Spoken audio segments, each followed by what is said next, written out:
is with great pleasure and honor I stand before you as MOC for today's session on intricacies of income tax on our esteemed Institute of Chartered Accountants of India. I extend a warm welcome to all the fellow participants, speakers and fellow chartered accountants present over here.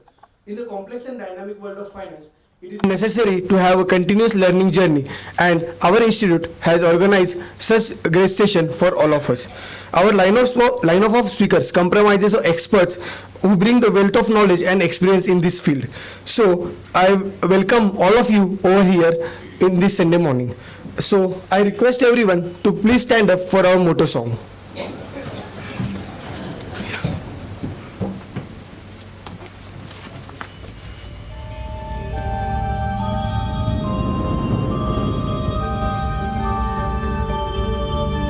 येष सुप्तेषु जाग्रति येष सुप्तेषु जाग्रति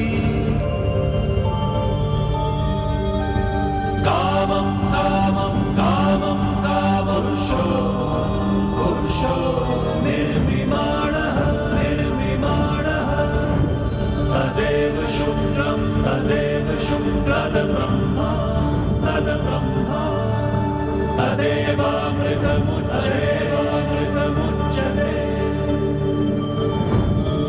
तस्मिन् लोकः शतः सर्वे तदूनाद्यपि कश्चन एतद्वैता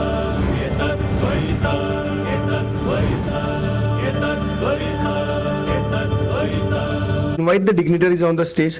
CA Parag Rathi, CA Nemin Shah, CA Rajesh Agarwal, Chairman Pune branch of ICI, CA Kashinath Patare, past Chairman ICI.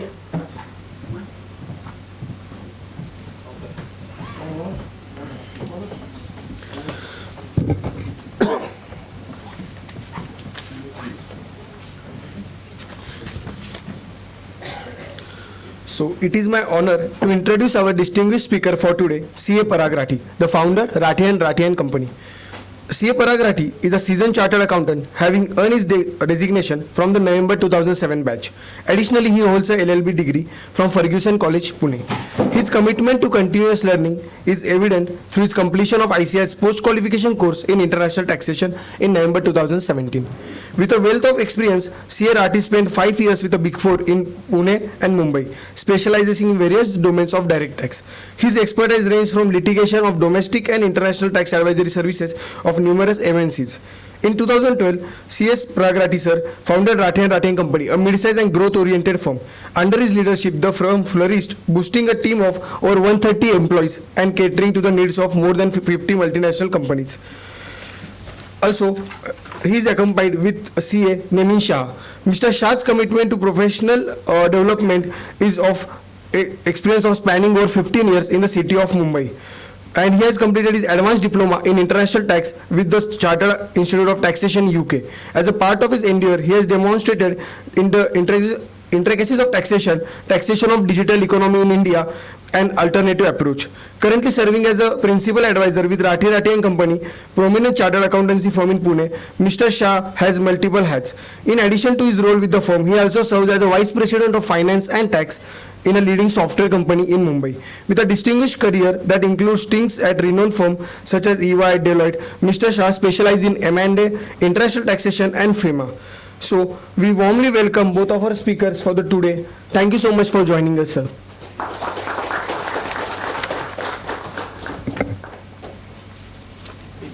Yeah. So, good morning, friends. Today, our third day of the seminar on intricacies of income tax. Very important topic with respect to litigation is concerned, because whenever we visit outside for international study tours or for other purpose, the forums which we visit are usually discussed on the international taxation or NRI taxation. Because what was the discussion we faced, there was huge litigation in India with respect to the NRI taxation or international taxation is concerned. that time only we realized how much litigations and intricacies are involved in the provisions, especially in Indian taxation is concerned.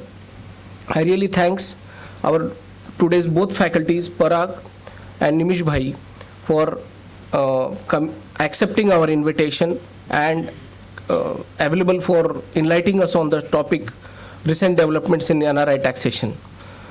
On behalf of Pune branch, sir, and all participants, I really thanks you for your valuable time. I also thank all the participants for coming on Sunday morning. Friends, just like to brief about the some forthcoming programs which we have declared. Auditing standard, professional ethics, these are the mandatory CPE programs. That's why we have next week, 5 days, we have declared multiple programs for the benefit of members. And also because these are the mandatory CPE, there are changes with respect to the CPE guidelines are concerned. Might be you are aware of or not.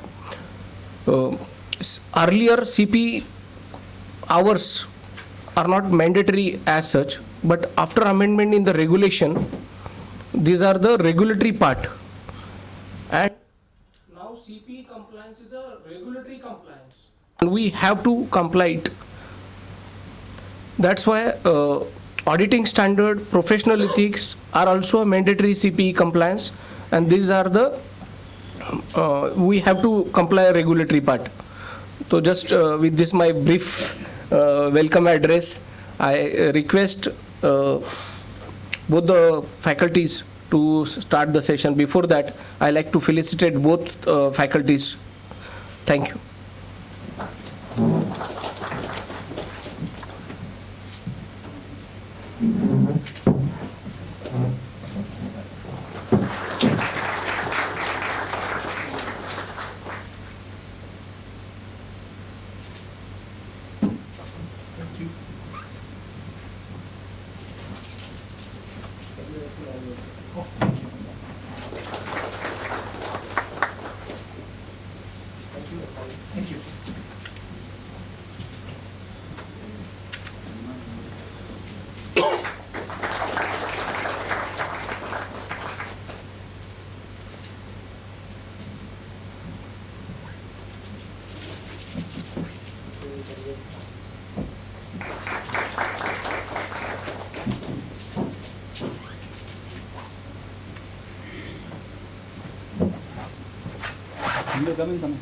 So I'll just introduce. So good morning, everyone.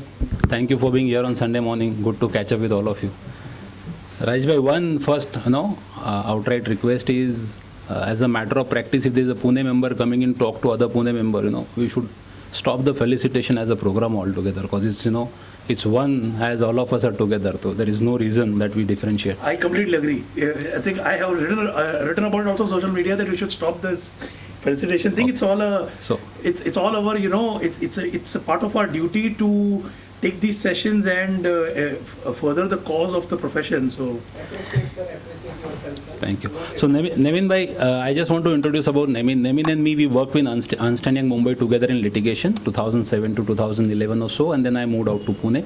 Nemin is a staunch reader. He consistently keeps updated himself. I've seen him in those days. He used to travel by local train and reading case laws by standing in the local train in Mumbai. So that's the level of commitment which he has to be updated. He can't read it very closely. He has to use those binoculars and all for reading it. So therefore he uses pad and all to zoom it and read it. But then the level of commitment which Nemin has to be updated is that he has completed a ADIT course last year. ADIT is a advanced diploma in international tax. All over world there are about 1,000 people who has done it. So he's one of them from an international tax side. Thank you. He works very closely with Bombay Chartered Accountant Society on the international tax matters, and convenes a lot of programs and attends there as a speaker as well as participant. So I thought he being a good friend and he's working with us as a knowledge and solution partner. So I invited him to be here, and all of us we can interact a little about it. So, as I start my discussion on the topic, I just want to understand how many of us file NRI tax return, more than 10 NRI tax return in a year? 1, 2, 3, 4, 5, 6, 7, 8, 9, 10. So we have 10 people, who file more than an NRI. how many of us get queries of relatives, friends, की याचं काय करायचं, त्याचं काय करायचं, you know? सगळ्यांना येत असेल. So the first amendment which all of us should do as a matter of practice is start charging them into the currency in which country they are staying. So this is a recent amendment which we येणार did. नाही. Charge केलं तर पुन्हा call येणार नाही. Now this is a recent amendment which we have done in our practice. We have been doing it for 11 years, 10 years. I filed for 150 NRIs and about 120 expatriates. So learned over a period of time and realized that, you know, the moment we say few thousand here and there, you know, that doesn't have a respect. The moment we start charging into USD or a Euro or a AED for that matter, you know, there comes a different respect, different commitment. And that will be better. So there comes a different respect and different value for the advice which we are giving. And I think that's what we should start first valuing it.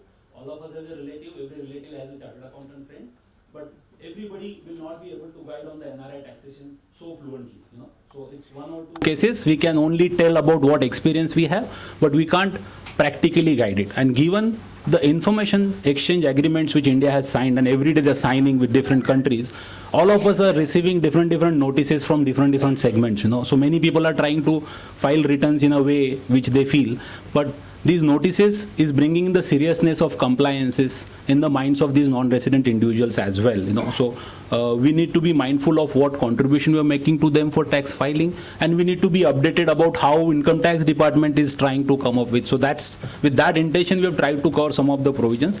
We are not trying to go into the basics, you know, resident kadi honar, non-resident kadi honar and all that, you know. We just want to talk about some of the amendments which we feel happened in recent past, some of the case laws which we dealt with, and some of the notices which we are receiving in these times, you know. So we would share our thoughts along with the case studies alongside it, and happy to have it as an interactive session. If there are any questions around that, if whatever case study we have and you have a variation fact about it, happy to discuss, you know. At least I'll share my views about it. I don't know whether whatever views we are sharing, whether the tax authorities agree or not agree, but at least we can have that, you know, healthy discussion amongst ourselves, because when we go out of this room, at least we know for sure that we are charging now them into a USD, AED and Euro, and we are more confident that, you know, what we're talking and what is next plan for them in terms of notices, we are kind of well aware about it. So that's the intention. So thank you everyone for joining us here with these words. Just you know, make one please. point. You know, in today's world, there is a typical question. There is a typical question which every client generally asks.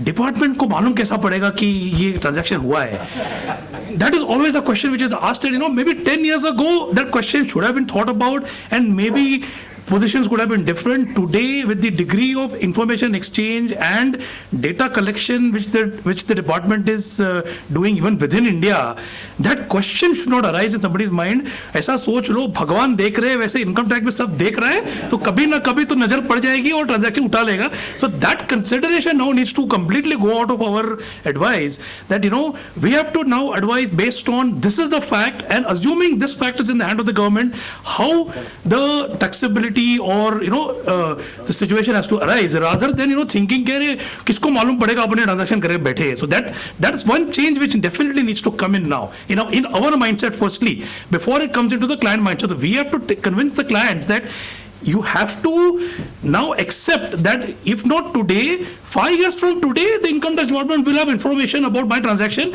and now with the reassessment extend up to 10 years, even after 8-9 years, they can come after you for a certain transaction. So that consideration now needs to completely go away. So, you know, one fact, the way we wish to take this session is more of a discussion. As I told Kashinath sir in the meeting out, you know, Nemin and me, we have been debating about many tax positions, you know, on and off. And we both have a different point of view. Almost on every issue we differ. So don't take it as, you know, the speakers are not prepared enough कि हाँ एक बोलते हैं तो एक बोलते हैं, you know. So this is like that. ऐसा जोड़ा हाँ एक पढ़ना नहीं मैं दूसरा पढ़ना. So this perspective, please. So I was just introducing Kashinath that Nemin is my friend, and, you know, this is how I've invited him, because we have a different perspective, and I thought audience should have a different perspectives about it.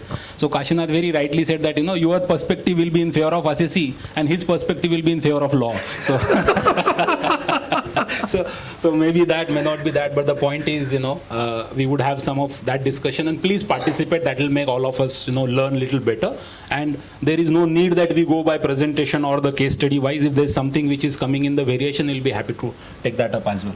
So what we propose to take is just a revision of basic provision 5-10 minutes, then some amendments in the angel tax, the NRI related inoperative PAN wala issue, which how did people practically dealt with, deemed residency amendment which has come in, tiebreaker rule, the recent judgment which has come about it. Generally tiebreaker pe zyada litigation hota nahi hai, so this judgment we thought we'll just discuss. There's some good cases happening around it now. People are smart enough to call you and ask you की मी 9 मार्चला येऊ का 15 मार्चला येऊ, येत आहे तर दुबईला थांबू का 15 दिवस, all that people try and ask you. So we should know what this tiebreaker means. Yesterday I got a call from somebody. He says that I went mid-September in UK and I want to come 9th March here because I want to maintain the India residency. And then I had to ask him some pertinent questions, and then I could advise him whether to come, not to come. But then I am sure, all of us get those calls once in a month or twice in a month, and that's something which I thought tiebreaker rule will talk about. Foreign tax credit, there's been multiple case laws, many going on a particular pathway, and some now are directly contradicting to what has been told by different tribunals. So I just want to highlight that they are for and against both the case laws, and how did people represent, and how did people submitted grounds of appeal, or maybe the submissions which they have made, and how did that differ in the different views of the tribunal while they are passing the judgment on the foreign tax credit. And then disclosure of foreign asset in the tax return. I'm sure all of us are receiving those notices, Black Money Act and all that, section 43 and everything. So that we would wish to discuss. Anything outside this, happy to take up if anybody has a question. So, Nemin bhai.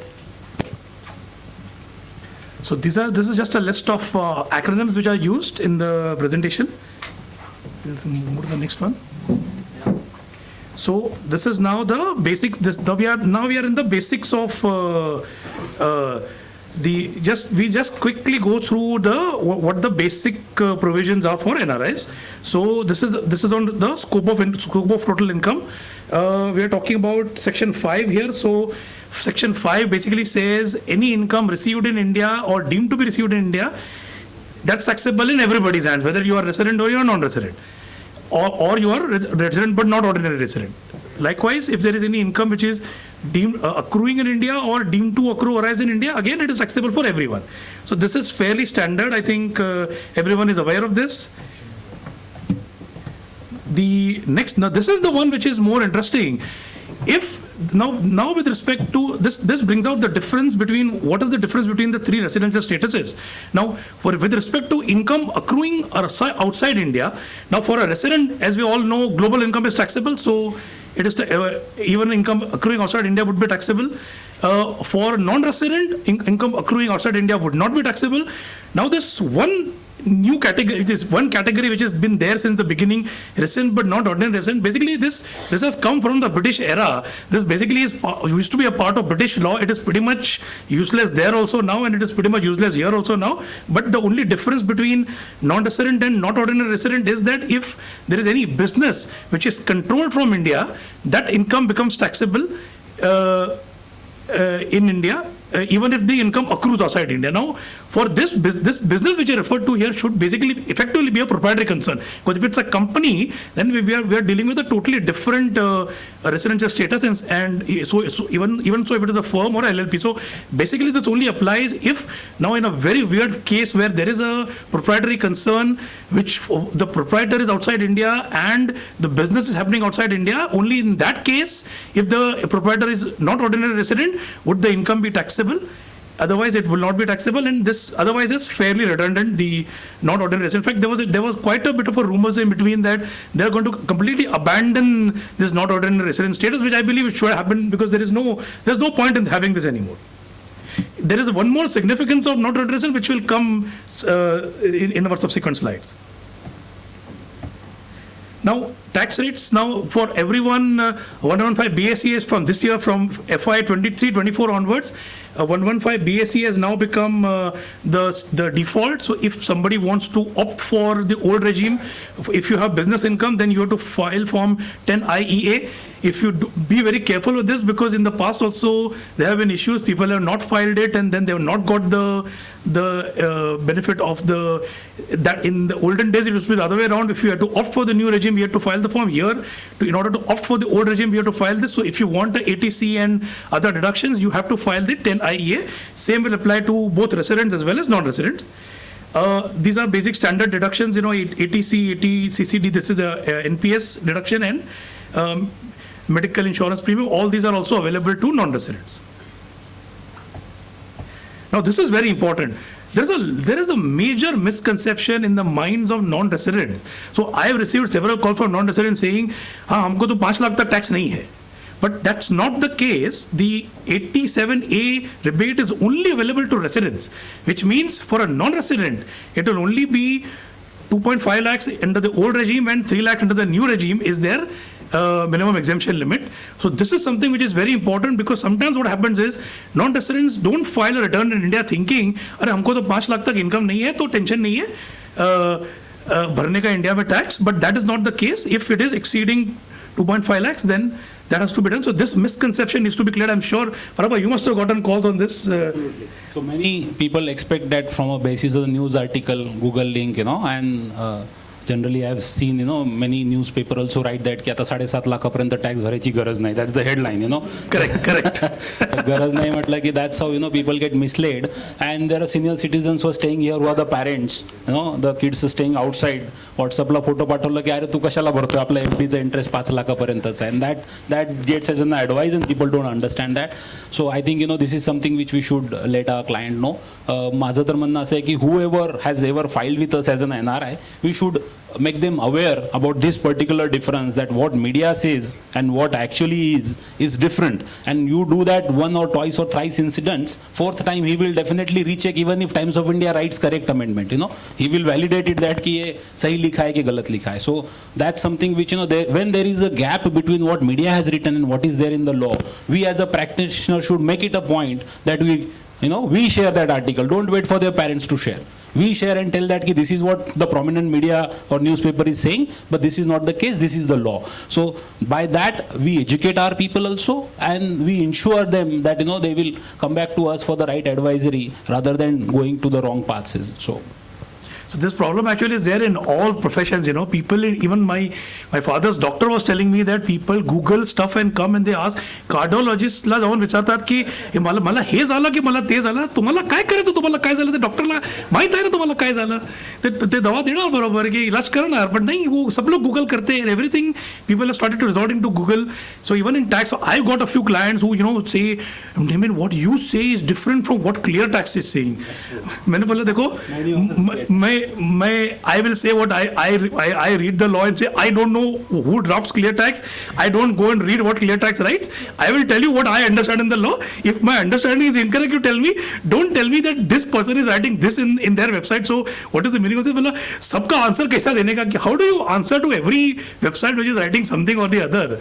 That becomes a bigger problem. That's a very good point Nemin has made. Many of client writes us that कि ये website पे ऐसा लिखा है, इसके ऊपर आपका view क्या है? This is the law. This is my view. I am not going to comment on what the other experts are saying, or other so-called expert on the CA Club India, Clear Tax India, or whatnot these websites are. We know the law and we are reading the book and we are telling you from the law, and we should stop there. The moment we start, there's so many articles which will give contradictory view. यहाँ दो tribunal agree नहीं करते एक दूसरे के साथ, those who are required to give the judgment. So where are we going to justify what our client feels by reading the different articles? So that position also we'll have to understand. Once we read the law, updated book, updated income tax website, and then we form our opinion, we should stick to our opinion and not get into justification of how it is justified as compared to what other experts are saying. If there is a difference in our thought, if we are not clear, we should consult other colleagues who are doing it, and rather be sure about what we are talking and not get into a justification of all of this.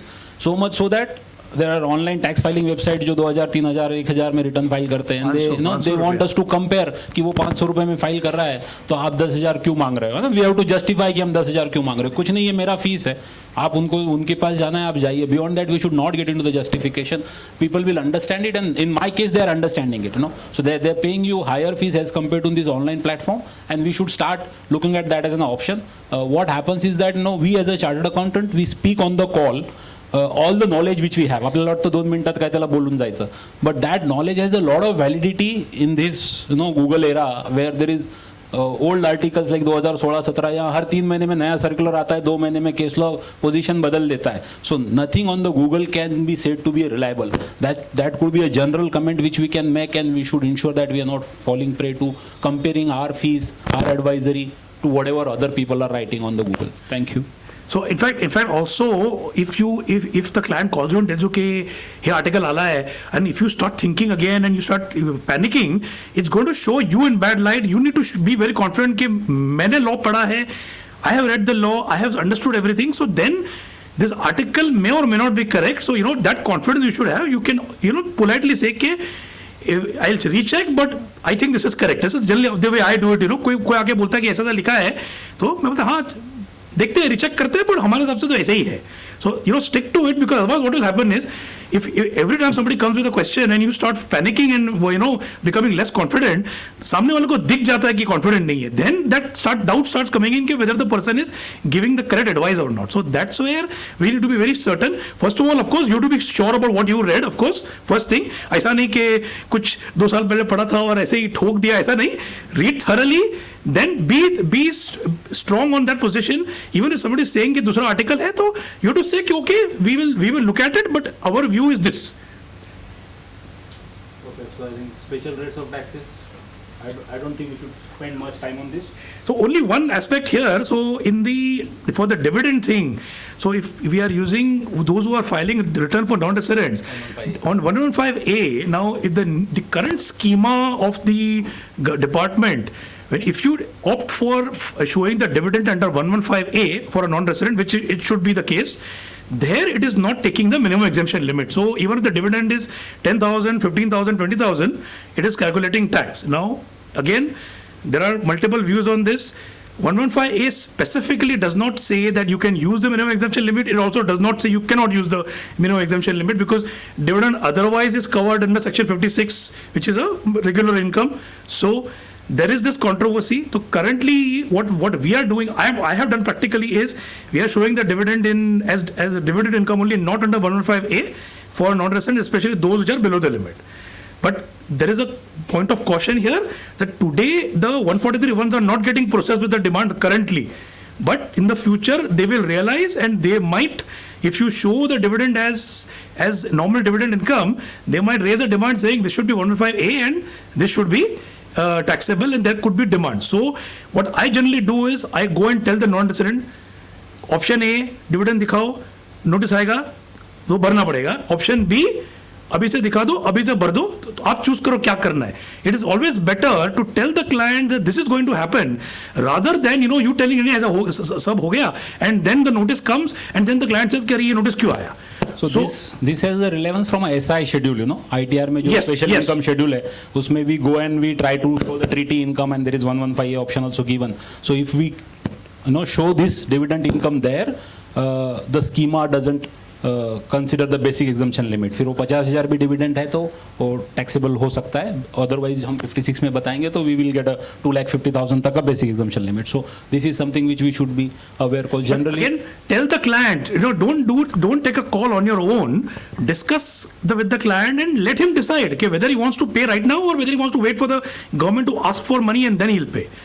Most people will of course choose that option, but then at least you can, next time when the notice comes, the client आप पे चढ़ेगा नहीं कि notice क्यों आया, that ways. But I think 56 is the best option. Not going into what Nemin bhai is saying, but please. So TDS will not be accepted. In what sense? Right? So, right. So I'll tell you the way we're doing it is that when we So software, you're saying the software which we are using like Winman and all that, or you're saying the schema? So Winman is showing that error while it is being processing, and schema is not processing it. So schema में आपको basic exemption limit नहीं देता है, विनमैन देता है आपको, but then बाद में एरर आएगा इज व्हाट वी बिलीव. 143.1 अभी आ नहीं रहा है, बट ऐसे बहुत सारे केसेस है कि जो सॉफ्टवेयर एरर देता था 143.1 में एक्सेप्ट होता था, इंक्लूडिंग 44 AD टैक्स ऑडिट वाला जो मैटर है. बट देन बाद में जाके 2 साल बाद डिपार्टमेंट में amend it, and once they amend it may be retrospective notices will come. As of now 143A 115A में नोटिस भेज नहीं रहा है, but we are trying to highlight it that 2 साल के बाद अगर नोटिस आएगा, so there is that challenge. Therefore it is better to show it there. If Winman software is showing the error, let that software show the error, but we know the right law is we should get a basic exemption limit out of the dividend income.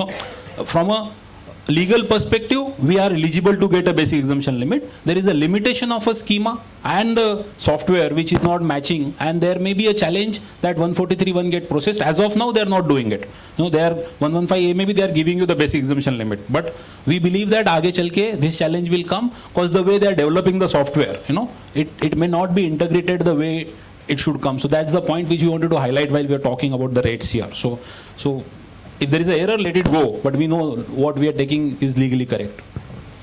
So again, these are simple rates on interest on under 115. I think we can skip this. We can move. Now this is chapter 12. Parag, you want to talk on this or? No. Okay.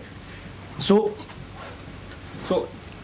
all of us know chapter 12A is a special provision where the non-resident sends money in forex and invests in India into shares, debenture or fixed deposit.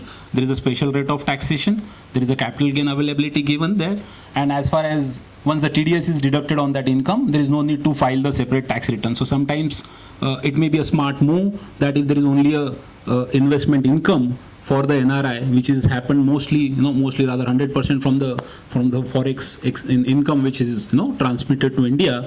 In that case, we can try and pay only 10% tax or 20% tax specifically when the money is higher and we are going into the 30% tax bracket rate. Not follow the routine tax regime, but the follow chapter 12A regulation. So this something is get missed many a times from the practitioner. So which we just wanted to re-highlight. There are no amendments here. There is nothing in terms of recent development. We just thought that we'll share again this with you, that when the money is coming in, their definitions and all that. I don't want to get into all the section, but just the point which we wanted to drive home out of these slides is that if there is a forex coming in and people are making equity investment, debenture investment, as well as fixed deposit related investment, only TDS which gets deducted on it will take care of your tax liability. You don't need to further file your tax return for that matter. As of now, the income tax department 143.1 में demand आता है, even if you don't do this, क्योंकि 26 years में TDS दिखेगा. As per this law, you're not even required to file the tax return. आप नहीं file करोगे तो बाद में नोटिस आएगा saying that कि आपके TDS रिटर्न में तो दिख रहा है TDS कटा हुआ है and you have not filed it. Then obviously we know the correct law is to give a clarification and application that as per this provision, I am not required to file income tax return if there is appropriate taxes has been deducted, but we need to be sure that will be as good as an assessment. So when you write that reply to the authorities, they would want to understand and question that what are the sources of income, how did you do a fixed deposit. Sir, you want to ask something now? So how did you do fixed deposit, from where the shares and debenture ka paisa aaya, was it made into the foreign exchange and things like that. And one additional point which is available there is a clause like section 54, घर बेच के घर लिया, तो यहाँ पे भी forex investment बेच के 6 महीने के अंदर if you buy another forex investment, there is an exemption available, so you don't even need to pay that 10% or 20% tax. So this is a very good provision as far as NRIs are concerned, but there should be only investment income which gets covered here. The moment he has a rental income and the other income from the India sourced assets and the properties, then this sometimes become not practically possible and we have to go on and file the taxes. So either we can go to 12A as a regime, or we can come to the normal tax regime. So 12A as a regime, if we go through the provisions related to 115C onwards, DEA and related provision, I think for some of the NRIs, we can have a very good value proposition of not filing the tax return altogether and saving on to the taxes, specifically when the incomes are in the higher tax bracket beyond 10-20%. So that's the point I want to drive here. I don't want to take you through the sections and the investment available in that specified assets are these. You can just go through shares, debentures, deposits with the companies. Companies में bank deposits भी आ जाते हैं because most of the banks are companies. One of the interpretation which we've looked at is that whether the credit cooperative societies, Pata Sanstha, gets covered under the specified asset. This was evaluated when there was no TDS on the Pata Sanstha in the whole time, but now there is a TDS on Pata Sanstha, so one can try to interpret that in a way that we can try to have that as a specified asset, because the way we deal with Pata Sanstha is that we can't transfer the money to Pata Sanstha directly. We have to transfer into the banking account of that Pata Sanstha, which is generally again a private limited company. So Pata Sanstha doesn't has their own banking account in terms of saving account. That is a different ledger which they maintain, but while we transfer the money from our bank account, we transfer it to the a company account. So there could be an argument which somebody can take. I'm not opining on this, but I'm just telling that earlier there was no TDS, so therefore it was becoming redundant. But with now TDS being coming on such credit cooperative societies, one can try to look at that as one of the argument if there is a need. Government securities and such other assets government may notify.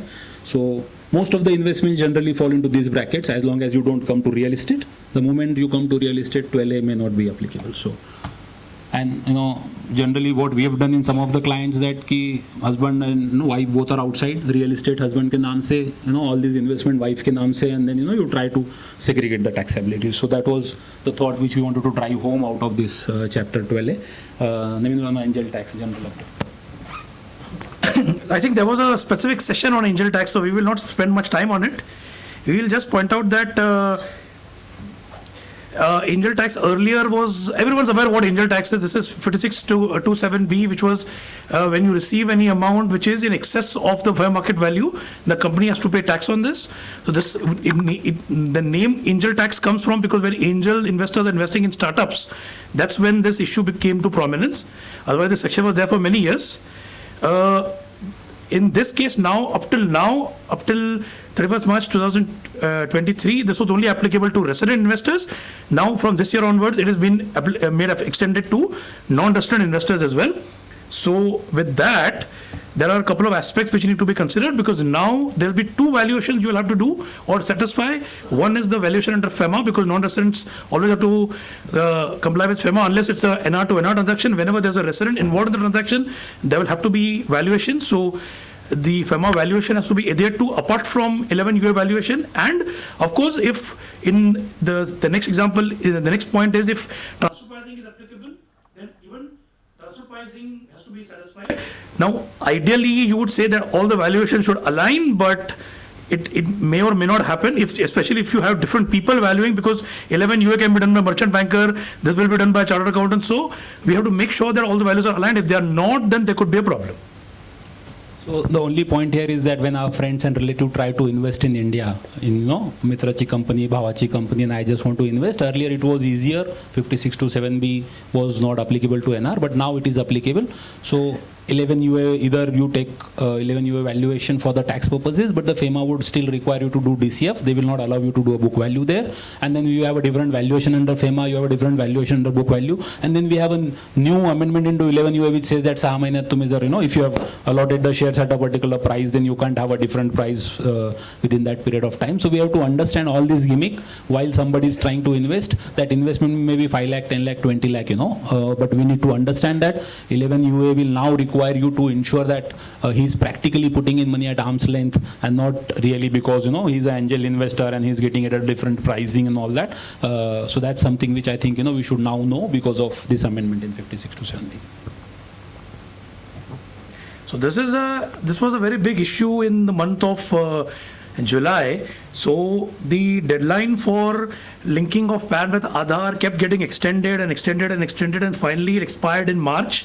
So between March and June, April and June rather, 1st April to 30th June, there was a lower fee, 500 rupees, and you could the PANs were still operative. The government had very clearly stated that after 30th June, they will deactivate all PANs which are not linked to Aadhaar.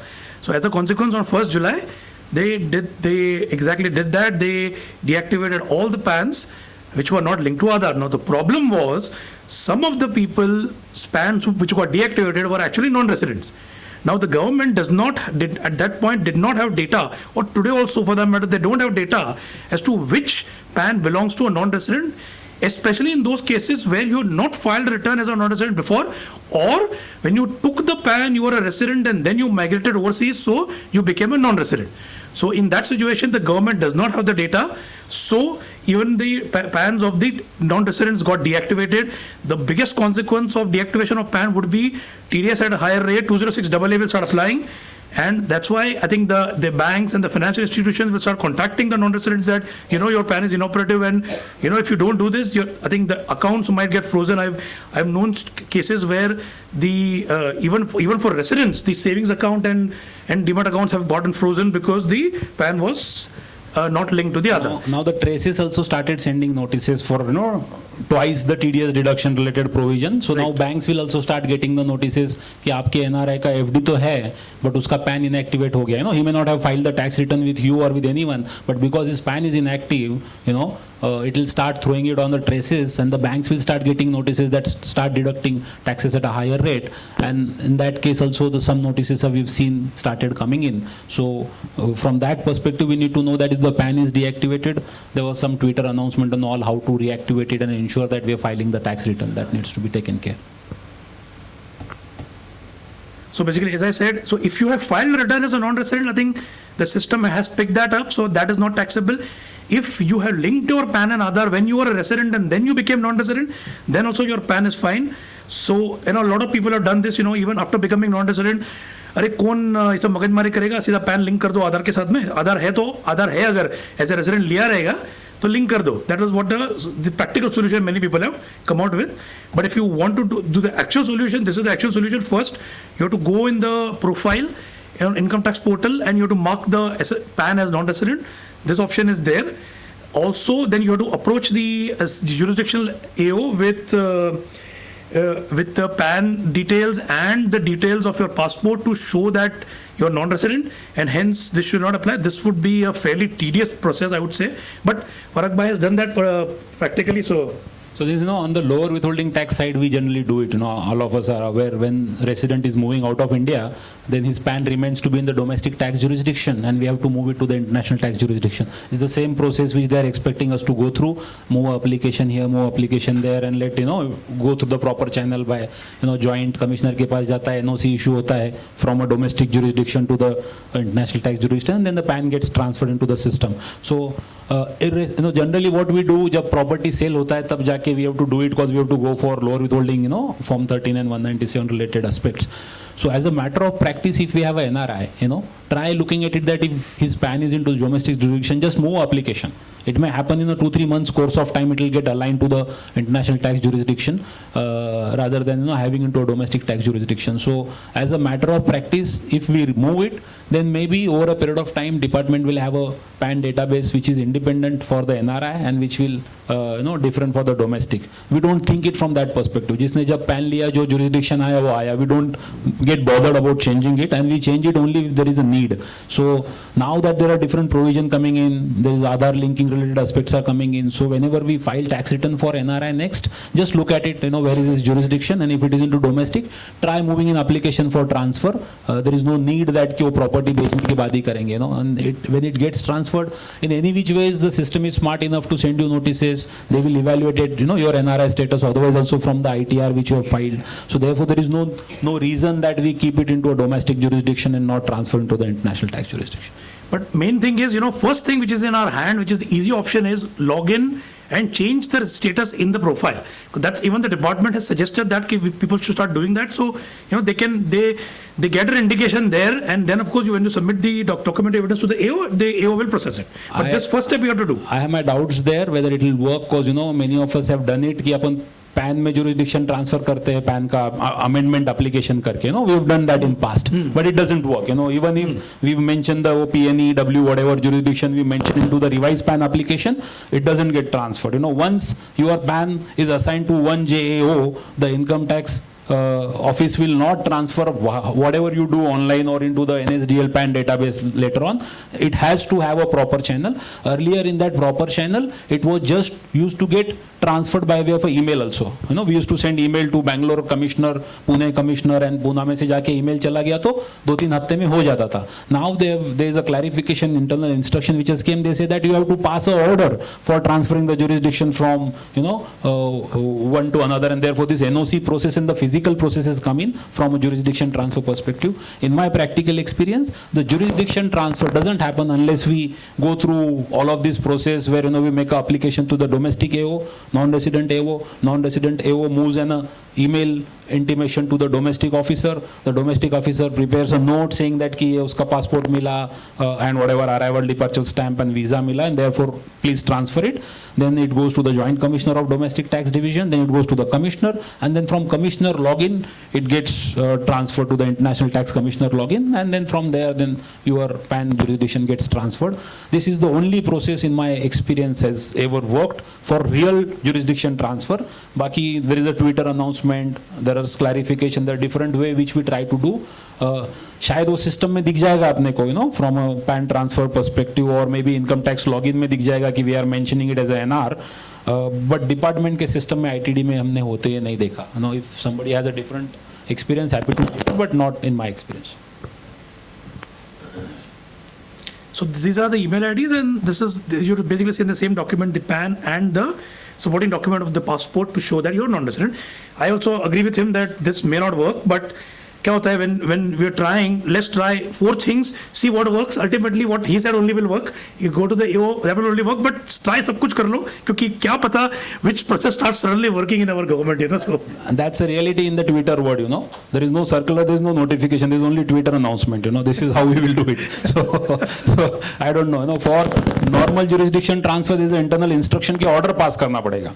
Jurisdiction transfer के लिए कि भैया ये सब machinery काम करेगी और order pass होगा तब जुरिस्डिक्शन ट्रांसफर होगा. और यहाँ पे ट्विटर पे अनाउंसमेंट कर दी कि आप ये ईमेल आईडी पे भेज दो and then we will convert it to the NRI. So that's something little different for me to understand, but yeah, at least there is an announcement, we should know, we can send it to the that email ID also, and there's the other process so also. Again, this is one of those things where the client may have seen this tweet and they'll come and say, अरे तो simple process है, ये भेज दो हो जाएगा. तो at least you are aware that this process is there, but your answer should be that ये करेंगे but इसे होगा नहीं. अब आप करके देखो, ईमेल भेज के देखो, होता है तो वेरी गुड, but होगा नहीं. As Parag bhai is saying, it may not happen, but at least this is something you need to be aware of, because Twitter है तो somebody will see the tweet and somebody will come and tell you कि देखिए tweet में ऐसा लिखा है. Okay, deemed residency. So on the deemed residency side, all of us know that amendment came. Amendment आई, उसके बाद hue and cry हुआ. Everybody said that अभी UAE का income taxable करना है आपको इंडिया में 15 lakh वाला. We know all. So more than 15 lakh income you have in India, which is not from foreign sources. Then and you are a citizen of India, not filing taxes anywhere in the world. Then you will be deemed to be the resident of India. When the amendment was proposed, they proposed you will be deemed to be a resident and an ordinarily resident of India. So this was the proposed in the budget. So that practically means if you're not paying taxes on your foreign income in any of the countries, which generally happens with some of my clients who are on the merchant shipping, so they generally are nowhere resident and they don't come to India. 6 months के लिए जाते तो time ऐसा करते हैं कि they don't come, and generally फिर February March में दुबई रह जाऊंगा, नेपाल रह जाऊंगा, and all that comes in. So there are many people who are Indian in different profession who can avoid residency at any country outside India, and in that case that foreign income gets taxable in India was the provision which was brought in as a deemed residency under section 6A. That was the intention for taxing the Indian citizen's income which was received by him outside India, not taxed by anyone. The provision was introduced that it should be considered as resident and ordinarily resident. This was the intention, but then that was affecting the UAE resident directly, because UAE they will not pay foreign tax and they are the Indian citizen and they will be deemed to be the ROR in India और उसके ऊपर यहाँ पे tax भरना पड़ेगा. And then immediately we know all happened, and then this clarification came, and then the amendment came, you know, in the not amendment, but then while the law was passed, finance bill से act जब बना तो ROR से इसको RNOR में डाल दिया. So what they have said that we will treat you as a resident and not ordinary resident. The way Nemin bhai said in the initial beginning, RNOR provisions are practically redundant. तो आज RNOR होके क्या हुआ? There is a 15 lakh rupees of income in India, maybe जो भी आदमी का है, और RNOR आपको बताया तो आपको टैक्सेबिलिटी राइट इंडिया को क्या मिले? सिर्फ इंडिया इनकम पे मिले. There is nothing which is getting taxed there. So that was otherwise also there. Even if you are a non-resident and you have income in India which is subject to tax in India, it was otherwise also taxable. So the intention of coming into deemed residency was to tax the untaxed global income, which now has been made redundant by way of putting that into RNOR. There are certain cases which gets fit into, as Nemin bhai said, that if you have an India business, if you are running a proprietary concern which is managed from India, so very unique cases now gets fit up, but that was not the intention. Intention was to tax all non-taxed global income. But the way deemed residency came, that now they are treating it as RNOR because of section 66. And with that, if you look at, you know, we just wanted to... One point before that, one important thing about this amendment is that the only implication of this of the deemed residency would be the only implication of this deemed residency would be that when you come back to India, so if you're a non-resident, you get 2 years till you only remain not ordinary resident, so your global assets and your global incomes are protected. So say you lived in America for 10 years, you're coming back to India, you have investments there, you're trying to wind up everything and you're trying to bring everything into India. You get a 2-year period because it says you have to be a resident in 9 out of 10, or you have to spend at least 730 days in India, which would not happen until 2 years. Now, with the deemed residency, you will trigger the first one because you are a resident. Whether you are an ordinary or a not ordinary resident is still a resident. So for the minute you come to India, now you become ordinary resident and you don't get that 2-year leeway to plan and dispose of your foreign assets. Everything is taxable in India and everything has to be disclosed in India. So this is the only major implication of this deemed residency. Other than that, as Parag at least said, tax में कोई फर्क नहीं है. NRB उसी चीज पे tax भरते थे और आरएनओआर भी उसी चीज पे टैक्स भरते.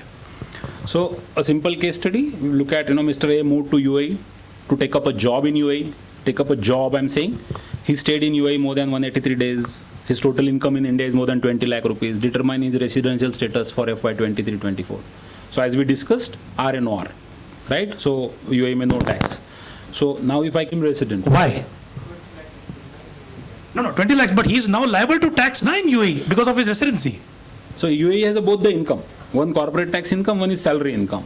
And he is filing a tax return in UAE only on the corporate tax income, not on the salary income. So whether he will be treated as a deemed resident in India. Whether this non-residential status from a deemed residency perspective should be looked at qua assessee or qua income, right? So qua assessee or qua income, that's what we're trying to highlight out of case study 1 and case study 2. So as you know, we have both the participant was saying, and you know, we have senior sir saying that, you know, it should be taxable in India from a UAE salary income perspective. So any other contrary view we have in the audience? So is it qua assessee or qua income? Now you imagine from this perspective that I as an individual move out to UAE, you know, I do have whatever non-taxable income in UAE. I also have an income in United States and UK and whatnot other country. I file tax into one particular country. My 99% income is in UAE where I don't pay tax, salary income.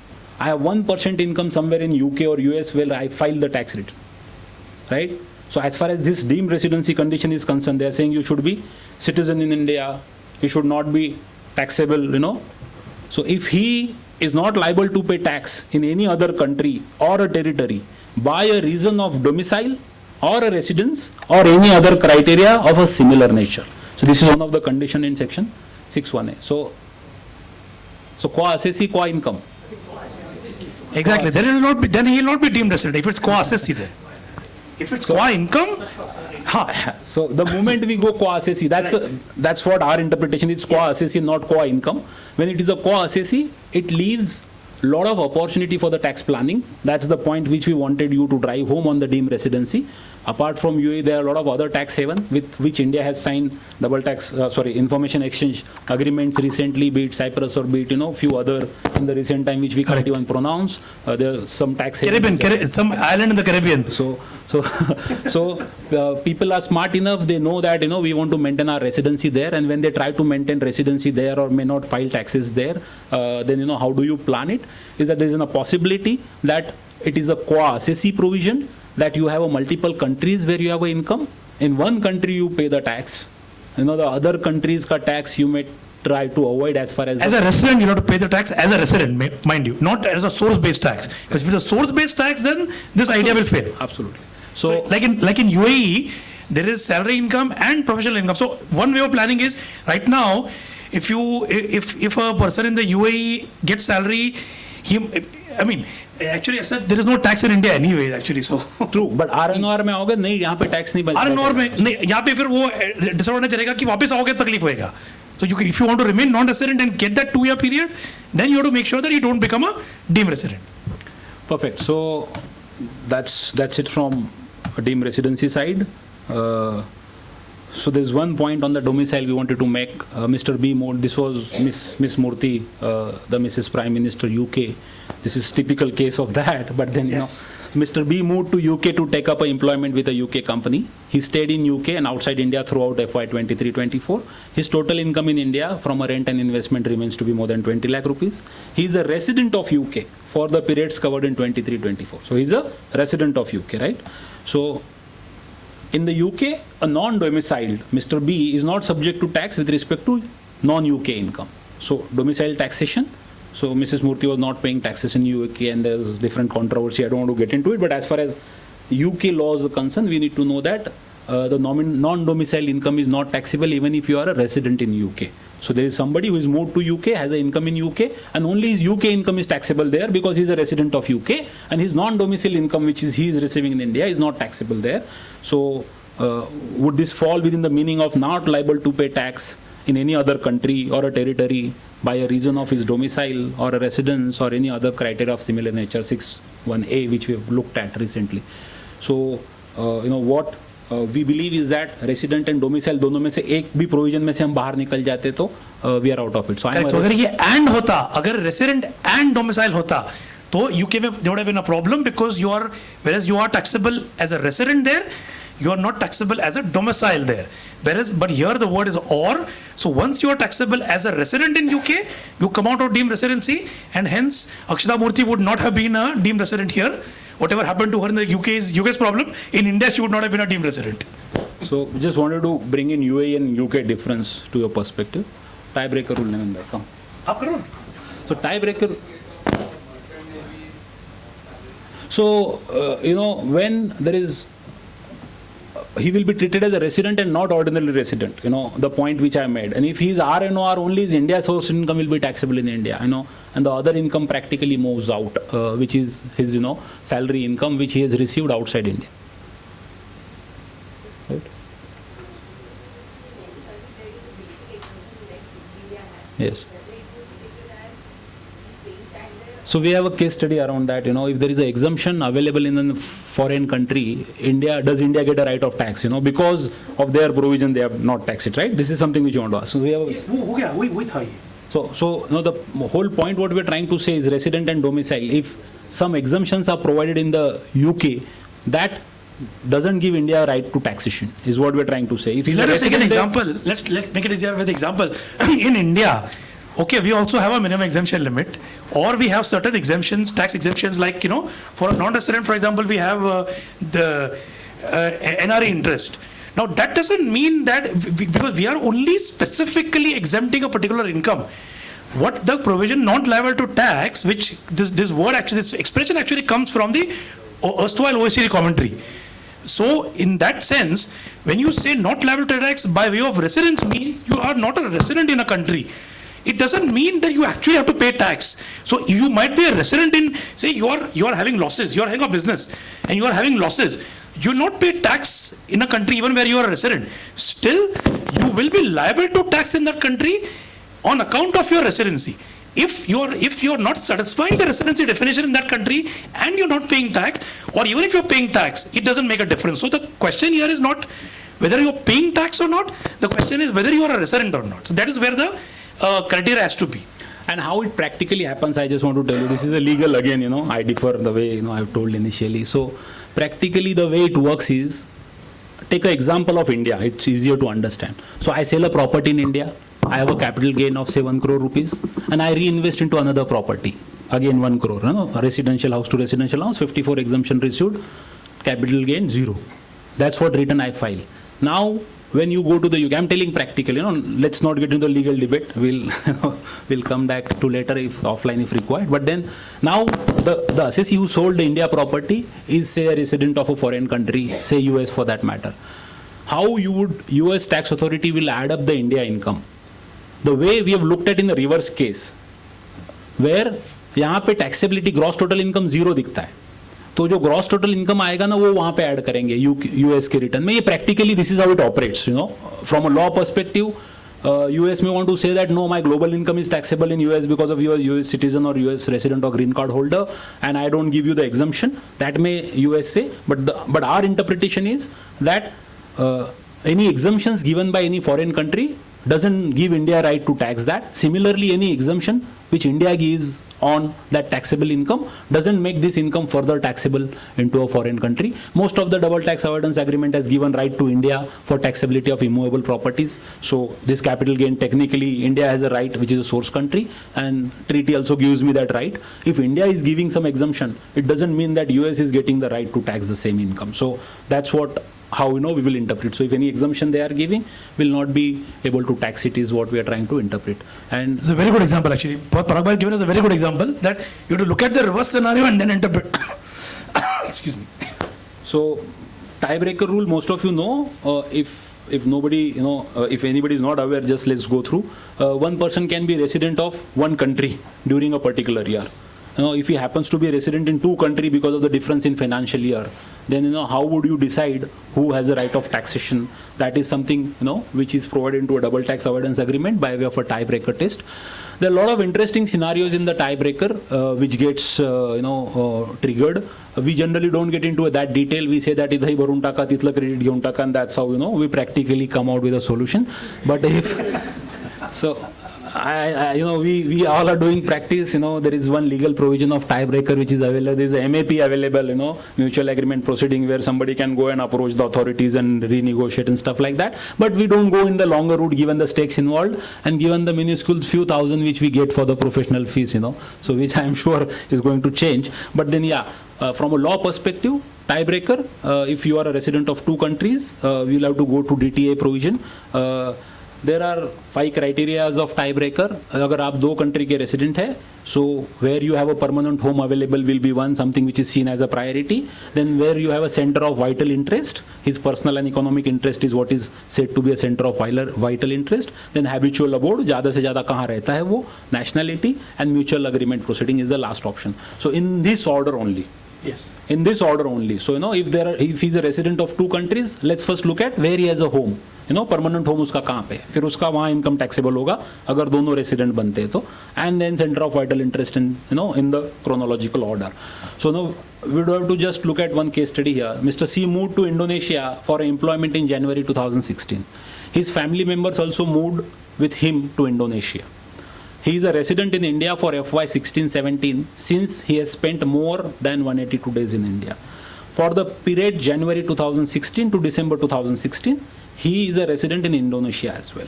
In such case, provision of double tax agreement with Indonesia need to be invoked of tiebreaker. So what happened, you look at the article 4.2 which talks about tiebreaker thing, the same thing in terms of the 5 order, they have given it in the legal language. So we'll not spend time on this. So he still has a home in India, but the same is vacant. मियाँ बीबी बच्चे सब गए Indonesia तो ये घर बंद है. He has taken a house on lease in Indonesia.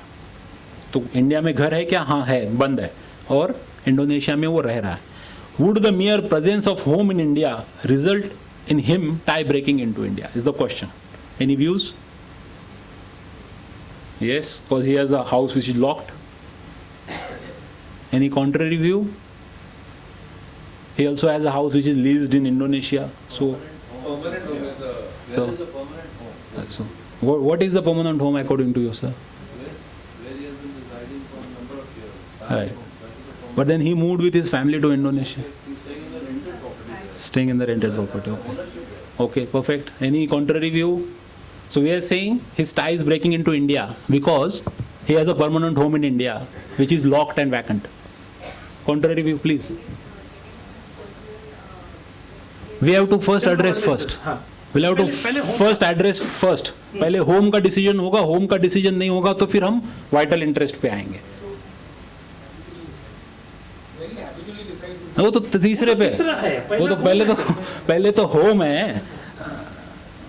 I'll no look at this. We'll have to go in this order only. पहले परमानेंट होम का डिसीजन लेना पड़ेगा. अगर परमानेंट होम पे टाई ब्रेक नहीं होगा, दोनों कंट्री में परमानेंट होम है, तो फिर हम जाएंगे सेंटर ऑफ वाइटल इंटरेस्ट पे. उसकी एक बीबी इधर है, एक बीबी उधर है, तो सेंटर ऑफ वाइटल इंटरेस्ट का भी प्रॉब्लम हो सकता है. तो then you go to the habitual abode, you no.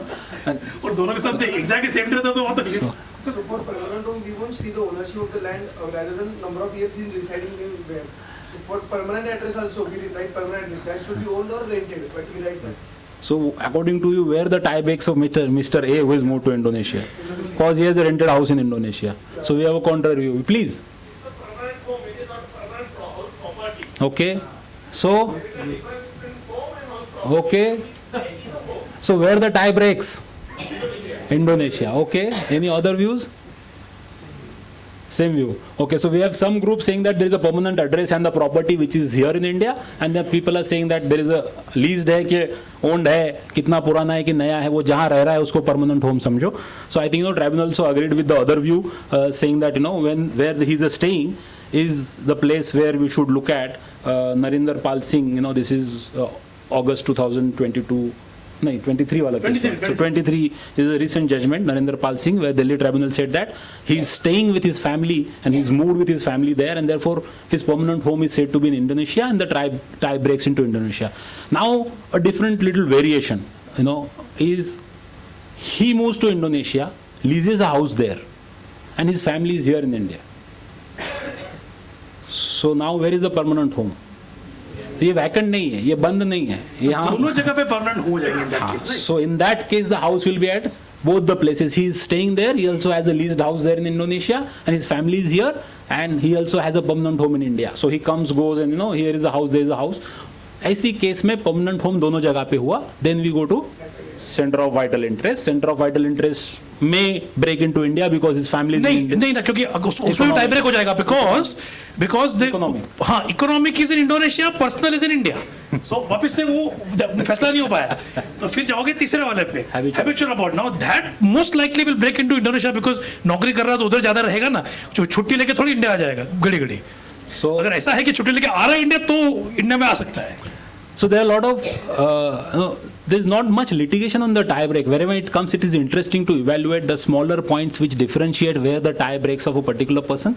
But sometimes it is interesting to plan when he is trying to move out at in India. कोई अगर बाहर जा रहा है और वो सितंबर में वगैरह होता है, तो we have to understand कि यहाँ रेसिडेंट होगा कि वहाँ होगा. तो टाई ब्रेकर को ध्यान में रखिए, is what the message which we want you to drive home. उसमें होता है कि घर वालों को ले जाओ कि नहीं ले जाओ, हम नहीं सोचते उसके ऊपर. We say that as far as your 180 days are concerned, we are not bothered. But if you look at a tiebreaker, it may make some sense in understanding कि अभी मत ले जाओ, बाद में ले जाओ, या फिर things like that. Also in some of the countries the tax rates are very low, so अभी people will assume कि अरे वहाँ टैक्स भर देंगे ना, यहाँ क्रेडिट ले लेंगे, पर वैसा नहीं होता है because even UK का जो headline tax rate है is lower than what India का tax है. तो I had a case where somebody came back in December of a year, उसके एक साल पहले गए थे और दिसंबर में आ गए, तो because of the additional condition they became resident. So UK की इनकम पे वहाँ पे 18% टैक्स भरा था, इधर भरना पड़ रहा है पूरा full rate पे because income ज़्यादा थी. So then this question comes. So this planning has to be done. So people कभी-कभी लोग समझते नहीं है चीज़ कि leave a job, you plan and come, अप्रैल में आओ, दिसंबर में मत आओ, ये जाना है तो सितंबर के पहला जाओ, अक्टूबर के बाद मत जाओ. These are the kind of things which as chartered accountants we can advise कि this is what's supposed to be done. Now, I had a case where somebody got a job and उसको बोला मैं अप्रैल में जा, उसने बोला नहीं मैं अगर जैन में नहीं जाऊंगा तो मेरा जॉब चला जाएगा, मैंने तो जा. Then tax is not a consideration because there then the job will go away, so you want your job. So there, you know, then the tax consideration goes out the window there. So at least the options have to be presented to the client and then the client can make an informed decision. हमेशा क्या होता है, लोग option देते नहीं है. आप एक चीज सोच के फैसला कर लेते हो और फिर रिग्रेट करते हो, कह रहे मेरे को पता होता तो मैं कर लेता. तो ये पता होता तो क्या वो क्वेश्चन को अवॉइड करने के लिए we need to be proactive and tell कि ऐसा करेगा तो ऐसा हो जाएगा. So while we're talking to somebody for some queries, we have to mention these are the tax planning avenues which are available, and obviously then accordingly get into a professional arrangement with the person rather than looking at a Google and say कि ये तारीख को चले जाओ, ये तारीख को आ जाओ. Cause NRI का residential status planning beyond number of days कोई बात ही नहीं करता. Right, so we only talk कि ये डेट पे चले जाना, ये डेट पे आ जाना, उसके आगे की हम बात ही नहीं करते. So these are some of the points which I think you know we can try and highlight it to a serious client who is planning to foreign tax. So इसमें थोड़ा सा आयरनी है इन फॉरेन टैक्स क्रेडिट, इसमें थोड़ा सा irony है because foreign tax credit is only available to a resident and yet we are taking it in this session because ये controversy थोड़ी इंटरेस्टिंग है, इसके लिए ले रहे हैं. बाकी what we want to first drive home the point is that foreign tax credit is available to a resident only, not to a non-resident.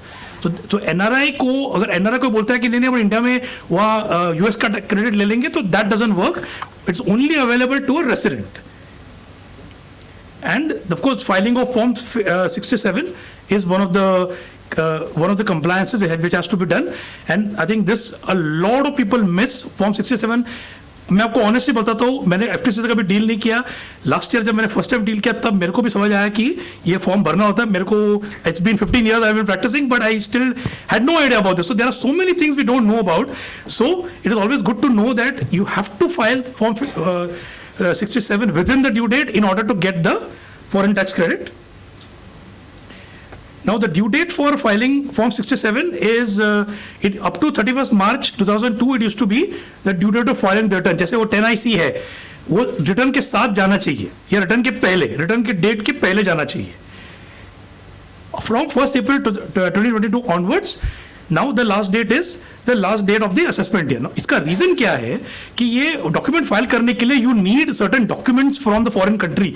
ना कुछ जगह पे कैसा होता है, ईयर इज जैन टू दिसंबर, तो आप अगर किसी के पास में जुलाई या अगस्त में उसका या जून में डेट उसका डॉक्यूमेंट मांगोगे तो सामने वाला कंट्री दे नहीं पाएगा. इंडिया के अंदर भी ऐसा होता है कि अगर आप अगर मार्च में टीडीएस काटते हो तो उसका टीडीएस सर्टिफिकेट आपको जाके मई में ही मिलेगा, उसके पहले नहीं मिलेगा. So in that sense, you don't get the document or form 16 होगा तो end of the year ही मिलता है. So likewise in a foreign country, you may not get the document in time. So the idea here is, and Parag rightly pointed out yesterday to me that the number has to get frozen by the due date of filing the return because last due to assessment year तक अभी revise return का date नहीं रहा. सो आपको अगर 31 मार्च को file करने जाओगे आपको रियलाइज होगा कि मैंने कम लिया है क्रेडिट तो प्रॉब्लम होगा because up to December is the last date for filing the revise return. हाँ. So I think we will skip some of the case studies in this. You straight away take the next topic more interesting. Up to March नहीं मिलेगा, up to December करना पड़ेगा. Up to December में revise return का date खत्म हो जाता है. But Form 67 you can file up to March. We can skip this case study. We can go straight to. We have to go to Brinda Ramakrishna. Okay. And then we have to go to Vizag. So I think we ठीक है. like to highlight Okay. this from this perspective. Brinda Ramakrishna is a very good judgment of Bangalore Tribunal, where you see that the tax return for AY 1819 was filed on time. Later revised return was filed.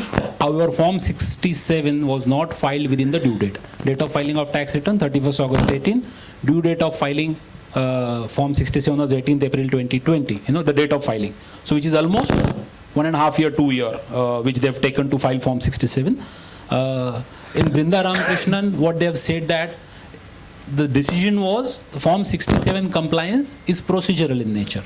You know, it's just a procedural in nature. So even if it is delayed, filed beyond the due date, the old provision in 2018 was return filing के due date के साथ साथ आपको Form 67 file करना है. But उसने return filing भी belated किया और Form 67 तो और भी late किया.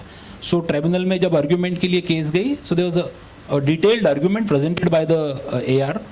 Some of the arguments were from the perspective that the requirement of filing Form 67 comes from Rule 128(9), rule 120 and sub rule 9. So it comes from a rule. It doesn't come from the act. And rule doesn't say that if you don't file, we will disallow. And neither any provision in the act says that if Form 67 is not filed, we will disallow. There are other sections like 10A, 10B where it is said that कि ये form अगर ये समय से file नहीं होता है तो आपको deduction exemption नहीं मिलेगा. But Form 67 के case में वो नहीं. This was one of the argument. And this argument was further supported by referring to section 295 where CBDT has the power to notify the rules. In the same, as far as Form 67 rules are concerned, the Act gives right to the CBDT to provide the procedural power. It doesn't give authority to CBDT to disallow the foreign tax credit. The interpretation went on into a double tax avoidance agreement and it said that CBDT doesn't have a power to notify that certain tax credit will not be provided by way of rules. If it is not there in the act, CBDT doesn't have a power. So Form 67 file नहीं होगा तो भी आपको credit तो देना पड़ेगा. आप credit disallow नहीं कर सकते. So that is what the interpretation went into in Brinda Ramakrishna in Bangalore Tribunal, and there were a few other arguments which were taken into, and then the Bangalore Tribunal agreed that it is a merely procedural in nature and there is no reason to disallow. The similar other cases of Bangalore Tribunal as well as Mumbai Tribunal, which we have dealt in a different case studies. आप देखिए दोनों cases में पौने 2 साल के बाद Form 67 file हुआ है. Whatever 2-3 case laws which we have mentioned in the case study, you can take a presentation outside this. But I want to highlight now Vizag, Visakhapatnam, Nemin bhai. Yes. This is scenario 4, where again in the same AY 1819 was return was filed within due date and belated return is filed. Form 67 was filed at the time of assessment.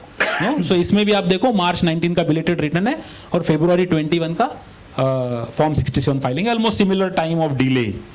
So here Vizag's in a summary order said that the section, the rule 128(9) has a mention that Form 67 shall be filed.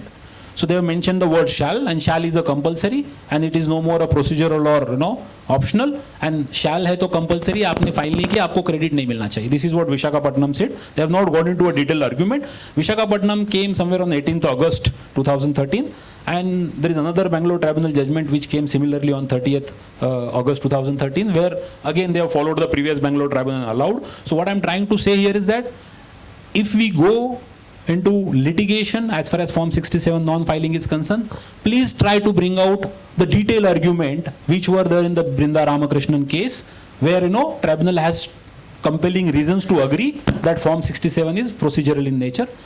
The way I read Visakhapatnam is that apparently AR did not bring in all these points on record. Right. He just mentioned one case law of Bangalore Tribunal and he did not bring in all these arguments on record. So therefore Visakhapatnam may have agreed to what they have agreed to, but then we have no one to judge what tribunals are saying. But as far as what we have to do for our assessees, try to bring in all the arguments again rather than just referring a case law, and then that will make a difference, which is the case with the 30th August judgment, which we have referred in another case study. So this is difference between Vizag and this as far as Form 67 is concerned. Just one point to add here, that also in Vizag, in the Vizag tribunal ruling, they have specifically observed that the assessee has not provided a proper reason why he is not filed it. So ये भी बहुत important है कि पता करो क्यों technical problem था. कभी कभी होता है साइट पे इश्यू होता है, नहीं हो जाता है, कभी कभी अपलोड करने में प्रॉब्लम होता है, तो वो स्क्रीनशॉट्स होते हैं, तो दोस्त कैन बी प्रेजेंटेड कि भाई हम कोशिश किया नहीं हुआ, और of course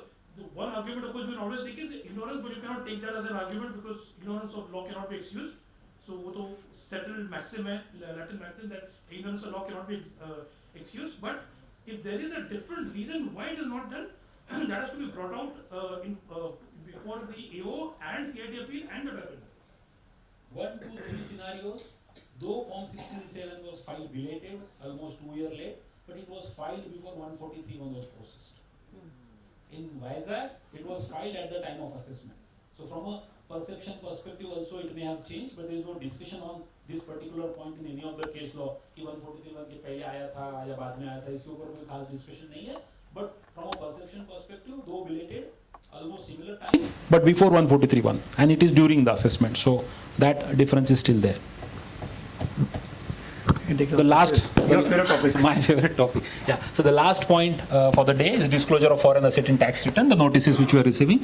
So we'll wind up this little faster. Now time is running out.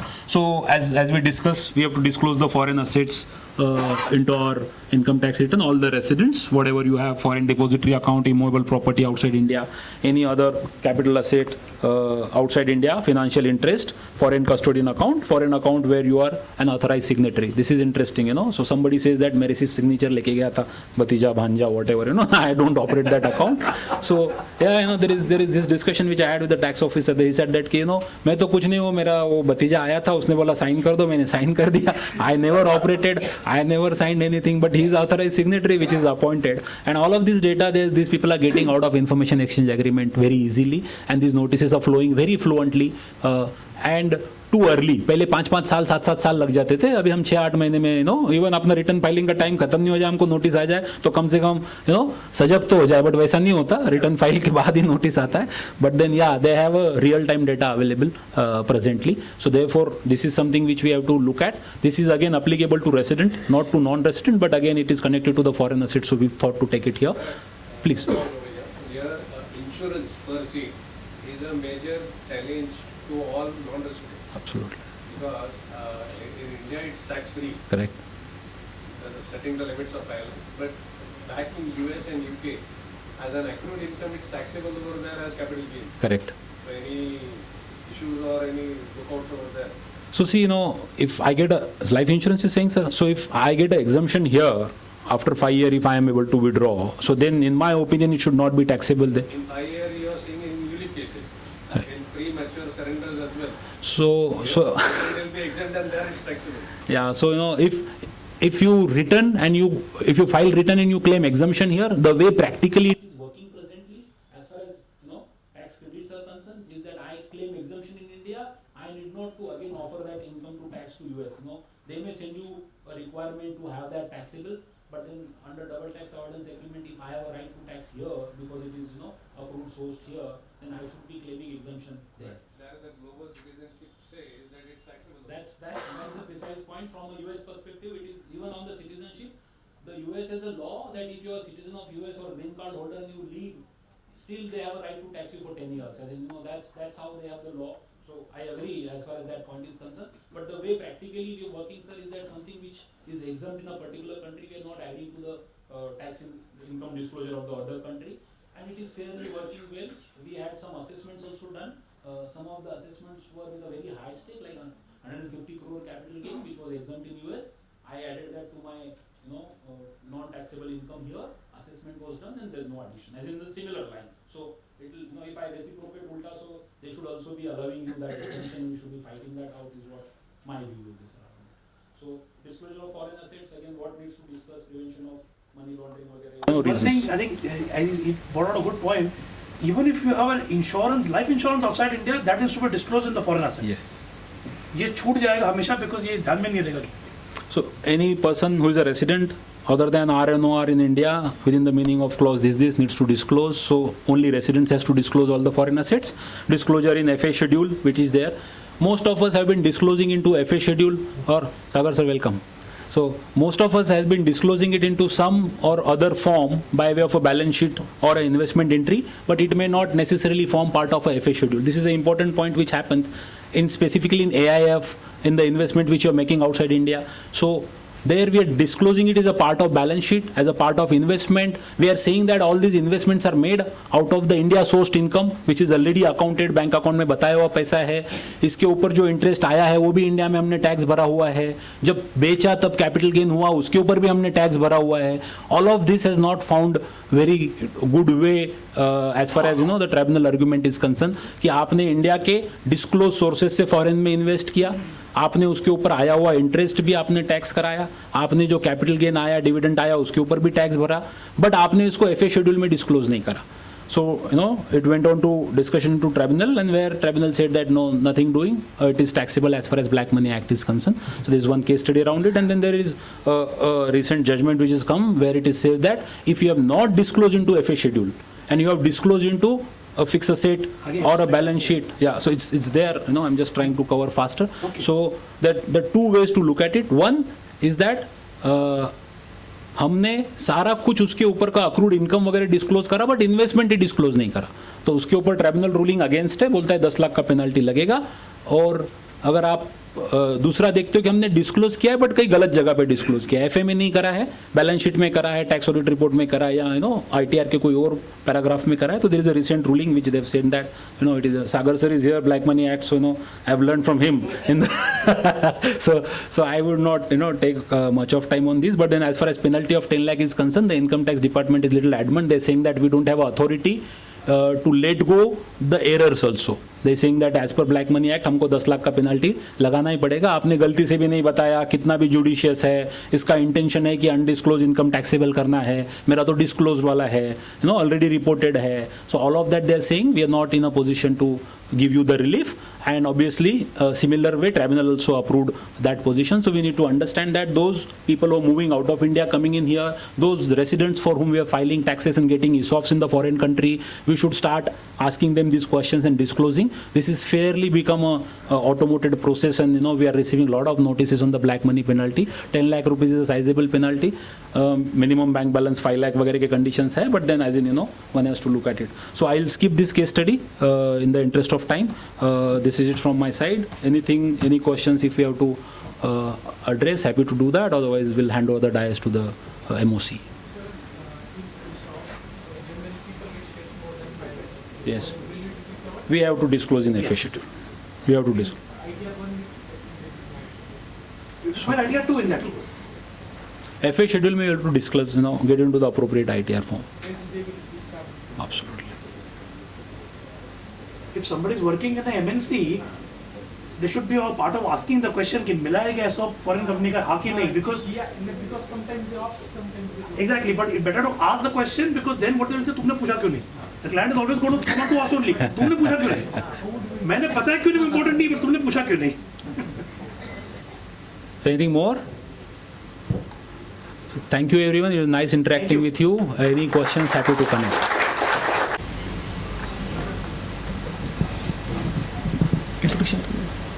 Okay. So we have our next speaker, CA Chandrasekhar Chitale. So CA Chandrasekhar Chitale is a partner at CV Chitale and Company. He is a distinguished chartered accountant with a. Okay, so to brief the introduction, sir is holding various positions on the upper bodies of the ICI and has a rich academic background. Currently serving as a Central Council member of ICI, and his expertise lies in direct taxation. So I warmly welcome sir for the session. Sir, please. And I request CA Kashinath Patare sir, past chairman Pune branch of ICI, to felicitate sir.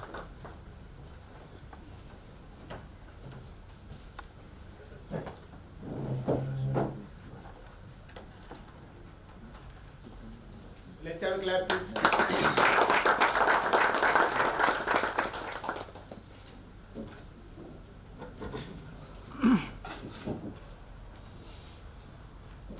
So I hand over the stage to sir, and I request everyone to make it interactive as possible. Good afternoon, friends. It's indeed a pleasure to share some views relating to taxation of real estate. Former chairman of the branch, CA Kashinath Patare, and all of you members. As far as taxation of real estate is concerned, it predominantly comes in the realm of capital asset. And then from the perspective of capital asset, we will discuss various aspects of taxation of real estate. Of course, there are some entities who are doing business in real estate. For them also, there is a taxation. Maybe we will make brief reference to it. But in the realm of business, there is limited controversy, because that is governed by different principles. It is taxed under the profits and gains for business or profession. In case of capital gains, for all capital gains there are similar provisions. There is no distinct provision for the purpose of immovable property or real estate capital gain.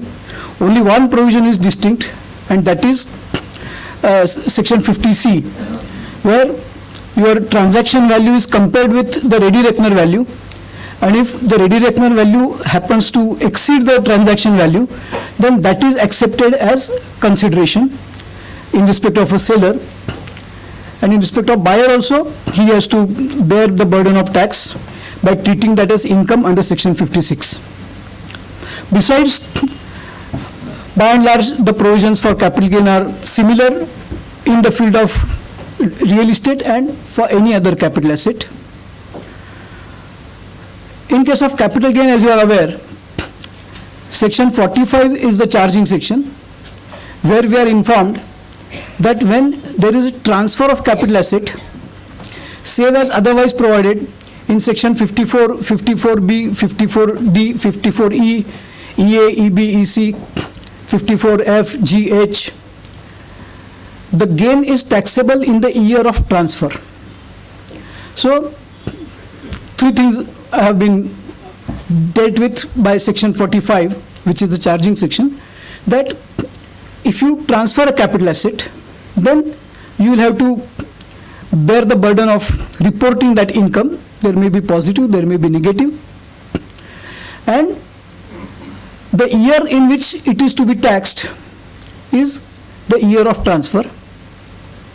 And when we come to ascertainment of capital gain or computation of capital gain, it is section 48. So that section 48 tells that the starting point is the consideration received or receivable from transfer of a capital asset, from which you reduce the transaction costs, and those transaction costs are particularly involved in immovable properties, where maybe you give advertisement for the purpose of sale, maybe you will be giving some brokerage. So those costs for the purpose of entering into transaction, or if you pay stamp duty, registration fee, which are generally borne by the purchaser, but at times the seller also can bear it.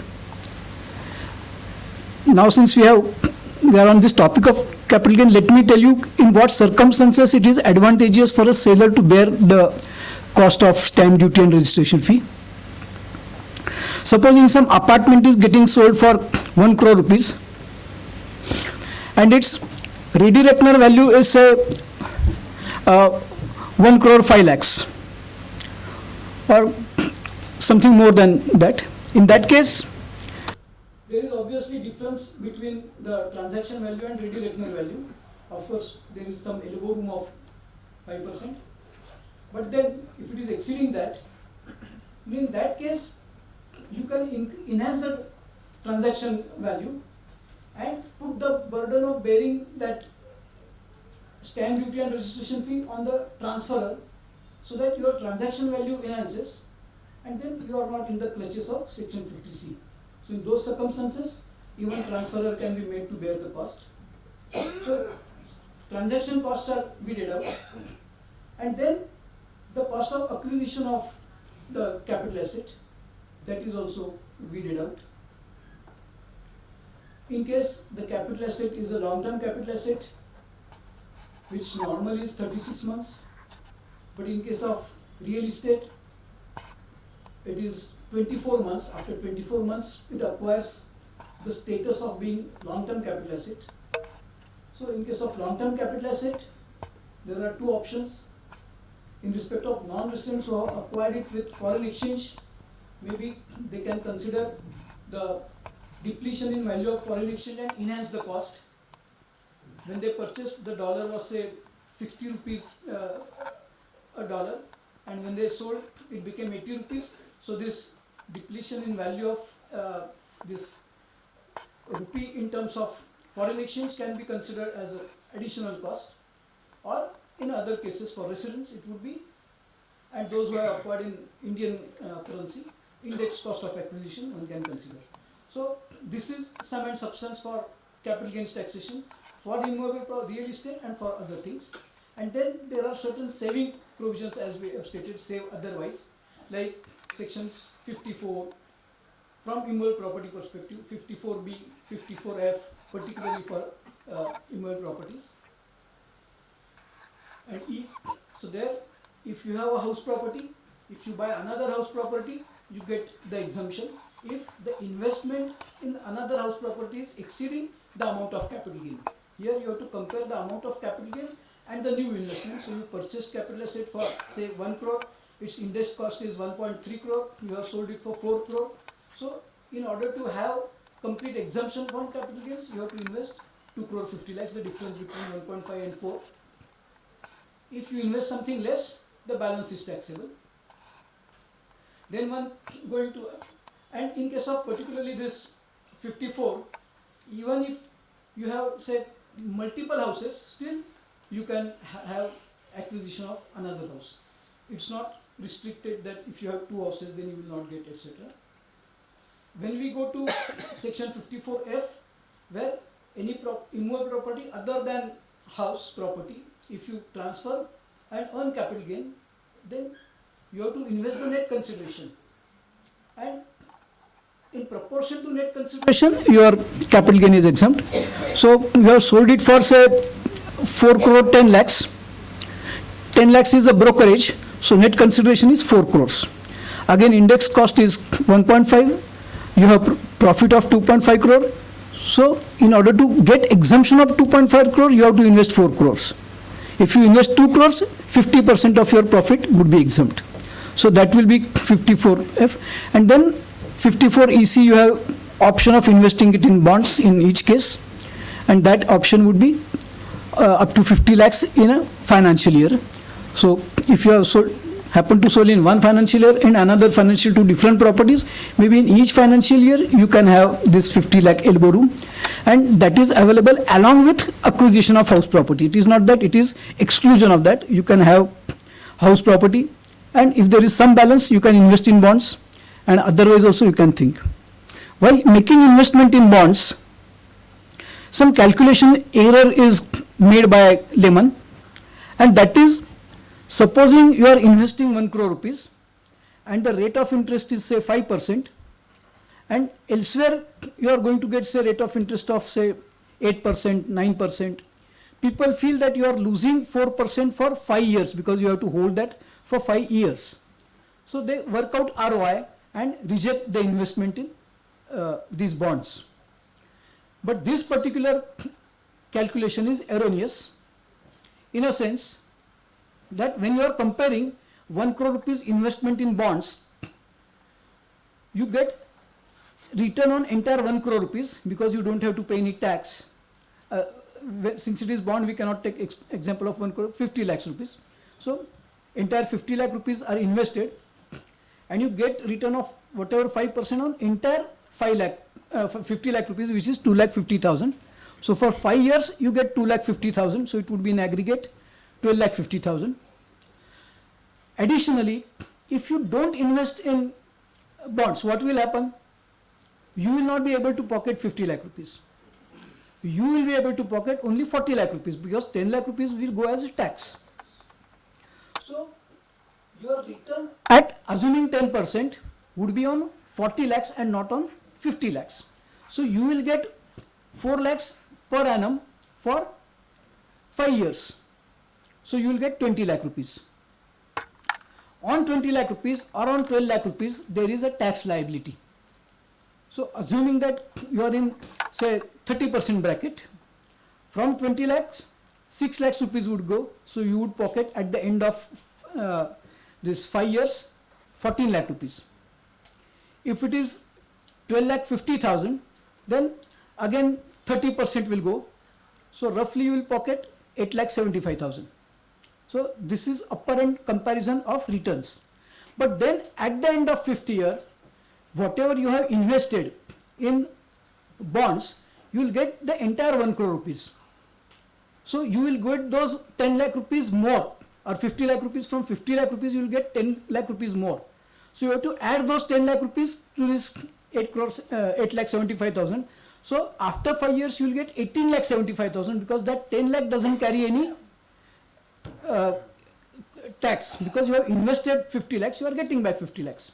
So this way, if you make the comparison, even if you are getting return at 10%, it is better to invest in bonds. So that way, whenever we are advising, maybe we have to present the calculations. So, and then 54B is if you sell agricultural land by another agricultural land, the exemption is possible. But in case of sale of agricultural land, it is not sufficient that merely it is classified as agricultural land. You must also carry out agricultural operations in it. So one case came, and whenever agricultural income is there, you have to report that agricultural income, maybe tax free, for rate purposes it comes. So that income was not reported in that case.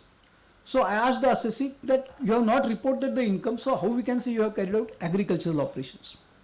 So he said that you can write the entire agricultural produce was used for own consumption. So no need of reporting income. So maybe there are different ideas if you don't have. But then on your 7/12 extract, there has to be peak pani. Otherwise, if they write that per land, then it will not qualify for exemption. Of course, you have to see if you have 10 acres land and they write 1 acre per, so 9 acres you get, not only 1 acre. So that way, broadly the computation comes. So with this background, let us move on to the real estate taxation.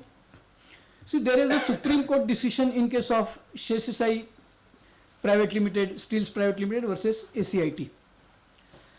So in this case, and here predominantly I am going to discuss the aspect of transfer, because after knowing that this is the point of transfer, you know the date in which the year in which that date falls, you have to report the income.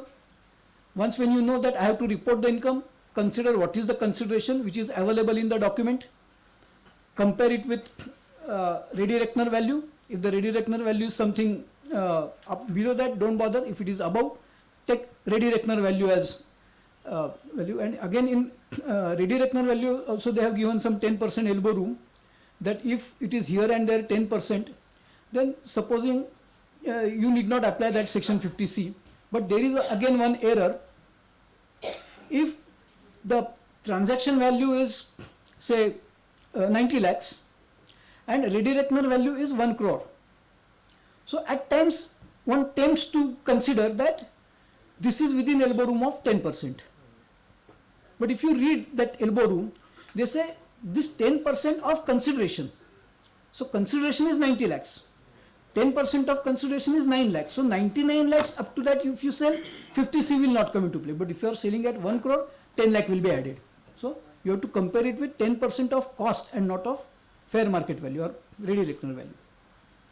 So that is computation by reducing those transaction cost, index cost.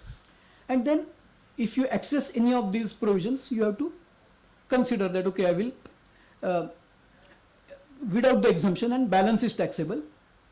In case of advance tax, if there is a shortfall in advance tax, supposing you happen to sell it on say 10th of December and your tax is 1 crore rupees or say 1 crore rupees, and then obviously in first 2 installments you have not paid advance tax, so you will be liable for interest under section 234C.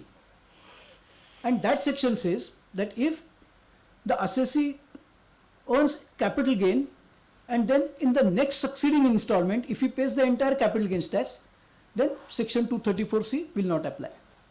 So if the tax is 1 crore on capital gain and your otherwise installment of advance tax is 10 lakhs, and on 15th of December if you pay 1 crore 10 lakhs, then shortfall of earlier 2 installments you will not have to bear the interest under section 234C.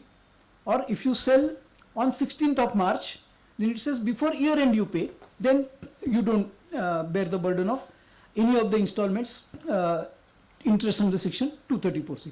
So those are fairly mechanical, understandable provisions. But what issue arises is whether there has been transfer of real estate or no. Because in transfer of real estate, there are number of ifs and buts. In case of movable property, issues doesn't arise. Because what is the date of transfer? In case of movable property, you go by Sale of Goods Act. In Sale of Goods Act, by delivery of possession, the transfer takes place. It may be actual delivery, it may be constructive delivery. You are selling your car, you hand over keys, that is constructive delivery. You are selling your mobile, hand over mobile, that is delivery. So delivery of goods is the delivery of possession is completes the transfer of this particular movable property. Since I talked of car, let me also tell that in case of car, supposing you have a car and you sold it to Mr. X for say 5 lakh rupees. Instantaneously the name on RCTC doesn't get changed. Supposing you sold on 1st of say January, that person transfers to his name on 1st of May after the year end. So whether the transfer will be 1st January or 1st May. So there first you have to ask yourself whether car is movable property or immovable property. It is movable property. So for movable property, for delivery of possession, the transfer is complete. The rest is paperwork. Even if supposing he does not transfer, you cannot go and tell car is owned by me. Those post facto formalities are pending. But in case of immovable property, under Transfer of Properties Act, read with Indian Registration Act, if you transfer immovable property exceeding value of 100 rupees, the act is of 1882, so 100 rupees also perhaps was much more valuable, but the definition continues. So if you transfer immovable property exceeding 100 rupees, it is a compulsorily registrable document. Unless you register it, the transfer will not take place. So even if you purchase it for 1 crore and entire 1 crore rupees are paid, but you do not register the document, then the person whose name is borne on that particular 7/12 extract or index 2 continues to be the owner. Because in case of other movable properties, if you are having that mobile phone, you can always say, this is my mobile phone. But if you consider there are 100 acres of land and somebody says, this is my land, how you know it is his land? So that is known only from 7/12 extract. Of course, there is one more provision. Supposing you purchase it and the conveyance is executed on 1st day of January, say 2024, and you happen to go for registration, you can go within 6 months, you can go later on also, but it attracts some additional charges, penalty. So you go for registration on say 2nd of May, 1st of May is holiday. Then in that case, whether the transfer is 1st January or 2nd May, the answer is it is 1st January. Because there is a Supreme Court judgment in case of Alapati Venkatramaya, the date of registration dates back to the date, the transfer dates back to the date of execution. So you executed on 1st January, registered on 2nd May, it dates back to the date of registration. So transfer will be concluded on 2nd May because his name is entered in 7th May. But it will date back to 1st January because you have executed that deed on 1st of January. So that way the execution of registered document is very important. And because of that, the issues arise in real estate and we have to identify what is the date of transfer. So in case of Sheshasai Steels, the assessee entered into an agreement to sell in May 1998. The total sale consideration was 5.5 crores. Both the parties entitled to specific performance. That is, supposing out of 4.5 crore rupees, 1.5 crore rupees are paid. So the seller can say, no, you give me balance 4 crore rupees and take the possession. Or if 4 crores are ready with the purchaser, he can say, take this 4 crores and give it to me. So that is specific performance. So right was given. The assessee gave permission to the builder to start advertising, selling and make construction on the land. You can advertise, etc. Power of attorney was executed in November 1998 and a director of the builder company was given that power of attorney. Power of attorney enabled the builder development of the property and sell and transfer to the persons. So this was done in 1998. Then there was differences in the seller and the buyer. So subsequently a compromise deed was executed in July 2003 and in July 2003 the power of attorney executed earlier was confirmed. The consideration was somewhat reduced by 50 lakh rupees and a compromise deed confirmed the receipt of 4 crore rupees till that date. Balance was paid in post dated check and last 2 checks would be presented. So this was the case. So in 2003 all these things happened. Thereafter The assessee took the view that I have executed these documents in 1998. So, 1998 or 6? Yeah, so 1998 I have executed. So you tax them in 1998 and not in 2003.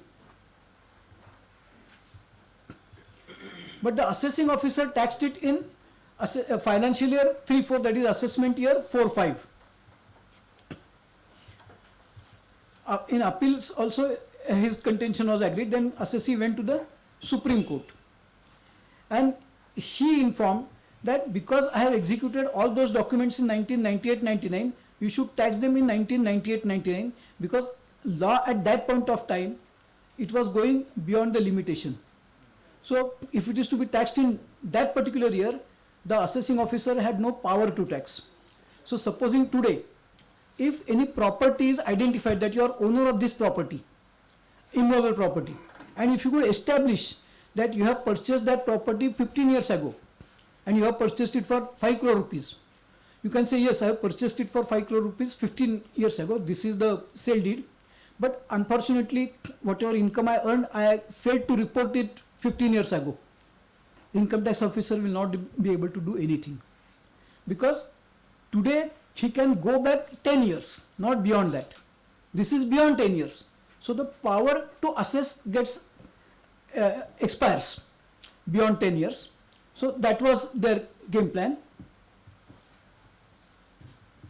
But then at the Supreme Court, they stated that, now here the Transfer of Properties Act comes into play. They said that under section 53A of the Transfer of Properties Act, the transfer of possession of the property to buyer is necessary, and the transferee is willing to perform its obligation.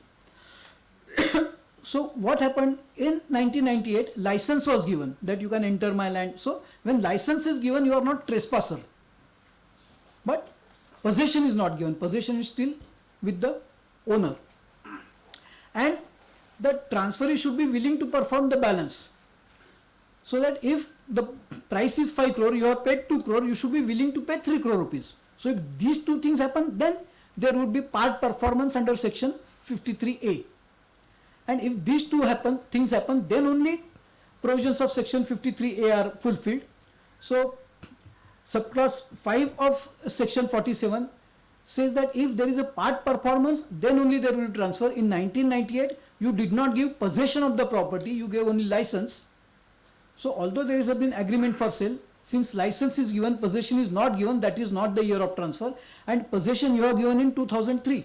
So it is rightly taxed in 2003. So in case of immovable property, that giving up possession is very important in case of clause 5 of subclause 5 of clause 47 of section 2. There is another clause, clause 6, and these two clauses we will discuss. That clause 6 says that enabling of enjoyment. So if you enable enjoyment of that property, then also there is transfer. And what is this condition? We will see when clause 6 comes. And to tell briefly now, see, as I told you that you should be owner of the property. Now you are having a flat in cooperative society or an office in a building owned by a company. When you have a flat in cooperative society, who is the owner? Owner is the cooperative society. You are not the owner. And cooperative society has 20 members. So they will give shares. Shareholder number 1, 1 to 10, number 2, 11 to 20, number 3, 21 to 30. And then they will say that the shareholder number 21 to 30 is entitled to occupy and enjoy flat number 3, flat number 4. So you have got occupancy right, enjoyment right, but you are technically not the owner. Owner is the cooperative society. So what happens when you sell those shares 21 to 30? What you will say, I have sold shares. So I will pay tax as per shares and there is no transfer of property. But that is not the case, because in this case, by transferring share, you are enabling enjoyment of the immovable property. So that is transfer of immovable property. So that is captured under clause 6. So they said that here also that enabling of enjoyment has to be as an owner. So supposing you are having flat number 3 and you give it on rent, he is enabling, you have enabled him the enjoyment of the property, but not as owner, as a tenant. So if you enable enjoyment as an owner, then only that clause 6 comes into play. Here you have given him license. So as a licensee, he will enter into agreement for sale, but who will own that money? You will own, because you are the owner. He is only agent. So both those clauses are not applicable. So here they examine those two clauses, and let us also see that the background of those clauses. And this particular provision came into sharp focus because of this Bombay High Court decision in case of Chaturbhuj Darkadas Kapadia, where agreement for sale was executed, and in subsequent years the other transactions took place, and they said that transfer will be in subsequent years, but court said that no, in the year in which you executed the joint development agreement and handed over possession, that will be the year in which transfer has taken place. So if you execute joint development agreement in year 1 but give possession in year 2, then transfer will be in year 2. But in year 1 you execute joint development agreement, give possession, it will be in year 1. And how it happens in year 1, year 2, let me just illustrate. Supposing there is a property, you own a land, and on that land you had a small bungalow. Because you moved elsewhere, you have given it on a rent, and that tenant is not vacating the bungalow, and you give for development agreement. Then you make a provision that okay, we are giving you for development, today it is my possession, so you vacate the tenant, we give you power of attorney for vacation of tenant, you put the plans for sanction with the municipality, and when the plans are sanctioned, that will be considered as date of possession to you. So the builder negotiates with the tenant, after 2 years he is successful, he pays him compensation, tenant moves out, he puts the plans, and in year 3 the plans are sanctioned. So the day plans are sanctioned, he will get the possession. So although the development agreement is entered into in year 1, still the transfer will be in year 3 because possession is crystallized in year 3. But if in this case you say that okay, there is a tenant, you remove him, but today you take the possession, in that case it will be year 1. But people don't do that, because if we say that okay, now you take possession and this is development agreement, then you will be liable to pay tax now. If you want to make investment, you have to invest now. If in that property you are going to take apartment, then that apartment has to be possessed by you within 3 years of the date of transfer. But if for plan sanction if 3 years are consumed, then you lose your exemption. So as a precaution, possession is not given, it is postponed. So in case of Chaturbhuj Dwarkadas, since the possession was given along with joint development agreement, the Bombay High Court said that yes, this is the year of transfer. So in case of immovable property, try to understand execution of an agreement and giving of possession is very important. That takes us to the definition of transfer with reference to immovable property. And two clauses are important. One is clause 5 and one is clause 6. The clause 5 says that transfer in relation to capital asset includes any transaction involving allowing of possession of any immovable property to be taken or retained in part performance of a contract of the nature referred to in section 53A of Transfer of Properties Act. So there has to be an agreement. Agreement is of the nature of part performance, and the underlying thing is possession is handed over. Then there will be transfer in that year. Now we know that in case of all other cases, we say that when you sell the property, when you hand over the car or mobile or whatever, then there is transfer. In case of immovable property, when the buyer's name is registered in the register of the sub-register, then the transaction is complete, he becomes the owner.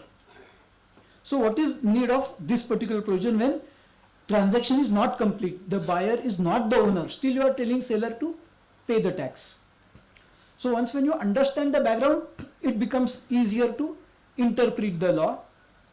So there builders used to or construct or sell the apartments, and then the completion certificate is there, it is handed over, and then for 5-10 years they did not pay any tax on it. So the reason is asked why possession, but conveyance is not registered. Till the time conveyance is registered, transaction is not complete. And after conveyance is registered, I will be entitled to that sale price, then I will pay the tax. So they did not register it for 5-10 years or not at all, and the tax used to suffer. So in order to bridge that loophole, this provision has come that when you hand over possession, you have entered into agreement for sale, and then that will be the date of transfer. And this 53A also we will consider. It says that where a person contracts to transfer for consideration any immovable property, by writing, signed by him on or on his behalf, that is okay.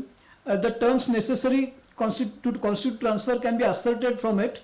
The transferee has, in part performance of the contract, taken possession of the property. So in 53 also taking of possession is necessary, or any part thereof, or the transferee being already in possession. So you are a tenant, so you are already in possession, and after 5 years of tenancy you enter into agreement for sale. So you are already in possession, so there is no requirement of further possession, and has done some act in furtherance of the contract, and the transferee performed or is willing to perform his part of contract.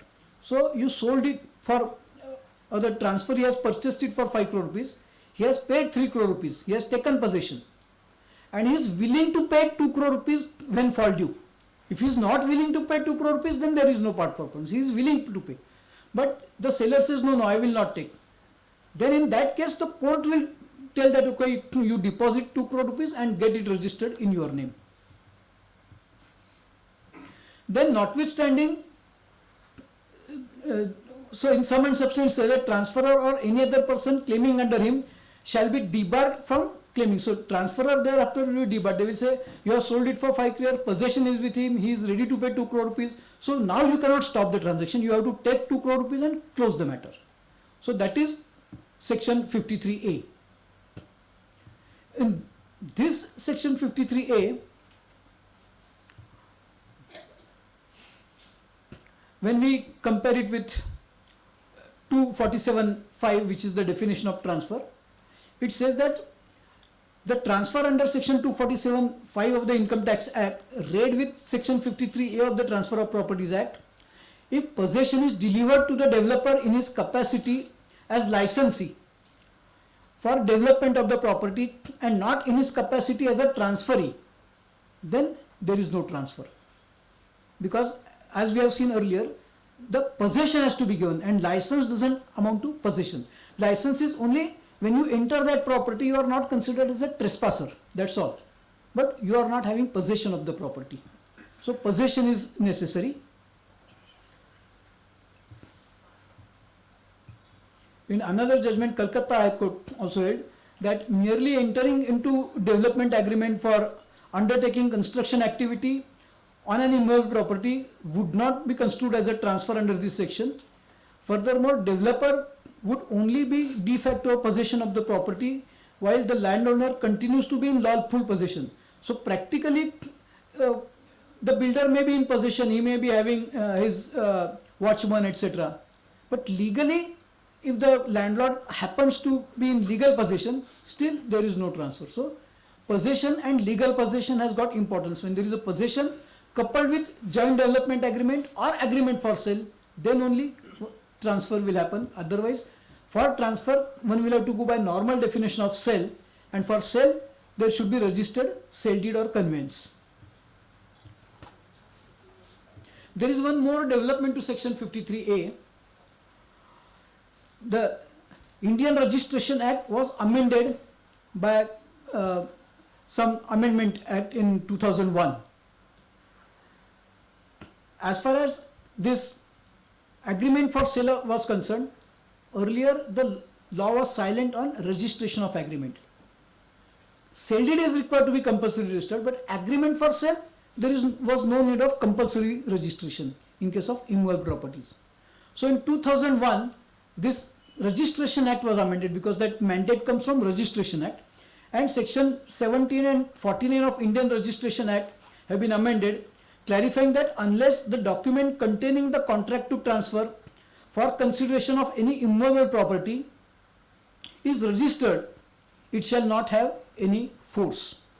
So unless you register, it will not have any force. So you have entered into agreement for sale or JDA, given the possession, but that agreement is not registered, then you are not fulfilling the provisions of section 53A. There will not be again any transfer.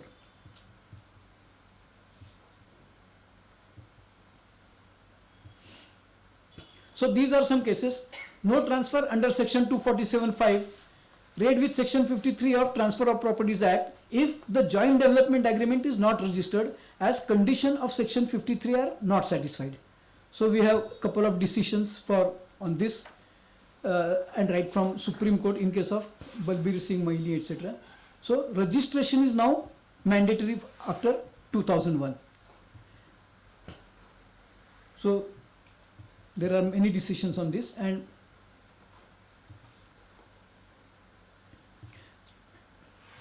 when we go to a subsequent provision in respect of immovable property, it says that you enter into any transaction, whether by way of becoming member of or acquiring shares in a cooperative society, company or other association of persons, or by way of any agreement or any arrangement, or in any other manner whatsoever which has the effect of transferring or enabling enjoyment of immovable property.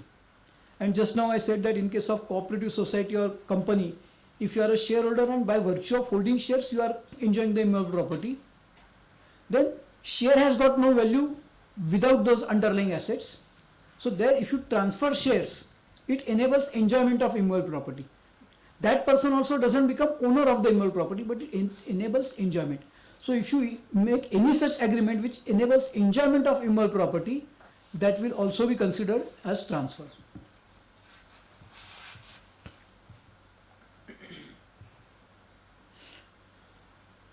So development agreement granted irrevocable license to the developer to enter into possession of the property and power of attorney executed to deal with the property.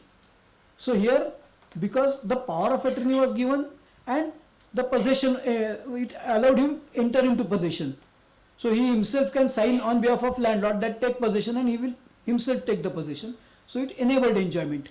So in this case, if enjoyment is enabled, then also there is a transfer. And for enabling enjoyment, again if you see, section 53A is of no avail. Registration is required for 53A. So 247(5) will be applicable only if the document is registered. But 247(6) registration is not necessary because it doesn't talk of 53A. It simply says any arrangement, agreement, shareholder, etc. If you enable enjoyment of immovable property, transfer is complete.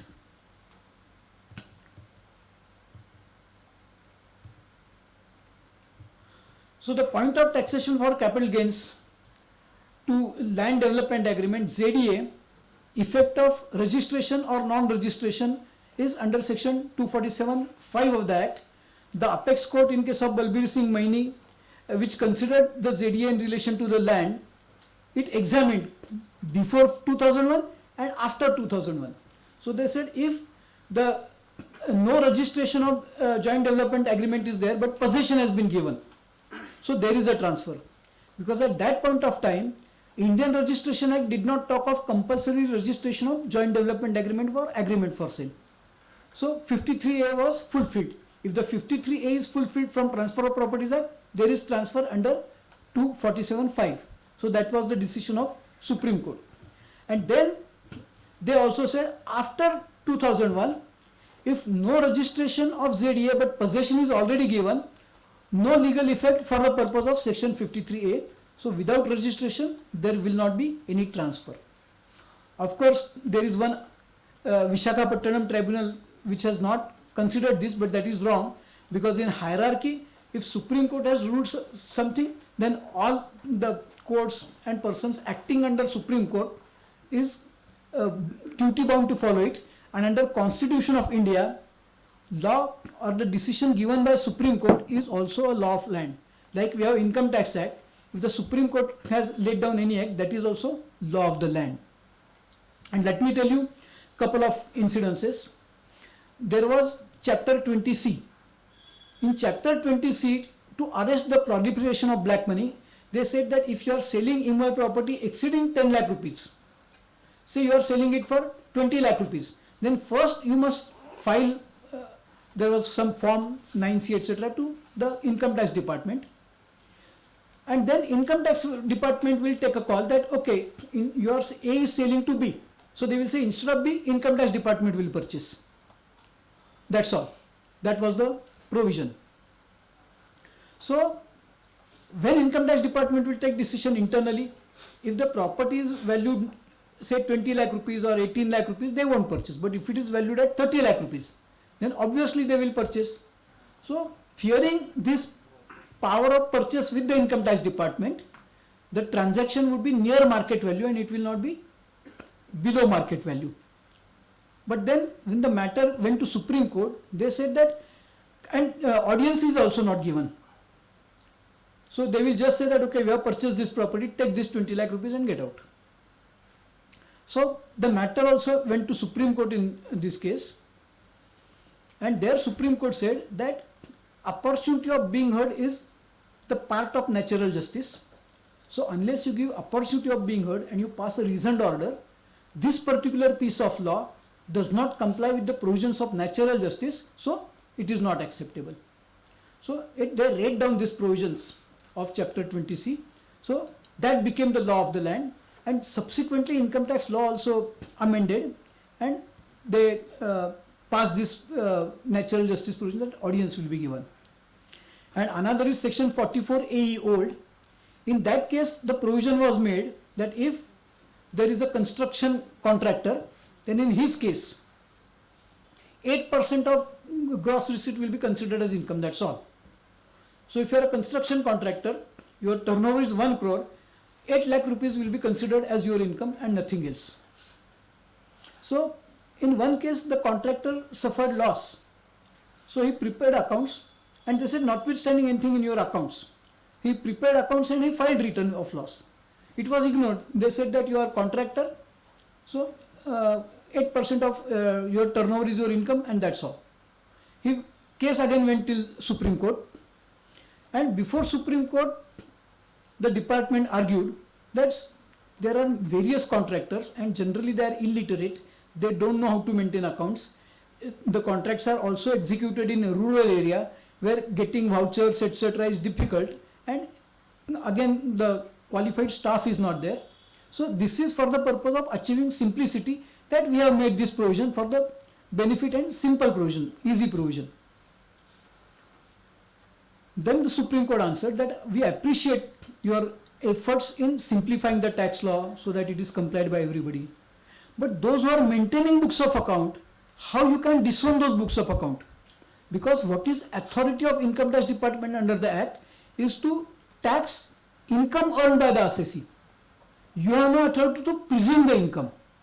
So if at all you are presuming the income, you must give option that either we presume this income, you accept it, or we give you this mechanism.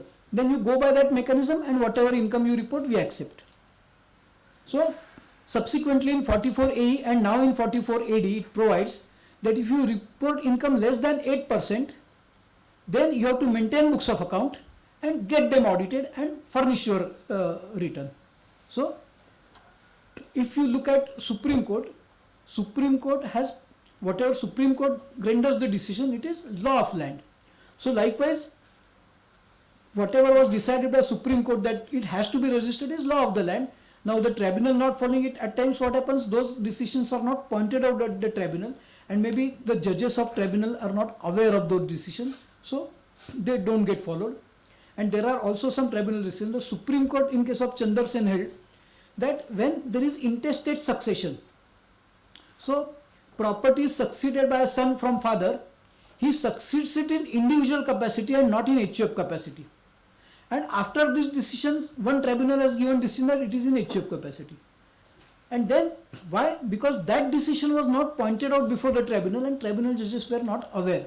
So maybe tribunals, there is a dissenting view from tribunal, but tribunal cannot go beyond the decision given by the Supreme Court, and this decision is of Supreme Court.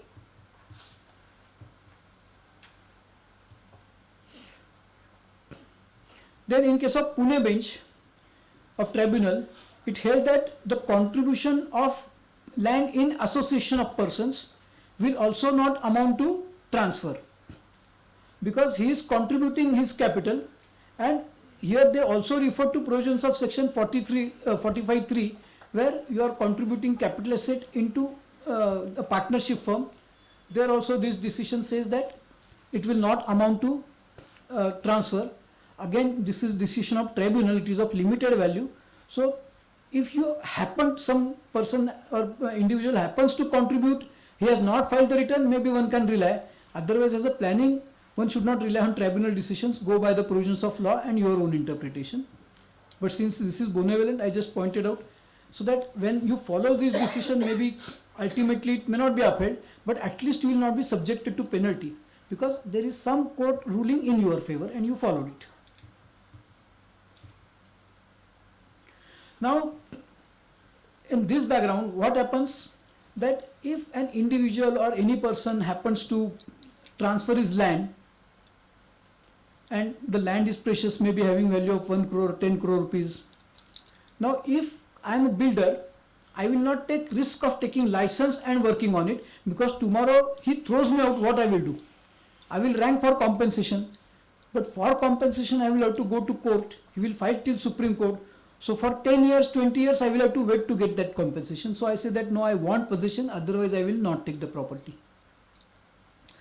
The seller is not willing to part the possession, because he says that I am not receiving consideration. Tomorrow if you don't work, what I should do? So the transactions were not taking place.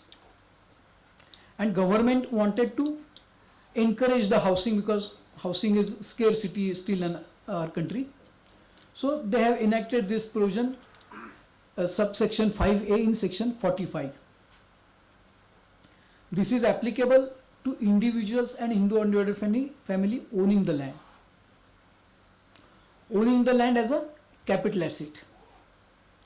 The provision in sum and substance tells that if you entered into a specified agreement, a joint development agreement, for the purpose of development of a property, you are receiving some share in that property. So if the property is developed into apartments, then you are getting 1-2 apartments. Or if the property is developed into, you have 100 acres land and various plots, and you are getting 1 plot or more plots. Or you are getting some share in property plus cash. Then in that case, the capital gain will be payable when the local authority, which is the specified authority, gives the certificate of completion. So today you have a piece of land, say 1 lakh square feet, you enter into an agreement, and that agreement tells that against the price of this property, give me 20 flats and you develop it. Assuming that the value of that property is 10 crore. In that case, without section 45(5)(a), I would be liable to pay tax instantaneously, because there is transfer, I have given possession, and against the possession I am entitled to get 20 flats. Today the market value of those 20 flats can be ascertained, so that value will be taxed, or construction cost of that can be taxed in my hands. I don't have money, because I am going to get only flats. Maybe I will sell those flats and earn. So it says that okay, you capital gain you determine in year 1.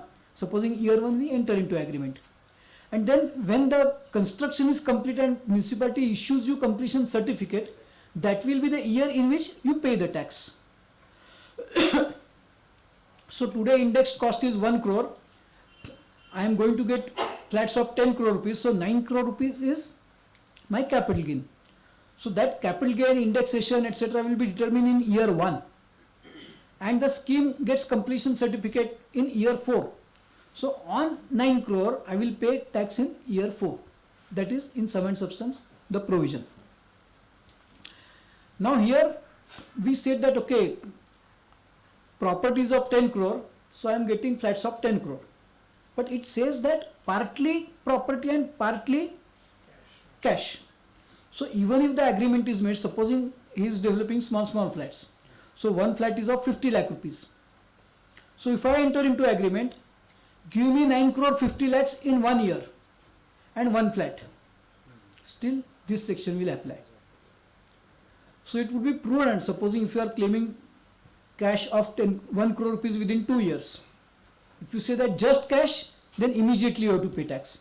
But if you say give 9 crore 50 lakh rupees as cash and one flat of 50 lakhs, or in 100 acres, he is developing say 500 plots. You say give me 9 crore 75 lakh rupees in installments in 2 years and one plot of 25 lakh rupees. Still, this section will apply because you are getting some share in land and cash. So on entire 10 crore rupees you will pay when the project is complete. So this gives encouragement for individuals and HUFs to come to the terms and sell the property. Builders also get, because tax is not required to be paid instantaneously. Now in this case, one case had come to me, and there they were developing one SRA, the LLP was developing SRA. So they entered into contract with all the slum habitants, and they had all rights to develop that SRA, to give flats to those slum habitants, and on balance FSI they were going to construct. And after this agreement, after 2 years, they felt that rather than developing, why not transfer it, because again they were not interested in development.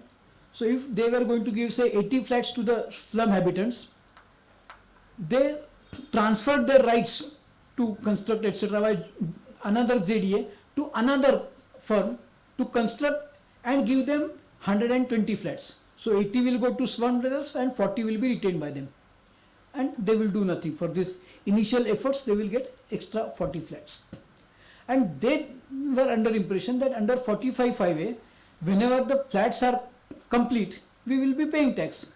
So in SRA it may take 5 years, it may take 7 years, but today we are not bothered. But they were wrong, because as you see, two things. One is for assessee, co-assessee and co-property.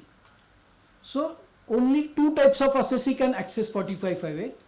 One is individual, one is Hindu undivided family. So for any other assessee like partnership firm, company, cooperative society, they cannot access 45(5)(a). So that aspect needs to be kept in mind. And second aspect is, this is under section 45. 45 comes under the title capital gain, and it is relating to, it says notwithstanding anything contained in section 1, subsection 1, it says that capital asset when transferred you pay tax. So you ignore that, but capital asset has to be transferred. So even if you are an individual, you are a builder and you have acquired that property as a stock in trade of your business, maybe that stock you retain for 5 years, and then you are entering into agreement, 45(5) will not apply, because that is not a capital asset. That is a stock in trade, a business asset. So that income computation will go under section 28, not under. So 4D will be applicable, not capital gains chapter. Now there is one more catch, that what is specified agreement, that we will see first. See, this is the definition of specified agreement. It means that the registered agreement, again here that agreement has to be registered. So means a registered agreement in which a person owning the land or building or both agrees to allow another person to develop the real estate project on such land, building or both in consideration of share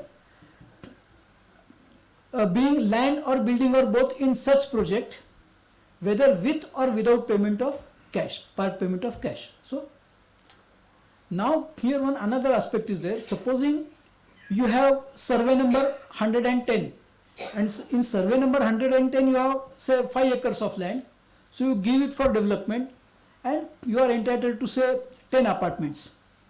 But he says that this survey number 10, I will start development after 2 years, and in 5th year it will be complete. And he is also having project in survey number 100. So you tell him that okay, then your survey number 100 construction is right now going on, so give me flats in survey number 100. so that I can get within 1 year. That's good. But then if you do that, you are not coming within 45(5)(a). Because 45(5)(a) says that you should get sharing property in the same project which is under that joint development agreement. This is not the same project, this is different project. So if you are taking property in different project, you are not covered by 45(5)(a). So you have to take in same project. And there is one another provision that if supposing you agreed that you give me 2 apartments, it will take 5 years to complete. So maybe plan is passed, construction starts, doesn't start, plinth is there, and then you feel that okay, I am in need of money.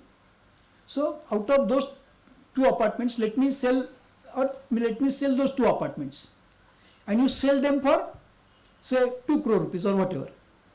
Then in that case the proviso says, provided that nothing in this subsection shall not apply where the assessee transfers his share in the project on or before the date of issue of the said certificate of completion, and the capital gains shall be deemed to be income of the previous year in which such transfer takes place, and the provisions of Act shall apply.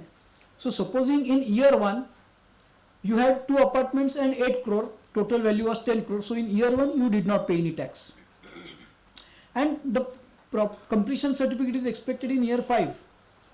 But in year 2 you sold 2 flats. Then on entire 10 crore rupees you have to pay tax in year 2. Of course there will be 2 taxes. One is, supposing you have considered that the market value of those 2 flats was 1 crore and you got 8 crore. So you calculated your capital gain in year 1 as 10 crore rupees. And that the payment was postponed. So in year 3 when you are selling, you have to pay capital gains tax on 10 crore. But it is possible that that value of those flats might have increased from 1 crore to 1 crore 5 lakhs. So on that 5 lakh and for 2 flats on 10 lakhs, you have to pay separate tax also in year 3 because you have transferred. Now it may be either short-term capital gain or long-term capital gain, or if you have treated those flats as stock in trade, it may be your business income. So 2 incomes you have to report. One is capital gain which was postponed, and the another is the increment in value of flats. So this is as far as section 45 5A is concerned about the postponement. But again there is one issue which is till today unanswered. See, I am entitled to receive 10 flats of 10 crore rupees, 1 crore each, year 1. Now year 3 I am in need of cash set 2 crore rupees. So out of 10 apartments I sell only 2. So whether I have to pay tax only on 2 crore capital gain or entire 10 crore? Because if you read the wording, it says that provided that provisions of this subsection shall not apply. So those provisions were applicable to 10 crore. When he transfer share in the project on or before the issue of the said certificate, etc. So one may take a view that it may be you restrict it to 2 crores, and supposing I have sold them for 2 crore 10 lakhs, 2 crore plus 10 lakhs. 10 lakhs for that year and 2 crore postponement of earlier year. The ITO also may take a view that you pay on entire 10 crore rupees. So this particular aspect till today has no answer, because we may interpret it, our interpretation may be howsoever good it may be, but unless we have some backing of court decisions, we cannot take any call. But to my mind, there is good argument for the purpose of taking a view that only 2 crores will be exposed to tax. Because as you are aware, whenever any provision is made, in that finance bill you get memorandum explaining the provisions of finance bill and notes on clauses. So when this 45(5)A was introduced, we have a memorandum. And what is the memorandum? What is the objective of this 45(5)A? It says that with a view to minimize the genuine hardship which the owner of land may face of paying capital gain in the year of transfer, it is proposed to insert a new subsection 5A in section 45 so as to provide that in case of an assessee being Hindu individual or Hindu underworld family who enters into specified agreement for development of a project, the capital gain shall be chargeable to income tax as income of the previous year in which the certificate of completion of whole or part of the project is issued by the competent authority. So the whole issue is mitigation of hardship. Now, if I am selling 2 flats and not selling 8 flats, and again you tell me to pay tax on entire 10 flats, my hardship will not be mitigated. And there are court judgments when there are 2 views on a particular provision which can be legitimately taken. You should err in favor of one which is in favor of assessee, and that is the decision of Supreme Court in case of vegetable products. That is one. And secondly, when there is any provision, something is found ambiguous, then you have to consider what was the peace of mind of a person who moved that provision. So this is the peace of mind of the finance minister who moved that provision. So the objective is mitigating the hardship, and therefore one can lean in favor.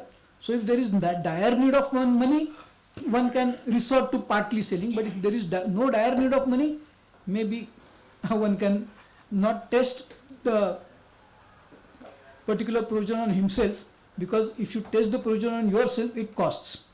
If on others it is tested, then it doesn't cost you, you can be in safe territory. And one more thing, that supposing you have received 1 crore rupees cash and some apartments, and then you want to also save tax on those 1 crore rupees because that will be added to your consideration, and you won't get 54 or any other benefits. In that case, when the clock starts ticking for the purpose of time for making investment, so there, if you look at section 45.5a, 45.5a overrides 45.1, and 45.1 says that pay capital gains tax in the year of transfer. It says that pay capital gains after the year of transfer in the year of completion. But the definition of transfer has not been altered by section 45.5a. So if you go to section 45 EC etc., where bonds are to be purchased, they say 6 months from the date of transfer. So again, date of transfer continues to be the date of JDA, because on that day you have entered into JDA and given the position. So you have to look at date of transfer for the purpose of investment in bonds, but payment of tax will get postponed.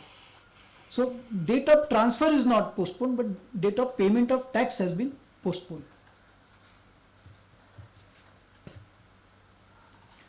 Then conversion of capital asset into stock in trade. In case of the specified agreement, it has to be a joint development agreement, or it can be a sell deed. Joint development agreement should be in flat in that scheme. This is the definition. It says that means a registered agreement in which the person owning the land or building or both agrees to allow another person to develop real estate. It has to be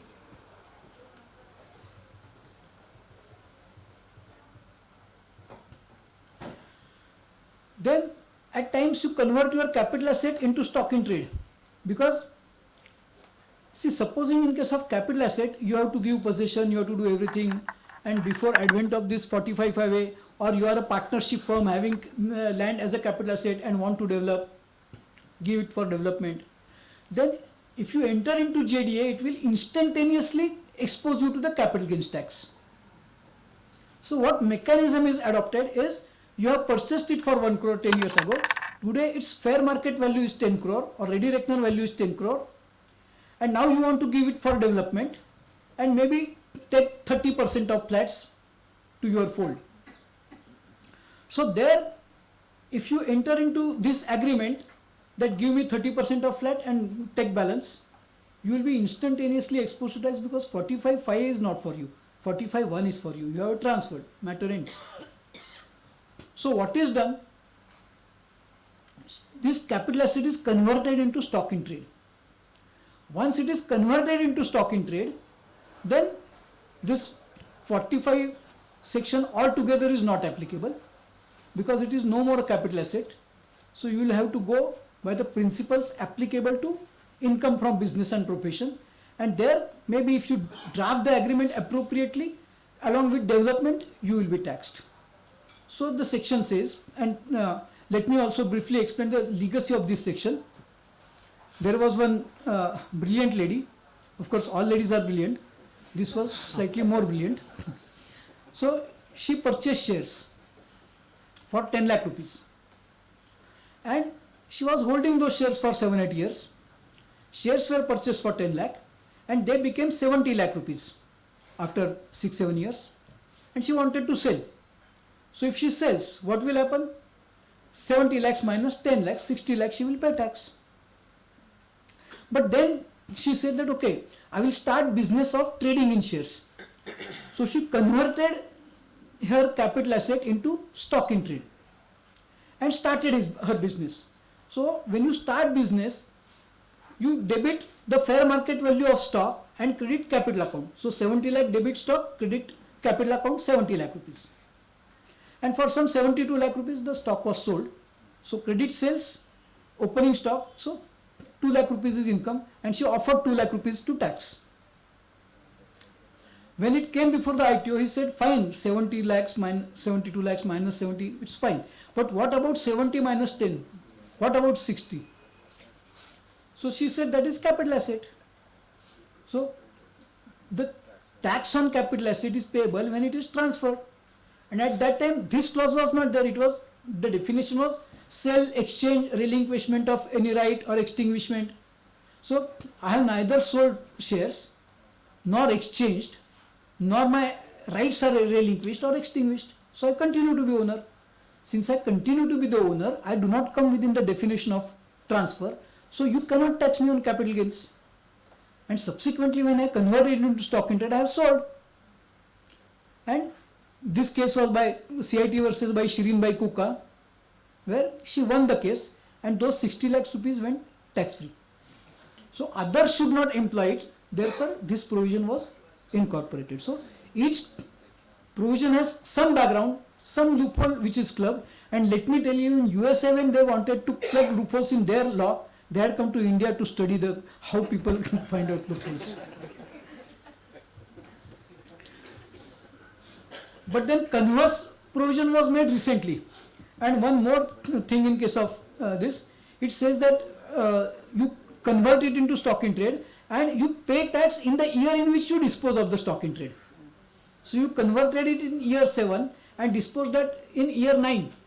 So in year 9 you pay tax on that converted capital gain. So that is the provision. Again, there also date of transfer is not altered. So if you want to make investment in bonds or you want to do any other investment to save capital gains, then that date of transfer will be the date of conversion. And then the converse is in case you convert your stock in trade into capital asset. So there recently the provision is made in section 28 that following income shall be chargeable to tax under profits and gains. So a partnership has got, say, purchased capital asset, purchase stock of land for 10 lakh rupees, it becomes 70 lakh rupees, and they feel that if we sell as a capital asset after 2 years, we'll pay tax at 20%, we'll get indexation, we can invest and save. So they decide to convert, but here the provision says that whenever you convert stock in trade into capital asset, in that year itself it will be business income. So no postponement of tax payment. The day you convert, instantaneously you are liable for tax. And again, if you convert, say, in the month of January, then even for earlier 3 installments, if there is any shortfall in advance tax, that also will not save. You have to pay interest on 234C.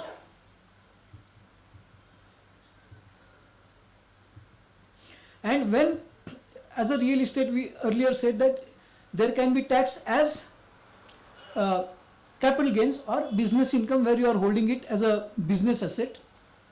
So whenever you want to consider what is income from real estate as a business asset, so you have to consider section 28, which says that any income from business and profession is taxable in the year in which it is earned. Section 145 relates it to the method of accounting. So supposing you convert it into stock in trade, your capital asset into stock in trade, then when the capital asset is disposed of, you will be liable to pay capital gains tax. But if you adopt cash method of accounting, in that case, as and when you receive the consideration, you will have to pay business income tax because you have adopted cash basis of accounting. If you adopt accrual basis of accounting, then accordingly you will have to pay tax. Now there is one ICDS 4 relating to revenue recognition. So revenue recognition standard says what is the point of time when you pay tax or recognize business income. It says that when substantial risks and rewards in the goods are transferred, that will be the date of transfer and not the legal title and those things. If you transfer substantial risks and rewards, and there is decision of Mahindra automobile etc. in case of depreciation, in case of builders also. So you know, generally when you purchase a shop, you purchase in year 1 and you get possession in year 5 after paying consideration, maybe year 3, and thereafter maybe apartment is formed or your conveyance deed is executed. So really you become owner when the conveyance is executed. So you took possession in year 2 and conveyance was executed in year 4. But in year 2 the assessee started claiming depreciation, and there the depreciation is allowed to the owner of the asset. So the ITO rejected the depreciation. You said you are not owner because the sale deed is not executed. Once sale deed is executed and registered, you claim the depreciation. But there Supreme Court said that this is a business asset and he has full control and possession of the property. So you need not wait for depreciation till the date of transfer. So likewise also in case of builders, if the possession is given to the flat purchaser, one need not wait to report profits till the date of actual execution of sale deed.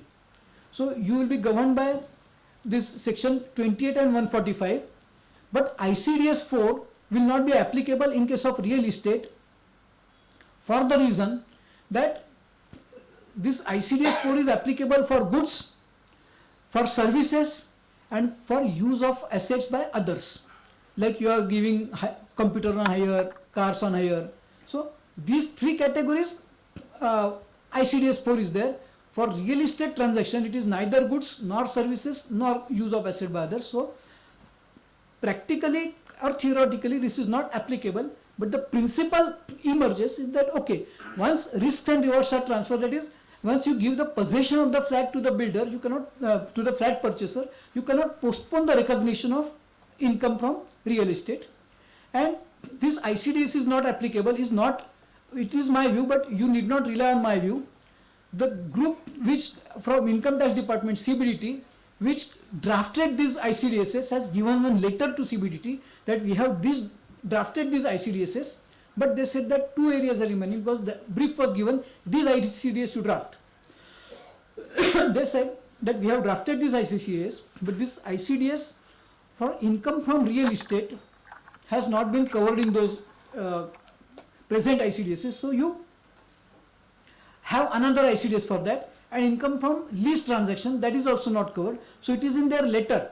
So although ICDS 4 is not applicable, at least its sentiment you can consider for the purpose of reporting business income from real estate if you are holding it as a stock in trade.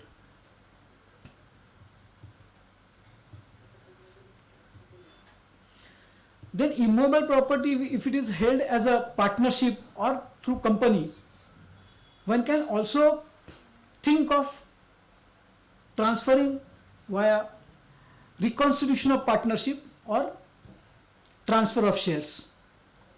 In case of partnership or LLP, reconstitution would be easier because maybe all construction responsibilities you can put on developer and your responsibility will be defending title of the immovable property, and that deed will say that okay, profit sharing ratio is 60-40, or maybe this out of 80 apartments we will sell this 32, you will sell this balance, and the cost attributable to each division they will bear. So effectively there will be receipt of consideration and cost attributable there to each division, where one is represented by landlord and other is by builder. So reconstitution of partnership is possible, but in case of transfer of shares it would be rather difficult, because in case of reconstitution of partnership tax will not arise instantaneously, but in case of transfer of shares tax will arise instantaneously, and particularly in case of shares, if the company is owning immovable property, its ready reckoner value has to be considered in valuation of those shares. So if the consideration payable for purchase of shares is lower than that value, then the purchaser may be taxed. If it is higher than that value, then the company may be taxed, or the purchaser will anyway be taxed on the entire amount. So if it is held by company, maybe one will have to pay tax. If it is held by partnership or LLP, maybe there is possibility of postponing the tax by amendment to LLP deed or partnership deed. So friends, these were the aspects which I thought for discussion on taxation of real estate. If I have missed on anything and if you want to discuss, maybe a couple of queries we can take. Thank you for patient hearing.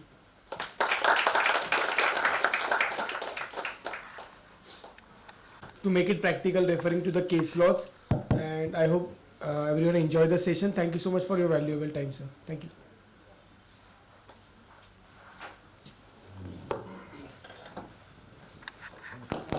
Clause 6 and 7 of Schedule 1 Part 1 prohibit chartered accountants in practice to advertise or to solicit the profession. There are small and medium firms who are wanting themselves to showcase themselves. They are also not able to do that because of this. And this is provision of the Act, not made by the ICI. So I have recommended the institute that we should give a list of provisions which are now outlived the utility, because in 1949 they may be okay, but 2023 they may not be appropriate. Because if I want to do accounts writing in South Africa, why should I not be allowed to advertise? And unless I advertise, who will know me in South Africa that okay, I am available for accounting? So please reconsider, and that is being reconsidered. But in the meanwhile, because it will take some time to reconsider, so the Ethical Standards Board has come out with CA Connect portal. So the idea of this portal is, from January onwards, we will be extensively advertising it in various media. And if any prospective client or anybody wants to have services of chartered accountants, he can have list of chartered accountants available in that CA Connect portal. And that will have two search keys. One is the area, location, and one is the practice area. So supposing he puts Pune and he puts, say, direct tax or MSME registration or FEMA, then if he puts Pune and FEMA, all the firms which have opted that okay, we are rendering FEMA consultancy, they will appear in that particular screen, and then he can select.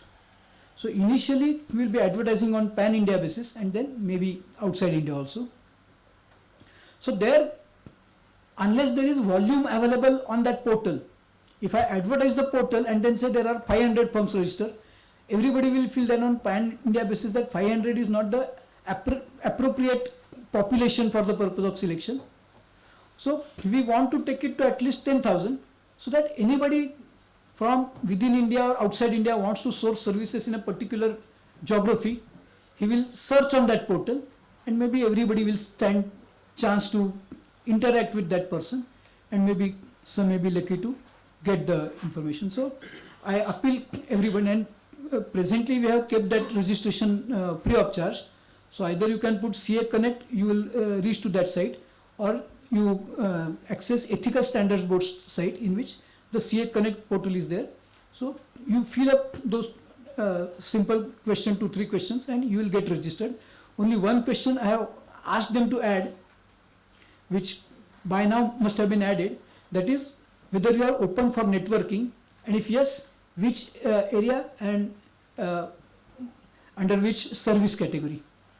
So supposing in Pune, if you want to have tie-up at Mumbai, then you can put cities that maybe you are interested in tie-up from Mumbai, and you are interested in tie-up in, say, GST or audit or whatever. So accordingly, maybe other firm of chartered accountants, if they are having some assignments in Pune and it is not economical for them to come to Pune and do the work, maybe they can source even chartered accountants from our fraternity also. And whatever I say, there is embargo to advertisement. That embargo is applicable only advertisement to the clients. To the chartered accountants, you can openly embargo. You can write a circular letter to the chartered accountants that I am available for doing, say, GST compliance or TDS compliance or audit or whatever. To chartered accountants, you can advertise that this is your strength and you are available for this. To clients, you cannot advertise. So maybe CA Connect portal, if all of you register, we'll have more numbers. At Pune also, we are going to have 1 week for the purpose of this registration. And if there is any difficulty, there is no difficulty, but if you find some difficulty, maybe you can call the office, Deepak or others will help you in getting the registration. Thank you. Now, Kishor Phadke has come, so we can now break for tea.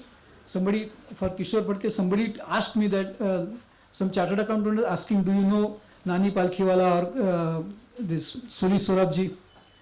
So he was from Pune. So he said that no, we know only Kishor Phadke and whatever it is, we take it as law. Thank you. Including complex matters related to Benami property transactions. His proficiency extends to appellate practice, where he has made impactful appearance before CIT Appellate, the Settlement Commission and various benches of the Income Tax Tribunal. CA Phadke's advisory prowess is not limited to domestic taxation, but he has consistently provided counsel to multinational clients on transfer pricing matter, successfully navigating through litigation and compliance challenges. Before his current role, he has served as an audit officer at Pricewaterhouse Pune, bringing a diverse range of experience. He also held key positions such as Divisional Account Manager at Swastik Rubber Products Limited, Internal Auditor at Philips India Limited, showcasing his versatility. Beyond his professional commitment, he also contributes as an active member of ICAT to Directors Group of Maratha Chambers of Commerce and Industry, various other chambers and study circles. His dedication is further highlighted by his past role as a managing committee member of Pune Chartered Accountants Society. So, sir, we warmly welcome you to today's session. I request CV Chitale sir to felicitate.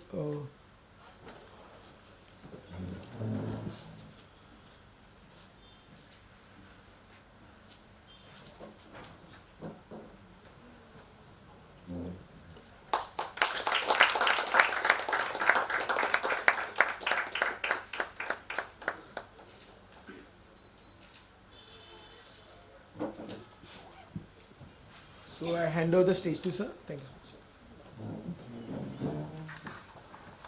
you. Mentor for us actually. Friends, last session for today, and I won't keep you much along in the evening hours and enjoying the election results, the fury of election results. Well, Shekhar has described a lot of things about me, but he himself is authority actually.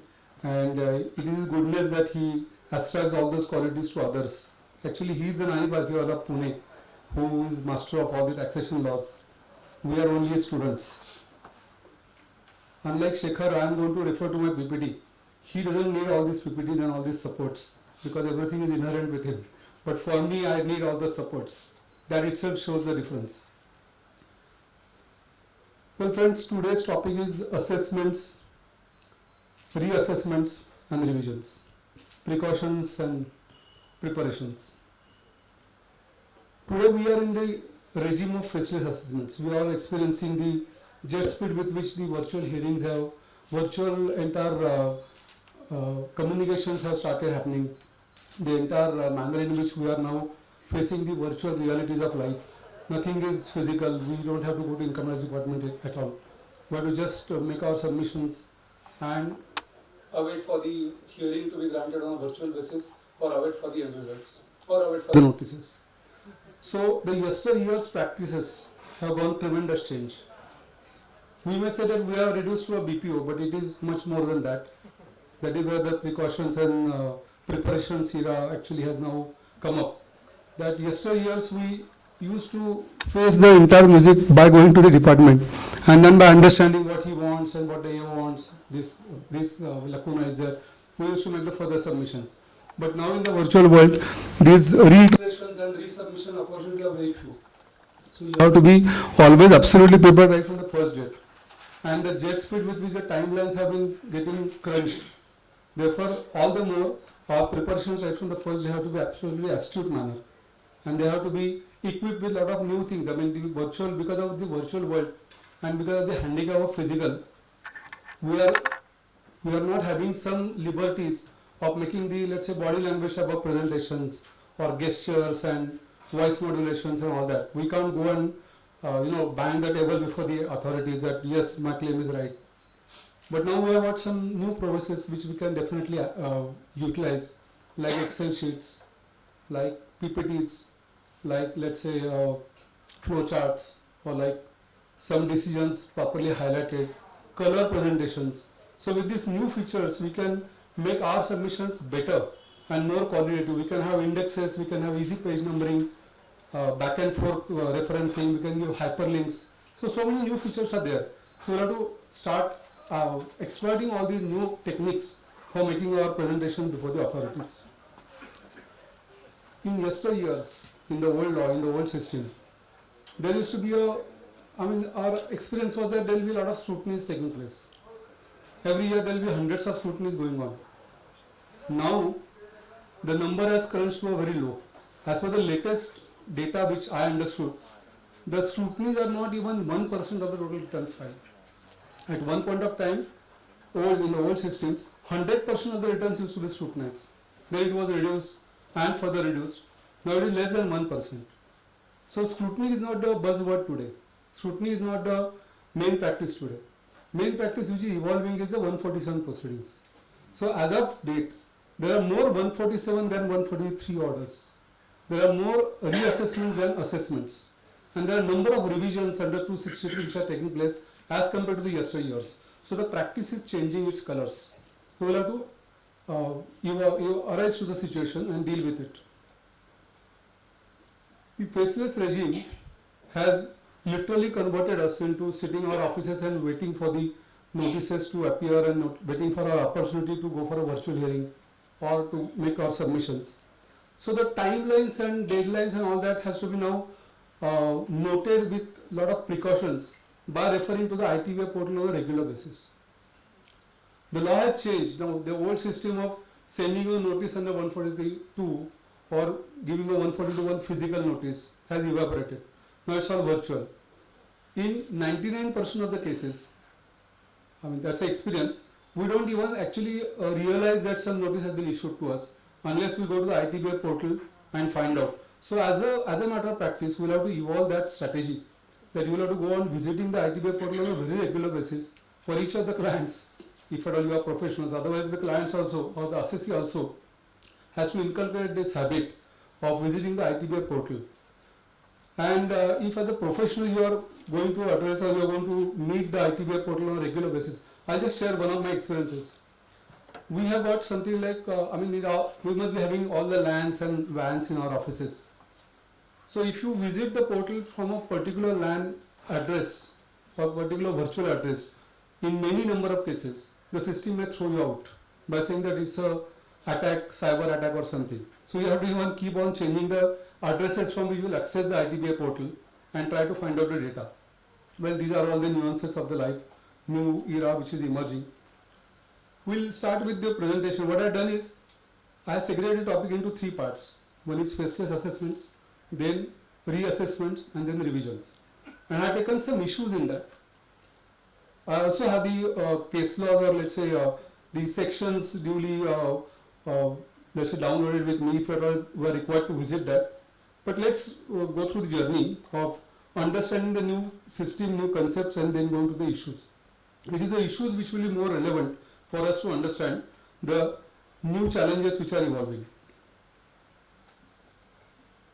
Some amendments from 2020, this 144B section was introduced, and then all the new virtual hearings mechanism was introduced.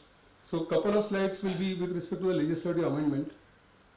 CBIT came out with the scheme of these faceless assessments. Now in this, I need some support. I think the screens are toggling before I give a entry or a hit.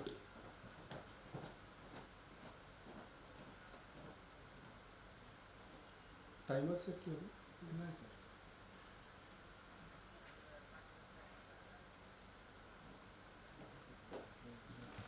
अच्छा.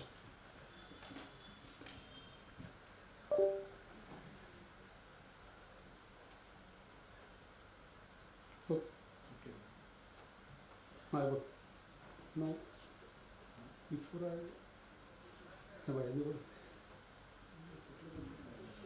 सगळे लोक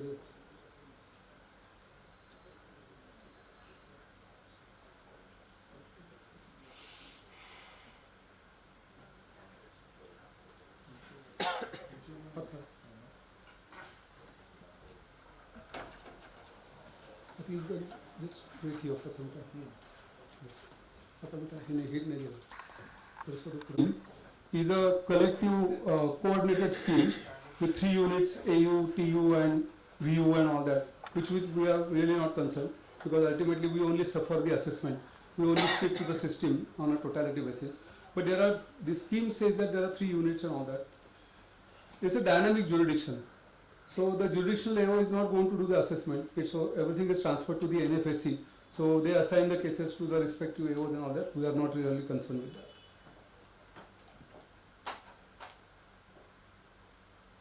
Well, this is the issue that the entire scheme is based upon the understanding or upon the assumption that all the assessees are having internet access and they are having sort of knowledge as to how to operate the system, how to interact with the system. This itself is a challenge within itself. So we'll have to live with that.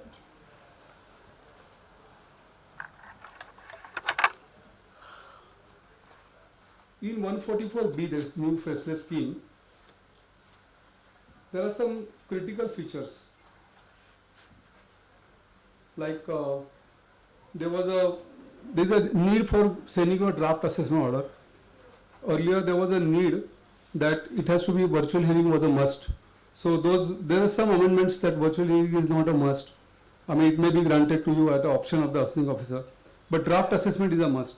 If there's some violation with respect to these processes, then it may lead to a damage to the order at all, totally.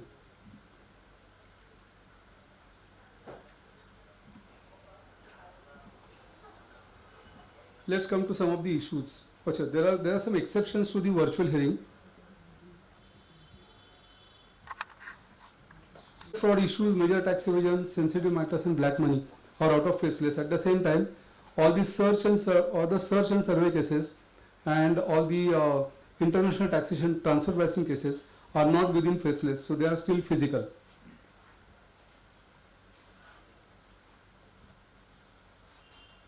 Personal hearing is a big challenge now. You are granted at times. There are some case laws which say that if the whatever you are asking for is not provided to you, then the matter could be sent back. There are a number of such issues, number of such cases where you ask for a personal hearing, virtual hearing, or ask for the data, or ask for some information which is not provided to you, and the court sends you back. Let's go to the issues.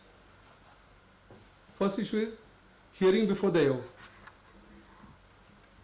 Granted. As per the old 144B9, violation of procedure under 144B makes such an order non-est. That non-est part has been removed. The same is deleted. When personal or virtual hearing is asked for, many issues of time mismatch or lack of infra, etc. arise. The poser is how to ensure or seize this natural right, which is a major challenge now. This is challenge which is felt by everybody of us. For virtual hearings at times are granted, but even if they are granted, they can't be seized in the real sense, because this is my own experience that at times the timings do not match, or at the given point of time the link doesn't arrive, and even if the link is established, the link doesn't really pop up, or even if it pops up, there is a humming and there is noise, and so the virtual link leads to a failure. Now these failures ultimately violate your principle of natural justice, that you must be heard before an assessment. So that if you are able to capture the happenings or the events properly, you will demonstrate at a later date before the appropriate authority and ask for a redressal. So this is a major issue which is happening today. We need to take proper care for this. Proper care in the sense that you should be more vigilant as far as virtual hearing is concerned. You have to notice every at times the virtual hearing links are only sent on ITBA. They are not even sent on the emails. So that all these issues arise, and then you should be able to seize every such step which is happening by saving the screenshot or by saving the communications. In the virtual hearing also there is a tab available in which you can make some submissions at the end, at the last minute. Even that you should save on by taking a print screen or a screenshot. and you should be able to reproduce it at a later date. In number of cases, the draft orders are not served. This today also is happening. If the draft order is not served, then the order suffers from irregularity, and such an order could be sent back or it could be quashed, depends on the authority's verdict. But then this is a important feature to be noted, that draft order has to be passed and it has to be served with the assessee, and only then the final order could be passed. If the final order happens to be same as draft order and in between you have made some submissions and they are not considered by the faceless assessing officer, then you have got every right to make agitation, and you should be able to make the agitation. You have to just compare the paras of the draft order and the final order and show that on this I have made submission, the order is bound to be set aside. So this care also will have to take. At times it happens that you are granted time of, let's say, up to make your submissions by, let's say, 10th of this month, and the order is passed on 8th or 9th. Note the dates very minutely. There are a number of such situations happening that the orders are passed even before the date, and if such orders are passed, again you can agitate the matters.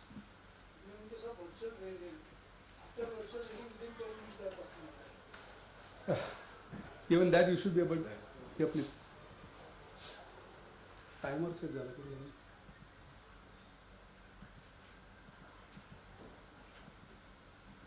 अच्छा, it was that simple. That's technology. The one who knows the button to be pushed is a master of the games today.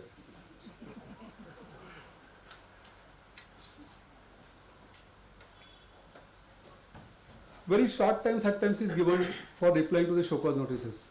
Like you receive the final show cause notice on Friday and you are given time to respond by, let's say, Monday morning by 9:35 or by 10:15 or something like that. There is a time given, there is a minutes given.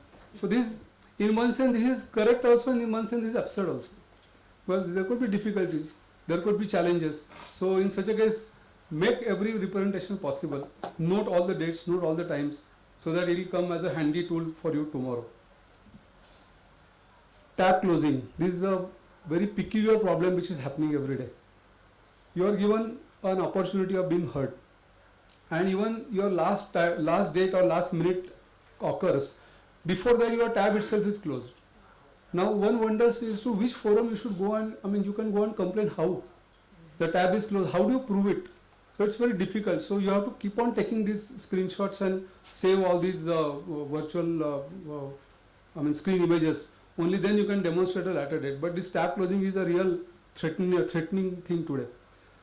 I have experienced a case where there was some 68 card addition or something which was likely to happen, and the AO wanted to make a verification with, let's say, 100 creators. So he sent 136 notices to all those 100 creators. Very easy now, because you only give the data and you give only email IDs. You have to just make one final command and send notices to all of them. All of those people should get a tab to respond. So this AO didn't give a tab to those people. So as a result, what happened? Notice was served, and the end result was the assessee is not responded, or the creditors are not responded. As a result, who's the person to suffer? Assessees to suffer for no reason. So this is again a very unique thing which is happening nowadays. So you have to be watchful with respect to the tabs closing. 144A. There's a great weapon, or there's a great tool available with the assessee to seek 144A directions from the additional CIT or from the joint CIT, whoever is in SESIN or who is in the command. That the AO, which is the way in which he is proceeding, the way in which he is trying to make an order, is irregular, is mistaken, erroneous, whatever your contentions are. 144A is like an appeal before the assessment takes place. So you can go to the additional CIT or joint CIT and ask for intervention from him. And if he intervenes, then his order becomes binding on the AO. So this 144A tool, it has to be used. I have been using this tool. Number of our professional colleagues have been using this tool. But today, in the faceless regime, there is no tab for 144A. So if you want to go for a 144A, and if you want to seek the directions, we have tried to go to the regular JAO's additional CIT and ask for intervention. He flatly refuses. He says, I don't have a jurisdiction. I'm not a master. I'm not a commander with respect to faceless. You go to severity. Where do we go? This is a difficulty which is arising today. We have been representing, but today or tomorrow the system makers will have to intervene and do something with respect to that. Otherwise this legal remedy which is there is going into the waters. So this 144A, wherever it is possible, try to make out a contention before your regular additional CIT. If it doesn't accept your envelope or your submission, so make the submission by email on his email ID, or at least make the submission by physical form in the ask cabin, which is available in every department's office. So you can ask for 144A. Today it has become let's say a sort of a non-workable remedy, but legal right is there. Therefore you should try to ask for it. Today or tomorrow it will come handy for you. 154 petitions. In number of cases there are prima facie errors which the assessing officer makes. It's a regular feature. We have been experiencing for right from the day one of our practical life. So earlier in yesteryears you used to go back to the AO saying that अरे 2 + 2 = 4 ही लिखा है आपने, 2 + 2 = 4 square ठीक ठाक कर दो. Now if you want to go for that, where do you go? Again for 154 there is no tab which is available. So again you go back to the AO and ask him to do it. He says again I don't have a jurisdiction, and I will rectify the order only when the jurisdiction is pushed back to me. This pushing back of the jurisdiction and non-pushing back of the jurisdiction becomes a nightmare. So before that the order will already take place, the demand will already arise, and against the demand all your future refunds will start getting adjusted. This is another nightmare. So today faceless and all this regime is good in one sense. It is very efficient, you can see what's happening, but it is bad in the sense that once the demand is raised, it is very, very difficult to erase it. Unless a CIT appeal listens to you or some appeal authority listens to you, and today's experience is that CIT appeal orders are not coming still today. I mean, there is a backlog of 4 or 5 years. Since 2019, there is no efficient disposal of CIT appeals. The number of CIT appeal, if you know, today on a country-wise basis, it is something like 6 lakhs or something. In all over India basis, there are 6 lakh appeals which are pending, and in all over India, the ITAT appeals, the appeals pending with the tribunal are not even 10,000. So in Pune tribunal there are only 400 cases left. Today there are 3 benches in Pune tribunal, 3.5 benches SMC considering SMC. There are 3.5 benches and there are only 400 cases. At one point of time, before let's say 15 years, there was only one bench in Pune and the appeals which were with the tribunal were 5,000. Now there are only 400 and 3 benches plus benches are there. So look at the vacuum which they are having, and the compilation of the appeals which are at the CIT appeal stage and non-disposal. So it's a big nightmare. Now unless those appeals are disposed of, your demand is not going to go back. It's not going to be evaporated. It's not going to be demolished. Until that time, whatever best you do, you take a stay against your demand, you do whatever, the system, the CPC will always adjust the refund of the next years against the demands. After that adjustment, assuming that you win after 4 years, 5 years, 6 years, thereafter you will start chasing, or give me my money back. You are already adjusted. Then there is no person to listen to you. They say, "हम क्या करें? वो CPC को पूछा." And then it's a nightmare. Your money is locked. There is no right person to listen to you. Even if there is a JO, then for him it's a last priority. It's a big problem. So you keep on making the tabulation कि ये year का 1 year का 7th year में adjust किया है, 2 year का 9th year में adjust किया है, ये sheet है, then उसको देखने का time नहीं है, and then he will say, okay, now I got it, then I'll make the bunching, I'll make the caging, and then I'll issue the refund and what? Your money getting locked is a big problem now. So as far as possible, try to avoid these situations. Try to make the compliance in such a way that assessments do not lead to a addition. Now that's only a sort of a good thinking, but the reality of life is that there are a number of AOs, there are a number of faceless AOs who are making obnoxious additions, who are making entire, I come across a case of a bank, a cooperative bank, in which all the deposits in the liability side have been added. Hundreds of crores have been added. This liability can't be met by the bank in their lifetime. It's very difficult. So these are the real challenges which are occurring. Faceless has given us a lot of benefits, no doubt, but it has created a lot of challenges also. One benefit I must share with you, which I personally like this feature to a great extent. In the yesteryears, in the physical assessments, after the assessment is done and when you go for appellate, there used to be always a tussle or always a dilemma or always a confusion as to what is your real submission, what is your real demand, what is your real notice asking you for information, and what is your compliance. on what date what was asked for, on what date what was replied. This was always a problem. Now, if you go to that ITBA portal, you log into your PAN number with a password, then the entire information is available. That order sheet, what we call as order sheet in the physical form, they used to write now. They used to write that so and so, CA so and so appeared, he's made the submission, he has been asked to come again on so and so date, and then sign his sign and our sign, and then order sheet copy. Getting the order sheet copy was again there was a tussle. So they always used to say, no, we'll not give you order sheet copy, we'll have to take approval of the CIT. All silly things. All those things are now gone. You get an order sheet very in a clean manner.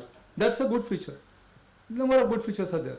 But then along with that, this refund getting adjusted, to my mind, is the biggest challenge today. So that we should be a little bit more observant with respect to this. So we have to be virtual actually, we have to be alive always. एक रुपया पे adjust कर दिया तो we have to start making agitation. Virtual hearings, as I said, our experience was that humming noises and disturbances is the biggest challenge. At times, what you are speaking is not able, the AO is not able to hear. What he is asking you, you are not able to listen. So all those problems are there. And tell me frankly, how many of the assessees are really conversant with all these ITBA portal virtual hearings? Very few. I mean, it's a good expectation that everybody should be capable of making a virtual interface and communications. But the reality is that, I mean, leave aside Pune and Mumbai and Nasik and all that. I mean, go to Latur, go to all these Mofussil areas, go to Usmanabad, go to Gadchiroli. What will happen and how they will respond? Again, a big challenge, but well, we have to live with this, all these difficulties. Recording of the assessment proceedings. There is an option given to you that do you want to get a copy of the recording? And I have always been saying that yes, but I have never got the recording. It's very surprising. At least we are saving that image that we have asked for a recording of the virtual hearing, but we have not got. So tomorrow, some authority will listen to me whenever they want to listen to my appeal. So that time it will come handy.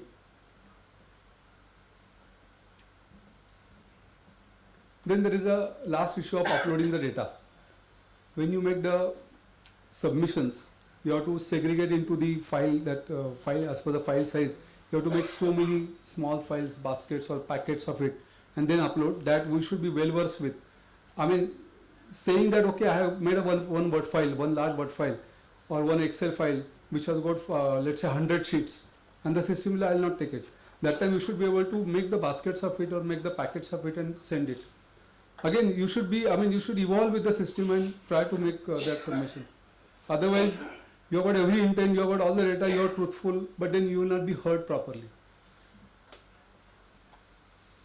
I mean, I take it as a challenge at times that if my virtual hearing is not coming to a conclusion in a rightful manner, I make the copy of that, physical copy of that, and go and straight away file with the AO.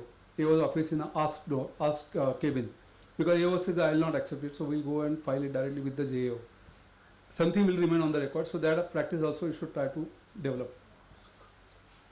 Quickly, let's go to reassessments. I think in the want of time, I'll skip this way in which the things have happened. Since 2020, 21 and 22, the entire system of 147 reassessment have gone a total change. It's a total revamp of the old system. The new system is totally different. I have captured all these memorandums from the time to time, but considering our concern with respect to the issues which are arising, let me face with the issues and I will go back to the theory whenever required. But to tell you the main things or main changes, the old system was, okay, old law was 147 section was saying that if the assessing officer has a reason to believe that there is an escapement of income, then he will reassess your income. Simple. If he has reason to believe. Now section is saying that if the assessing officer has a information suggesting escapement of income, he will proceed. Itna hi change hai. But then it has got huge implication. Understand, please understand, in Income Tax Act, there are various degrees of mental status. Like, there are certain degrees with respect to suspicion. If the AO is suspicious of something, then he will record your statement under 131. If he is suspicious of your accounts, then he will send accounts for a 142A audit. Suspicion based. There are certain actions which are bestowed in him on a basis of suspicion. थोड़ा degree ऊपर करिए. There are certain actions which are given to him on the basis of opinion. So if he comes to an opinion that your transfer pricing is not correct, then he will send a matter to the transfer pricing officer. If he comes to an opinion that there is under assessment, the earlier opinion was with respect to 147 itself. Earlier 147 was based on 147 opinion. So if he has got earlier law before 1989, if he has got an opinion that your income is not properly assessed or there is an escapement, then he will start 147. Then the third elevated degree is reason to believe. Reason to believe is much stronger as compared to suspicion or opinion. So it's an elevated degree. So if he has got reason to believe, then he will do something. Then now he has got reason to believe means that there is a lot of homework done by him. There are a lot of things which are already completed. And now he has come to a conclusion, sort of a firm belief that there is something which is wrong happening, and therefore he will proceed against you. So the old 147 with respect to reason to believe. Please equate reason to believe with respect to search powers. Under section 132, if the department has got the reason to believe that there is a concealment of income and that income is stacked in your house or something, then they can initiate a search. So reason to believe is that taller as compared to suspicion and opinion. And of course there is a fourth degree called satisfaction, which is under 271(c). If he is satisfied that your concealed income, he will levy penalty upon you. With respect to satisfaction, there are huge number of cases, many sections like 14A. If the AO is satisfied that your exempt income against your expenditure has been claimed, then he can make the adjustment. So satisfaction is the tallest degree between the four of them. Now reason to believe escapement under the old law was itself a safeguard as compared to information suggesting escapement today. So under the old law, the moment you get a 148 notice saying that there is a reason to believe, you go on the front foot and start attacking what is the reason with you. Tell me what is the reason with you. Tell me, give me a copy of the reasons.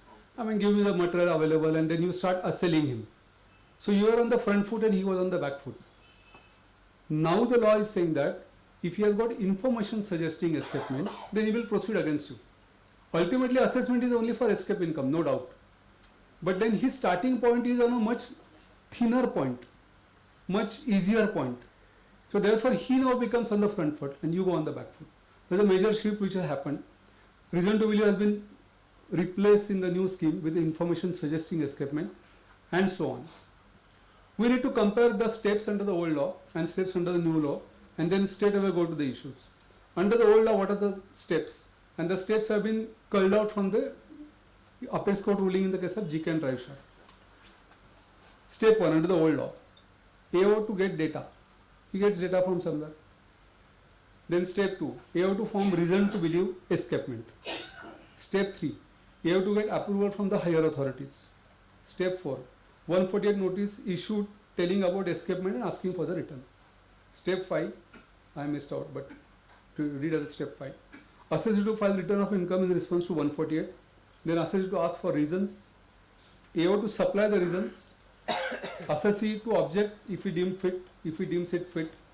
AO to pass a speaking order dealing with the objections, and then the assessment to take place. This is the old law, the old system. Come to the new system. AO to get data oblique information suggesting escapement of income, which is called ISE. AO to seek approval of higher authorities to conduct inquiry under 148A subclause A. AO to conclude inquiry under 148A subclause A. If deemed fit, AO to send notice to assessee informing about information suggesting escapement of income. Assessee to object if deemed fit. AO to consider objections under section 148A(c). AO to pass order under 148A(d) dealing with the objections of the assessee. Then AO to issue notice under 148 and then 147 assessment to take place. What has happened is, he starts, as I said, he can start with a, let's say, a much minor degree of information. He doesn't have to come to a conclusion that there is a reason to believe there is escapement of income. He can just start in a, let's say, in a hindsight. He can start in a gray area. He did not have a firm belief about anything.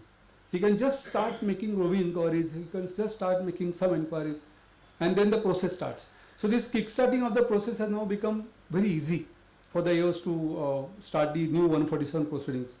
So therefore we are now going on the back foot, and now we'll have to keep on countering his informations, his accusations or his requisitions, and the matter will go ahead like that. Now what in essence has happened is, earlier the reason to believe was formed by the AO, and then everything was put to the assessee. Now everything is put to the assessee on the basis of mere data availability, and then the reason is, and then the finally escapement charge is established. There is a major shift between the old and the new law. Let's go to the issues. Issue number 1, meaning of information suggesting escapement.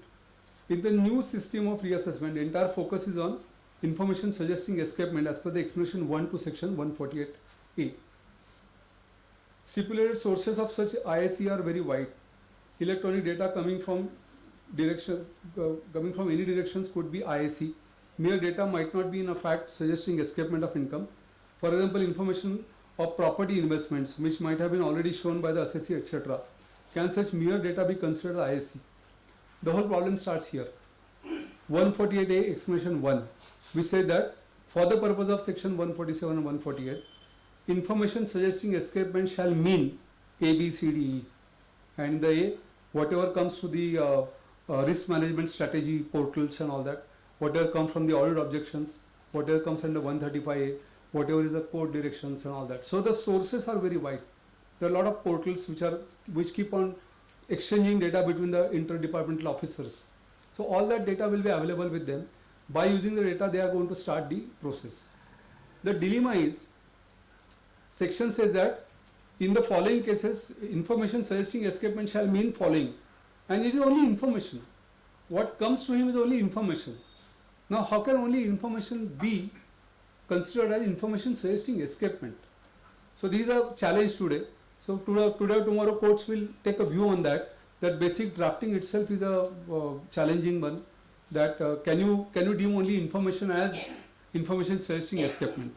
But well, we'll have to live with the law today. But well, dilemma remains that can the information, merely information, be considered as a information suggesting escapement? So the way in which I look at it is like this. So the AO gets a lot of data. Data is a raw material for him. Data is a garbage. Whatever comes to him is a garbage. After that, he has to go through a lot of processes. And in that processing, somewhere at some point of time, that information becomes escapement of income attribute. Now at what point of time it becomes is not defined by the law. It's not defined. What is the process that he has to go through? As we were just seen in the stages, in the steps. He gets data. Then he has to make an inquiry with respect to data. Before that, of course, before that he has to take an approval of the CIT or CCIT, whatever it is. Now the approval also is very steep. So he gets data. Then he has to call out from that whether there is a possibility of a revenue leakage into that data. After that, he has to make some preparation, some emails, some communication, some dossier or something he has to make. Then he has to send it for approval to the CCIT or CIT. Then he has to get the approval, and then the next process started. He will start sharing it with the assessee. Then objection. Then after objection, he will have to pass a 148D order. Before that, again approval. So to my mind, at the stage of 148AD, the information suggesting escapement transforms into escapement or transform into an attribute of escapement of income. Still at this point of time, it is not escapement of income per se, because thereafter there is an inning. Then he is going to send you a 148 notice. Then there is a 147 proceedings. So it is backward journey. So first information, processing, communication to the assessee, pass the order, then go to 148 notice, then come to 147 and then pass the order. So in this process, somewhere the information transform into an escapement attribute. So that point, my point was that that instance is not clear from the phraseology of the law. So you have to call out that this is the moment at which the information is no more information. It's no more a passive information, passive data. It has become a pivotal data, or let's say vital data for the purpose of believing. The word belief is not there, but for the purpose of coming to a conclusion that there is a escapement of income, and then he has to proceed. So this transformation we have to let's say observe with lot of care. At what point of time, whatever is a failure. See, the point is that the moment there's a failure from either side, the conclusion is going to be automatic. So if at some point of time you are able to conclude or you are able to show that this particular action of yours is not sufficient to hold that information has transformed into an escapement. If you are able to establish that, then you can save a 147 rigor. As I was just referring to a census of that 1% only selected for scrutiny. As per my understanding and my knowledge, in Pune, in that range 2, which is the biggest range in Pune, in PMT building, only 400 cases were selected for scrutiny under 142 and 2,148 notices were sent. So just imagine the data in which this 147 is going to be the order of the day tomorrow. So you'll have to observe all these things very carefully. A point arises that there are a lot of other vital informations which comes to department, like CBCR or like third-party complaints. A lot of people complain that so and so has got a lot of property, make a inquiry of him. So होता है, टपाल में जाता है information. Audit objections for not following rules. Say 11 UA. In 11 UA you give some valuation and the valuation is not matching with the whatever values you state there in the return of income. Suppose the AI doesn't pick up this particular discrepancy, then can this be picked up under 148A? Answer appears to be the negative, because for 148A your sources, now whatever even the sources are wide, but it must be a part of one of these sources. If you yourself are informed by way of 11 UA filing and all that, and then that 11 UA form your filing and discrepancy is not picked up by one of the sources defined under 148A, then this is not a possible to argue. There are a lot of decisions of the other tax courts. There are a lot of GAR panels, ARs, DRP orders, settlement commission orders. These are not per se part of 148A escapement means information suggesting escapement mein. All these things are not included. The problem is that even if they are good, they are good precedents or good authorities, on the basis of which under the old law the AO can always trigger escapement of income. But under the new law, since the sources are confined to a defined matrix, therefore unless all these things come into that defined matrix, even if the information is there, the AO can't proceed against you. That is the point. Audit objection. This is always a problem. We have been experiencing that whenever audit objection is taken in your scrutiny case, there is always a debate. There are a number of debatable issues. There are always contentious issues involved. Can a mere audit objection itself can lead to a meaning of information suggesting escapement? It's after all a view of the auditor. It's not information, so to say. Information is something which has happened, a transaction. I have purchased a property, I have not reported. Yes, that could be information. But it is somebody feels that no, your capital expenditure claim is not correct. It is not backed up by adequate plant and machinery. It is only his view.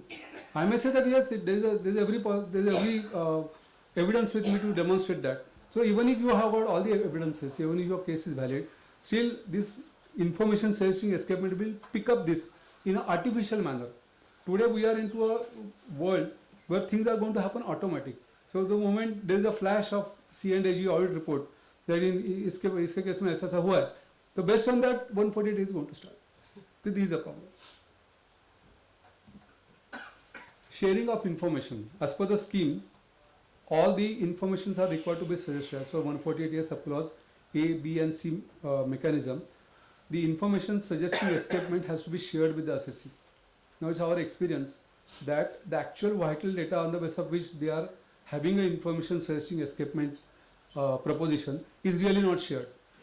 They only share that, okay, we have got information, you make your submission. And if we ask for the evidences of the same, then there is no answer. So even if there is a requirement of the law that you have to share all the data is not shared. And today the problem is that there is no grievance to whom you can go. Can you file CP-gram for every such step? Very difficult. Can you go to the jurisdictional assessing officer? He says, sorry, what can I do? To whom you should approach is the problem. You don't have the ears to listen to you.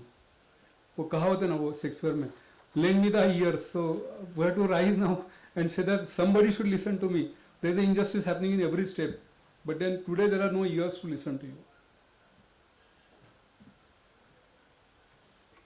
There is a very subtle point here, that escapement and deemed escapement under the new law. Deemed escapement, deemed information suggesting escapement. If you go to the old law 147, there is explanation 2, which was saying that if there is any, the AO can add for all the escape income, and apart from that he can whatever age reduction claim, extra deduction claim, extra claims made, whatever comes to his notice, he can make an addition. Now the explanation 1 says, read with 147, that only these 4 or 5 compartments are there through which the data is supposed to reach to the AO for the making of the escapement assessment. Now the point is that, suppose while doing a 147 assessment, the AO comes to know that your depreciation rate at which you have claimed depreciation is excessive, is incorrect, and I mean building को आपने plant and machinery का rate लगाया. Suppose he comes to this particular information. Unless the information comes to the sources, he can't disturb you.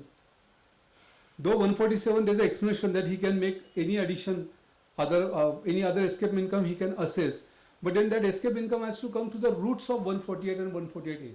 Unless it comes to the root of 148A, even if he has got the information, he can't tax it. This is a dilemma which is coming up today. Of course, whatever I am saying today, it is not tested by the courts. Courts may hold tomorrow that is only an illustrative mechanism. It's not absolute. In absolute sense, if there is an escapement, section itself permits you to make the addition. All that is left to the courts. But today, you can make a contention that whatever comes through 148 explanation, only that much is the permissible route. Whatever else, even if it is there, you can't disturb it. Here is the poser. Assume a case of valid initiation under 147 for say some hawala entries information, and AO during the 147 proceedings notes that PF/ESR deductions are disallowable under section 36(1)(5)(a) due to a checkmate decision. Supreme Court, you must be aware, checkmate decision already there. Can he do so under 147 itself? To my mind, the answer is no. He can't do it today. Even if the section permits, the section says that as per 148 to 153.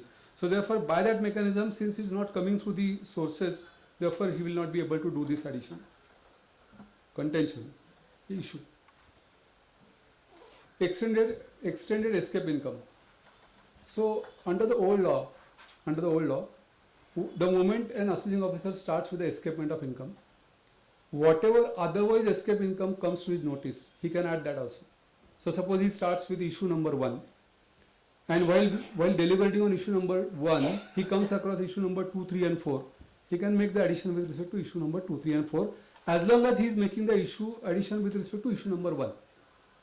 So if issue 1 is added, issue 2 can be added, issue 3 can be added, issue 4 can be added. That has been done away with. Now under the new law, there was a wording in the old law which said that AO also can make an addition with the others. And also word was there, that and also word has been removed. So therefore Jet Airways is no more a good law. Correct. But then he has to come through the otherwise routes, and that to that extent, so there is a stringency also, and there is possible relaxation also. So accordingly you will have to understand the meaning of extended income. Burial of evolved safeguards. So under the old law, there are a lot of safeguards which have evolved over a period of time. What are the safeguards? Some of them. Tangible material for the old law. Tangible material must come from outside. So this is based on the principle of functions officio. When an assessing officer makes an assessment at one point of time, thereafter he can't go back and visit the file. Once he makes the assessment, he becomes functions officio. He becomes detached with the file. He is not supposed to look into the file again back, because otherwise, if he keeps on looking at the file again and again, it will lead to harassment of the assessee. So this is called principle of functions officio. So this was the old safeguard. Fresh material must exist. It must come from the outside. It must be fresh. It can't be the same. Matlab, I have got lot of creditors, and somebody tells me that this so and so party has got a lot of creditors. That can't be a material. It has to be fresh material. It's already there. So something coming from outside is required, but that should be fresh. That should not be something which is already existing. Safeguard. Live link should exist. Data could be anything in the old law, but it must have a live link with the subject matter. Application of mind by the AO is a must. no reapplication of mine, and so on. There are something like 15-20 safeguards in the old system. Now many of those safeguards have been buried into the new system, because now you are told that you have to do it in a mechanical manner. The moment you get source of data, the moment you follow the procedures, thereafter it is escapement. So how many of the old safeguards will be available today is a matter. Majority of them, to my mind, will be demolished. Now we'll have to live with the new safeguards. But we need to understand what are the old safeguards, because some of them could be still applicable, like let's say reapplication of mine. Reapplication of mine can never be done. I mean, as a AO, I have already taken a view with respect to something. Now some information comes, I cannot take a different view, because it's a gospel that the assessing officer looks at the file from the eyes of law. Once he has looked at a particular file, he can't have a different character of reading it, different way of reading the same thing. Once he reads something, he must come to a conclusion, then thereafter he can't take a different view. Because again, if it starts coming to a different view on the same subject matter, it will lead to harassment. In the new system, there is a double approval, and that has become a new safeguard. Under the old system, at the stage of issuance of a 148A notice, AO is required to take a approval of the higher authority and then issue 148. Now in the new system, there are two approvals required. One is at the time of after getting data to conduct an inquiry, one approval is required, and after conducting an inquiry, after getting the feedback from the assessee, passing a 148A surplus D order, that time again approval is required. So there's two approvals is a new safeguard which has been introduced into the system. We'll have to live with it, and we'll have to exercise our right of knowing how the matter has been approved, who approved, is he the right authority. Look, I mean, today the approving authorities have been elevated. In the old system, the approving authorities were either additional CIT or CIT or CCIT. Now under the new system, it is CCIT or PCIT or PCCIT or DG. So, well, this is the way in which the new system is there. So you'll have to ask for the approving authorities, their approvals. Again, you can go into the nature of approval. There is a recent Supreme Court judgment which says that approval is given in a mechanical manner, it is not approval. There has to be a mind application with respect to approval. AO says that I am coming to this conclusion. If the CIT simply writes approved or approved as per the records, this is not a real approval. Approval has to discern the real mind satisfaction. That is what the Supreme Court says. That is what so many courts says. So you have to go to the quality of approval and then find out whether your case has been really approved by the approving authorities. To that extent, the old law of approval, what is the meaning of approval, will continue to apply. There is a very celebrated judgment of Shah or something of Delhi High Court, which says that even if you don't write the word approved, still if your language is discerning an approval, then that is approval. So if the CIT writes that I have considered the file, I considered the findings of the AO, and they appear to be logical, there is a reason to come to this conclusion, and then he signs. He doesn't write the word approved, fine. Still, the approval is discerning from the language. But if he says approved and approval is not discerning from any of his discussion, it is no approval. So that is the point.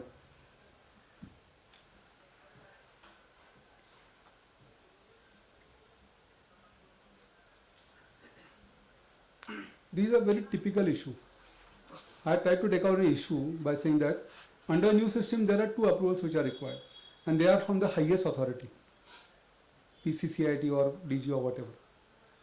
Now thereafter, suppose there is an addition and you make an appeal before the CIT appeal. Do you expect a relief from CIT appeal? Because CIT appeal will take a view that, look, my comparable person, a person who is of the same rank in the system has already taken a view on this subject matter. Can I distinguish from him? Can I differ from him? Can I dissent with him?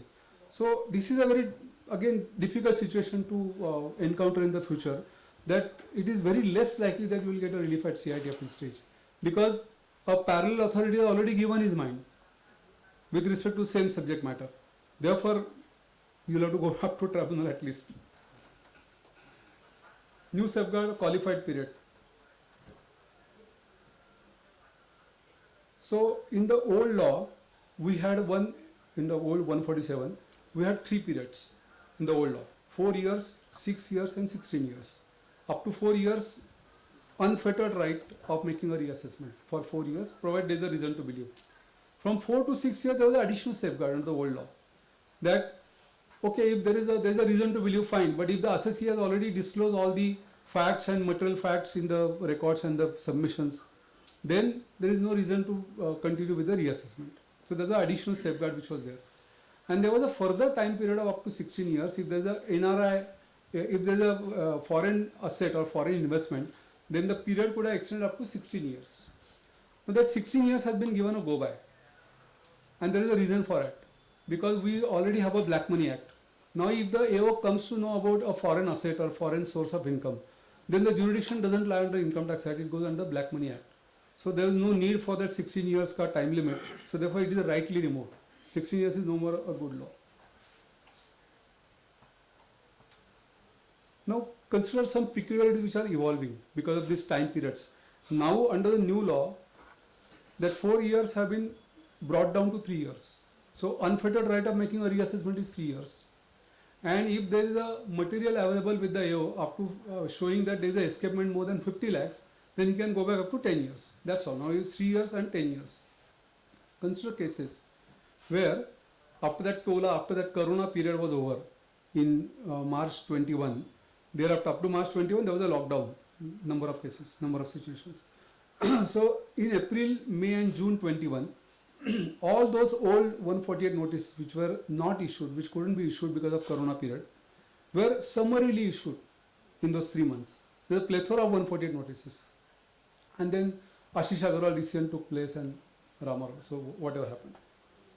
Now after Ashish Agarwal, we are told that we have to treat that 148 notice under 1st April 21 to 30th June 21 under the new law. We treat that 148 notice as is issued under a new law, a 148AB notice, and proceed further, subject to the safeguards which are issued in the new law. Now under the new law, you have got a safeguard of 3 years and 10 years. Periods are 3 years and 10 years. 3 years, you go up to 10 years, the moment your escapement crosses 50 lakhs with respect to an evidence. Now assume a case that for 15, 16 and 16, 17, for these 2 years, I have taken 15, 16 to AY 18, 19. Suppose 148 is issued for each year showing the escapement of 40 lakhs and there are valid reasons for each year. Under old law, you could have definitely struck at you. But under the new law, there could be a possibility of, in fact, there will be an argument that each year the subject matter is less than 50 lakhs. So if it is less than 50 lakhs, then 148 can't continue. Of course, that 148A, that safeguard has been made as all the years involved. So there is a continuity of the evidence, then that will transfer. But suppose there are 3 different years. Or let's say make the case simple. For AY 15-16, there is a reason to believe that there is an escapement of 40 lakhs. It can't survive under the new law. For 16-17, 45 lakhs can't survive under the new law. 49 lakhs can't survive under the new law up to 18-19. From 19-20 anyway it is less than 3 years. So it can survive. So this is a feature which is evolving, mechanism of time periods which is evolving to the assessee's benefit.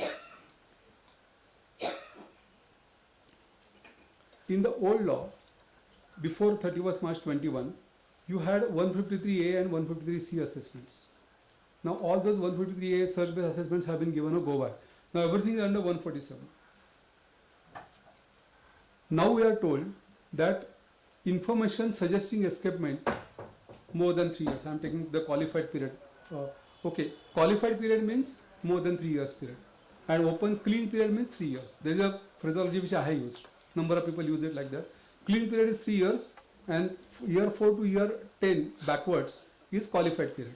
Why qualified? Because there are additional conditions with respect to that qualified period. So assume a case that for year 4 to year 10, there are findings with the authorities that so-and-so assessee is involved into lot of hawala transactions, and what are the hawala transactions I have taken into a poser? Can it be inferred? So let's go to the poser. Under the new scheme, 10 years period can be reached when income represented in the form of an asset or entries in the books or expenditure, etc. Mark the underlined words, income represented in the form of asset. Now here's a poser. Can it be inferred that despite existence of, say, bogus purchases found in a search for, say, 8th past year or 9th past year, no action under the new system is possible, which was possible under the old law? We can make the poser a little bit more easier. Consider a case where this assessee, so-called assessee, in the year 8 backwards, was involved only into turnover inflation. Lot of assessees do turnover inflation for getting better bank limits or for showing a rosy picture that they are doing a lot of turnover. It has got a lot of implications. So, बाजार में मिलता है turnovers are sold. Unfortunately, we could have experienced this nuance. So somebody takes the entry, इतना माल ले लिया, इतना माल बेच दिया. Same material bought, same material sold on the same day. हो गया turnover, bank transactions हो गए, but that's the turnover. Now, can that case be disturbed under the new law? My understanding is no, because now the 148 says that it has to be income represented by asset or entry in the books or expenditure. You make a sale of 2 crores, bogus sale of 2 crores, and bogus purchase of 2 crores, and it is interlinked, then both are ultimately not resulting into an income. So therefore, even if there is an irregularity, that can be really struck, that can be charged against you.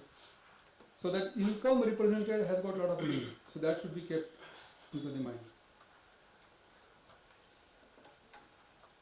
There are very interesting situations in the case of search.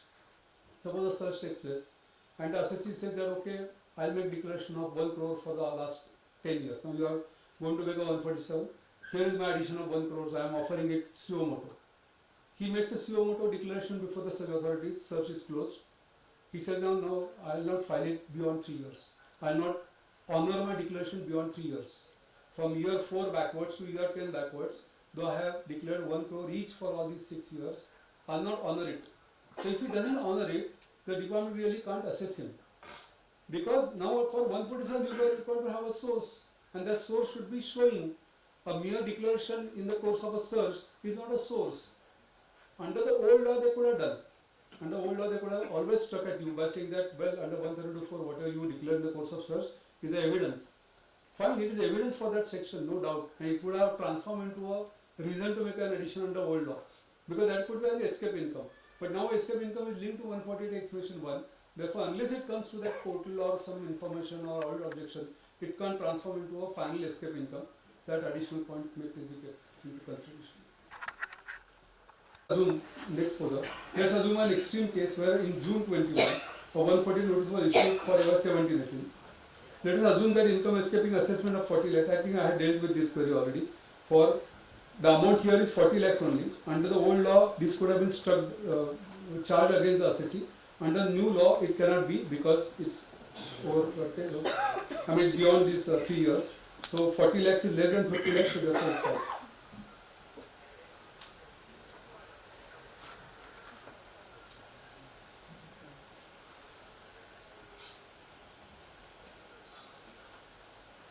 And it's overlapping with the earlier poser, so I can skip this. In this poser, I had tried to stimulate a thought process at the end, these 2 red flags. At what stage the information suggesting escapement becomes escape income is not clear, which I already discussed. Is there any contention left post 140 notice? That's a very thought-provoking issue. See, under the new system, you are issued an order under section 148A subclause D saying that whatever submissions you have made objecting to our proposed escapement addition are incorrect.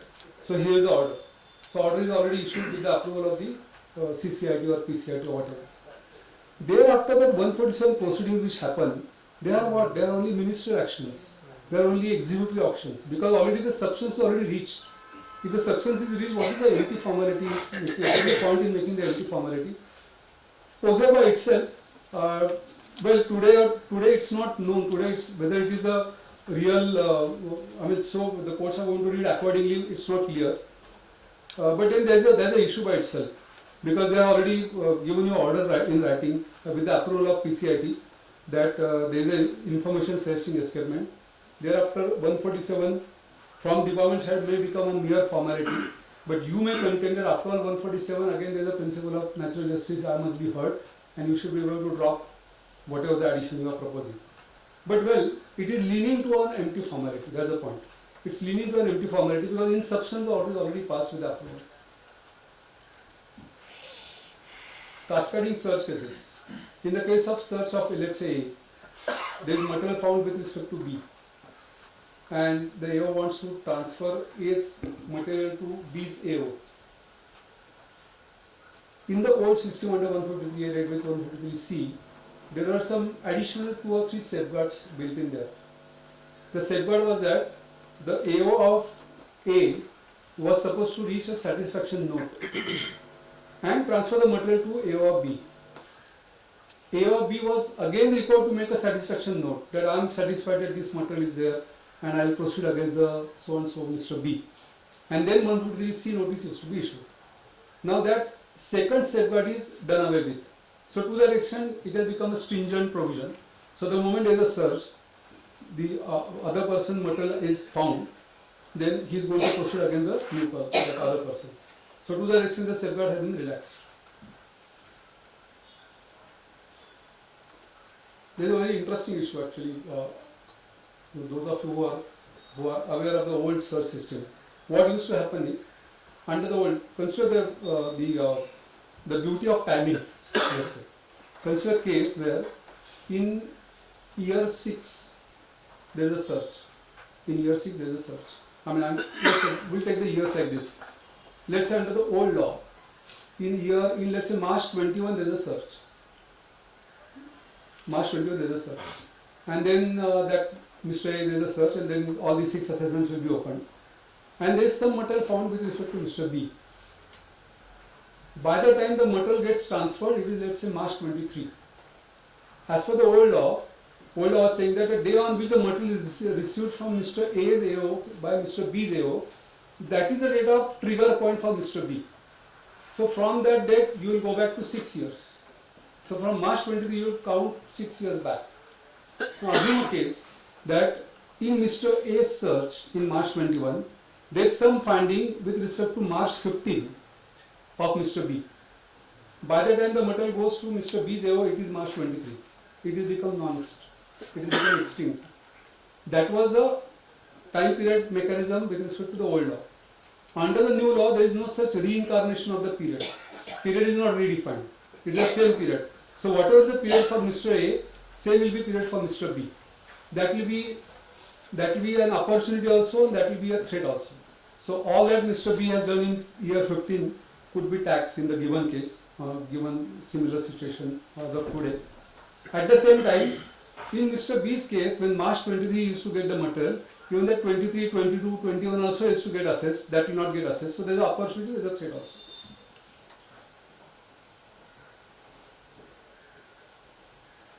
Very interesting issue. If you go to that information suggesting escapement in a qualified period, there are 4 or 5 possibilities. That there should be an income of 50 lakhs or more, which is represented by an asset or an entry or entries in the books of account, and so on. So they are like comparable separate instances. An entry in the books of account are entries. They have said entry or entries, and then they have said earlier an asset. So if you take a case that in the course of a search there are 2 properties which are found, or in a normal case there are 2 information which are received. One is a land and one is a flat. That so and so assessee has bought a land of 40 lakhs and so assessee has bought a flat of 25 lakhs. 40 lakhs plus 25 lakhs becomes 65 lakhs. For that year you are passing the threshold of 50 lakhs in that sense. But if you apply the word an asset should mean with respect to an asset, a asset, singular. So with respect to each asset it is less than 50 lakhs. So you should be able to contend that with respect to each asset is less than 50 lakhs, so no 140. Possible. We have seen plethora of case laws with respect to a house, see one house and so many flats combined and all that. So these are area which is replete with lot of possibilities of litigation.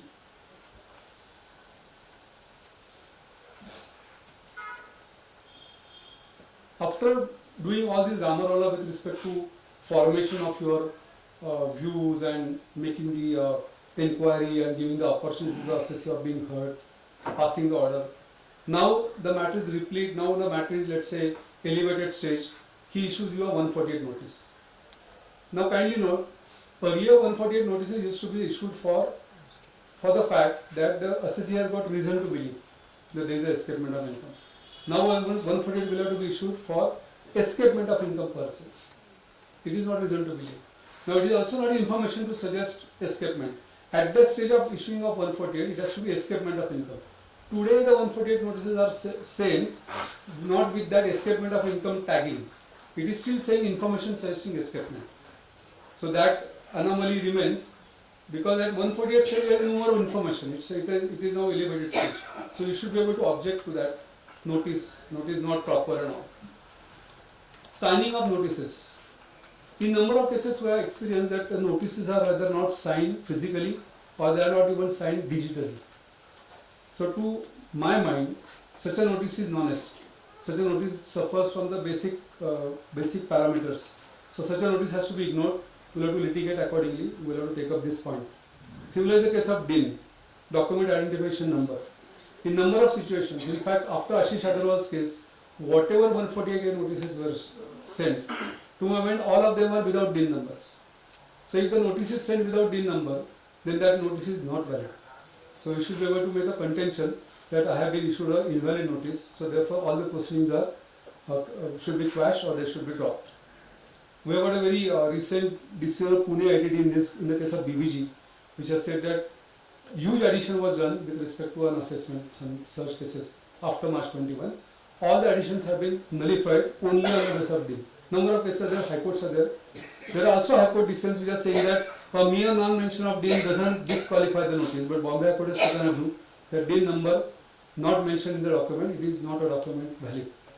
And if you remember that famous interview with Nirmala Sitharaman, our Honorable Finance Minister, who was saying that if there is a non-DIN number document, it should be sent back to the Kashake Tappa. So you should remember that and quote that. Impact after Ashish Agarwal's decision. A very subtle paradox in one sense. Before Ashish Agarwal's decision, and in that great period of April 21 to June 21, you were issued notices under 148 by saying that the AO has got reason to believe that there is an escapement. Now the very same notices have been transformed into a 148AB notice, which is either now about information to suggesting escapement. You already reached to a taller degree. Now you are diluting to a lower degree and again restarting the process. So this is a paradox. I thought that this is like putting the cart before the horse. This is like a second step taken before the first step. Something very, very odd. But well, we have to live with it. In Ashish Agarwal's case, and after Ashish Agarwal, there are I think in that judgment itself they were mentioning that there are some 9,000 notices which are subject matter before us. In Ashish Agarwal's case, if you read, Supreme Court said that we are saddled with a situation where there are some 9 or 10,000 notices under 148 issued at various stages throughout India. And now what do? They are all irregular. But considering the interest of the revenue, interest of the income tax government, we are salvaging all these notices by using our extraordinary power under Article 142, and we are treating all these notices as notices under 148A subclause B. So this is what happened in Ashish Agarwal, and then we are experiencing the new notices under 148AB for the same subject matter. But then, well, there are riders given in the decision saying that we are only salvaging the notices to this extent. All the other safeguards which are under the new law will apply. Now, under the new law, there is a safeguard which says that if you want to deal with a year which is prior to 21, prior to AY 21-22, then you have to find out whether that year could have been disturbed under the old law. And if under the old law that year couldn't have been disturbed, and if you want to disturb it under the new law, you have to apply the fresh safeguards to it. 50 lakhs and extended period of 10 years. So that 10 years can't be really reached for 13, 14 and 14, 15. Because for 13, 14 and 14, 15, assume a case that for AY 13, 14, the notice was issued in the month of April 21.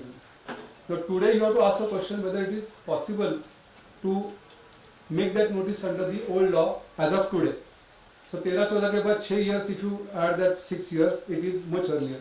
TOLA is not helping department, that is already clarified by Ashish Agarwal decision itself. Therefore, all those assessments which are initiated for AY 13-14 and AY 14-15 are likely to become non-est. Of course, this matter is right now posed before the Honorable Supreme Court, and they are likely to visit and likely to deal with this issue very short. Just to keep in mind, Ashish Agarwal decision itself was for AY 13-14. So imagine the challenge before the Supreme Court. Suppose Supreme Court tomorrow says that all these cases are really not reachable. That will mean that in the first inning, Ashish Agarwal ever 13-14 was salvaged by salvaged by Supreme Court, and the second decision, the very same Ashish Agarwal was demolished by Supreme Court. So we'll have to leave it. We'll have to find out what really happens. Penalty. With respect to this penalty under 270A, there are a lot of new challenges which are arising, which are transforming. Now the new scheme is on totality basis. It's not issue by issue basis. Earlier 270 and 1C was with respect to an issue, an item, for which you have considered particulars or you have furnished inadequate particulars. You have to satisfy issue by issue. Now you have to take a holistic view and you have to make the comparison of two incomes, old income versus new income. So assume a case, logical penalty section for escaped income is 270 now. As per 270 charge is totality.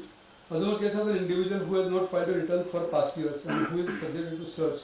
Assume that the search person includes all discussed incomes in his return filed in response to 148. Can he suffer from penalty? It is an open issue today. There is one school of thought which says that there is no penalty possible. If that school of thought prevails ultimately, it will become like a VDIS. So whatever you declare finally and after the search is taken care of, no penalty. But well, it's a very subjective view, subjective matter. So a lot of views are going to be there.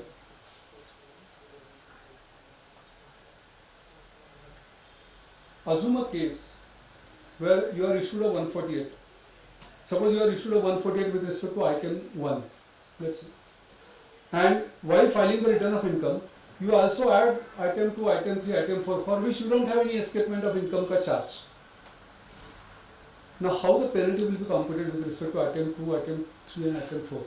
Per se, there is no escapement of income charge against you. So, you have returned the income. So, whether again the penalty will fail vis-a-vis these incomes, again a matter which is open to my mind, likely to be reaching to the courts. Let's quickly go to 263. Again, I'll prefer not to go, because these are old system. Like 147, it has not evolved in the last 2-3 years, except that there is an amendment in 2015 in 263, which has defined, which has expanded the scope of 263. So I'll skip the theory part. Just one point, that the orders which can be disturbed under 263 by the commissioner under his revisionary powers are not only assessment orders.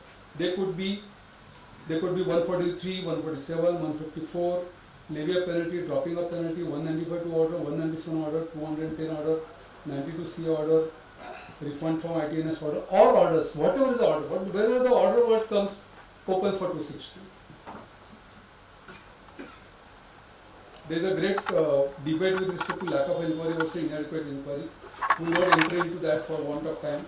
Let's go to some of the interesting issues. 264, again, well, 263 is for the benefit of department. Under 263, the commissioner can revise your assessment for the benefit of revenue.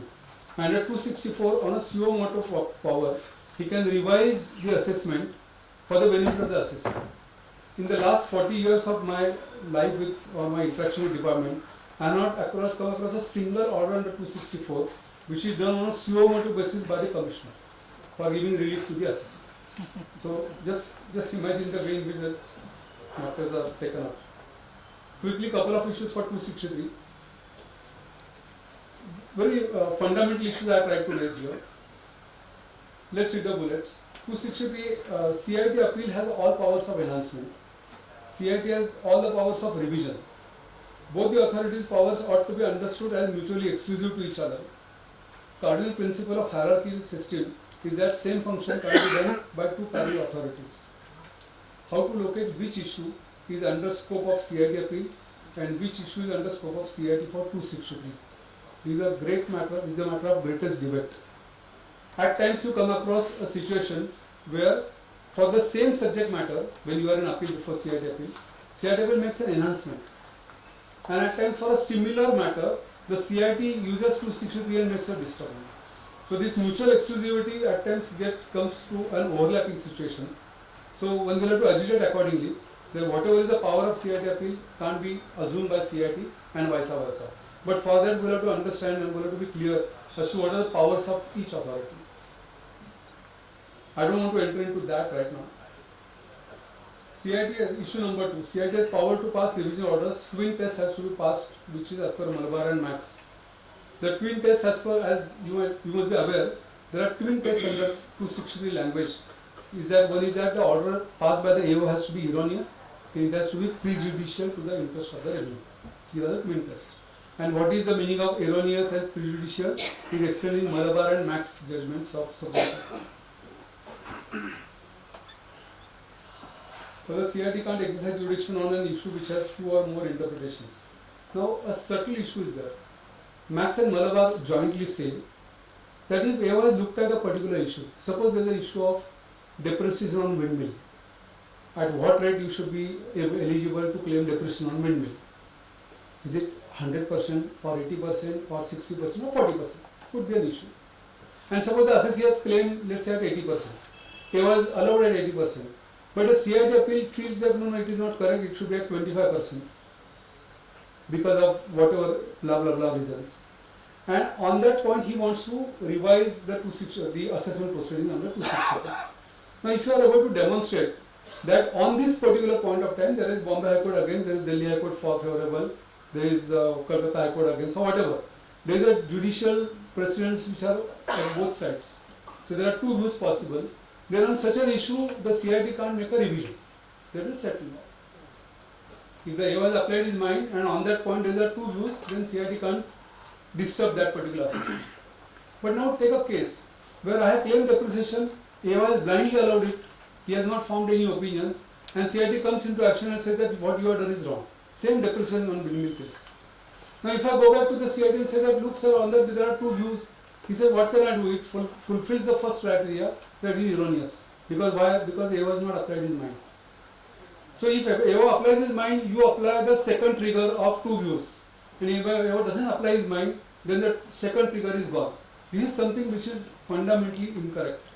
But well, we have to live with this system because there are plethora of judgments in which the moment the court see that AO has not applied his mind to a particular issue, they treat it as erroneous and straightaway proceed for prejudicial finding. But there is a conflict between these 2 propositions. There is an amendment in 2015 which says that the AO order can be disturbed if it is not passed as per the as the way in which it should have been passed.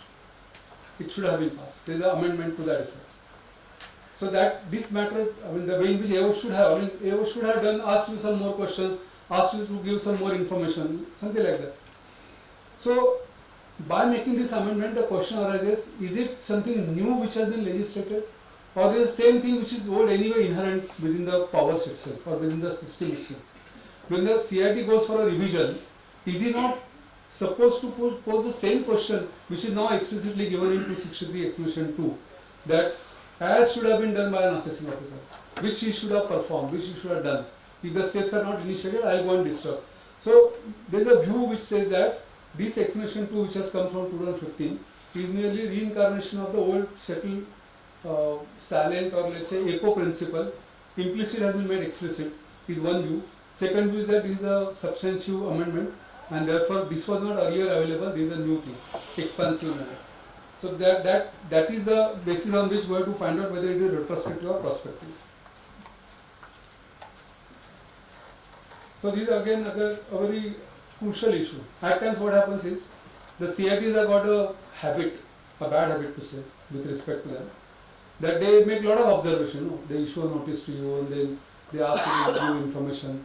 And in the end, 2-3 paras they say that no, you has not looked at all this. This deduction is not permissible. This is incorrect. This is wrongly claimed by you. Consume all this as set aside the matter to the AO. So under 263, CIT has got powers either to cancel a particular assessment or set aside that assessment for a particular issue. Now if it sets aside that particular issue back to the AO with these heavy findings that your deduction is incorrect or your income agriculture, this is not agriculture income, how you can claim an exempt, and then matter is set aside. So this is not a real set aside, it is actually a holding in substance something and setting aside again back as a ministerial action. So the point is that at times we have got a view or at times we have got a habit of not filing an appeal against 263 order before tribunal by on the analogy that just now 260 order has been passed, let us make the addition, and then after I will go to CIT appeal, then if it doesn't grant me a relief, then I will go to ITAT. That analogy is wrong, because if the findings are substantive and the findings are saying that there is a wrong thing done or a mistaken thing done, then that is a substantive thing, you should appeal to the tribunal. At times 260 the order by setting these are okay, this was the issue only.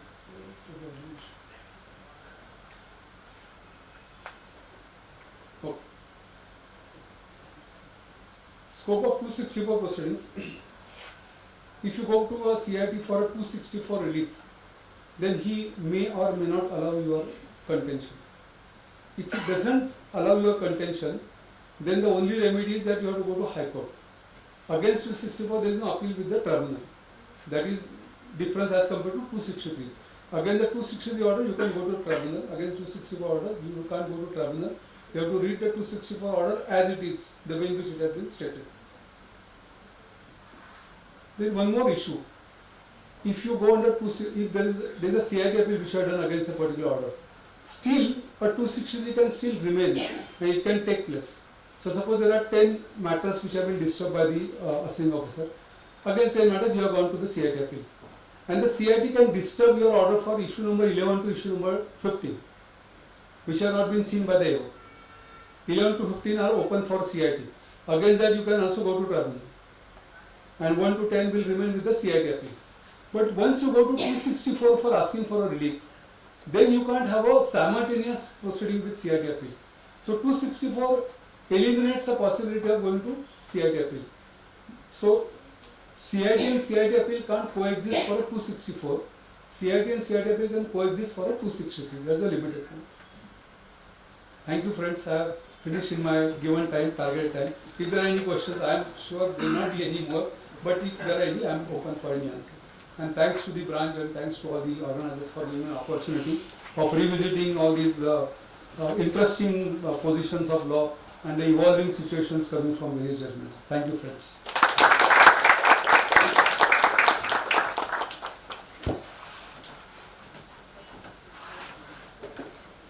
Thank you so much, sir, for taking time from your busy schedule and sharing the insights.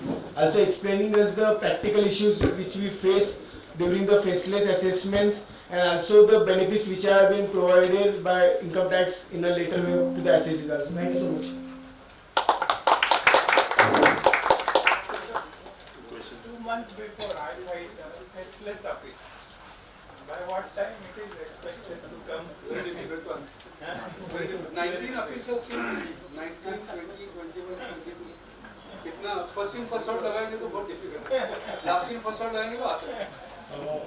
Can I request everyone to stand up for national anthem? Just one question. So in case of that unsigned notice, the notice which is not signed by the assessing officer, if I attend to that assessment, that doesn't mean that the notice is valid. Just because you have it doesn't get cured. Right. That 282, which the 281, 282 says that if you are attended to the hearing and all that, yes, then no defect is there. That is with respect to errors like naam mein galti hai, address mein galti hai, all this prima facie type of issues. But these are fatal error. Fatal error can be improved.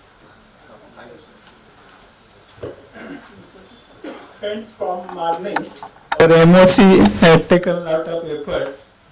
I will ask Mr. Kishor Phadke, our learned faculty, to give a moment or three.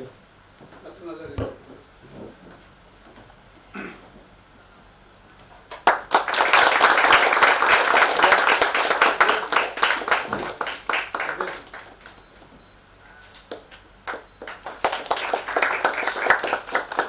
Let's go to some of the interesting issues.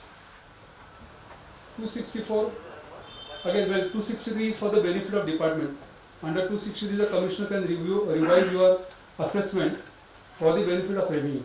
Under 264, on a CO motor power, he can revise the assessment for the benefit of the assessor. In the last 40 years of my life with or my interaction with department, I have not come across a single order under 264 which is done on a suo motu basis by the commissioner for giving relief to the assessor. So just imagine the way in which the matters are taken up. Quickly, couple of issues for 263. Very fundamental issues I tried to raise here. Let's read the bullets. 263, CIT appeal has all powers of enhancement. CIT has all the powers of revision. Both the authorities' powers ought to be understood as mutually exclusive to each other. Cardinal principle of hierarchical system is that same function can be done by two parallel authorities.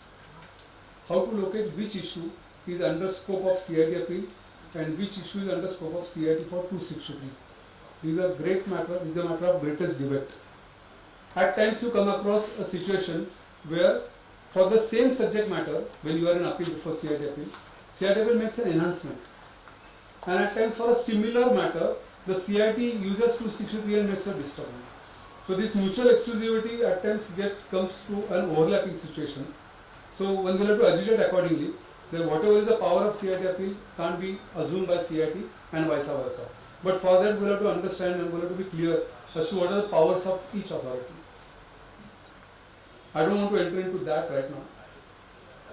CIT has issue number 2. CIT has power to pass revision orders. Twin test has to be passed, which is as per Malabar and Max. The twin test, as you must be aware, there are twin tests under 263 language. One is that the order passed by the AO has to be erroneous. It has to be prejudicial to the interest of the revenue. These are the twin tests. And what is the meaning of erroneous and prejudicial is explained in Malabar and Max judgments of Supreme Court. For the CIT can't exercise jurisdiction on an issue which has two or more interpretations. Now a subtle issue is there. Max and Malabar jointly say that if AO has looked at a particular issue, suppose there is an issue of depreciation on windmill, at what rate you should be eligible to claim depreciation on windmill? Is it 100% or 80% or 60% or 40%? Could be an issue. And suppose the assessor has claimed, let's say at 80%. AO was allowed at 80%. But the CIT appeal feels that no, it is not correct, it should be at 25% because of whatever blah blah blah reasons. And on that point he wants to revise the assessment proceeding under 260. Now if you are able to demonstrate that on this particular point of time there is Bombay High Court against, there is Delhi High Court for favorable, there is Kolkata High Court against, or whatever. There is a judicial precedents which are at both sides. So there are two views possible. Then on such an issue, the CIT can't make a revision. That is settled. If the AO has applied his mind and on that point there are two views, then CIT can't disturb that particular assessment. But now take a case where I have claimed depreciation, AO has blindly allowed it, he has not formed any opinion, and CIT comes into action and says that what you have done is wrong. Same depreciation on windmill case. Now if I go back to the CIT and say that look sir, on that there are two views, he said what can I do? It fulfills the first criteria, that is erroneous. Because why? Because AO has not applied his mind. So if AO applies his mind, you apply the second trigger of two views. And if AO doesn't apply his mind, then the second trigger is gone. This is something which is fundamentally incorrect. But well, we have to live with this system because there are plethora of judgments in which the moment the court see that AO has not applied his mind to a particular issue, they treat it as erroneous and straightaway proceed for prejudicial finding. But there is a conflict between these two propositions. There is an amendment in 2015 which says that the AO order can be disturbed if it is not passed as per the as the way in which it should have been passed. It should have been passed. There is an amendment to that effect. So that this matter, the way in which AO should have, AO should have asked you some more questions, asked you to give some more information, something like that. So by making this amendment, the question arises, is it something new which has been legislated, or is the same thing which is old anyway inherent within the powers itself or within the system itself? When the CIT goes for a revision, is he not supposed to pose the same question which is now explicitly given in 263 explanation 2, that as should have been done by an assessing officer, which he should have performed, which he should have done. If the steps are not initiated, I will go and disturb. So there is a view which says that this explanation 2 which has come from 2015 is merely reincarnation of the old settled silent or let's say echo principle. Implicit has been made explicit is one view. Second view is that it is a substantive amendment and therefore this was not earlier available. This is a new thing, expansive manner. So that is the basis on which we have to find out whether it is retrospective or prospective.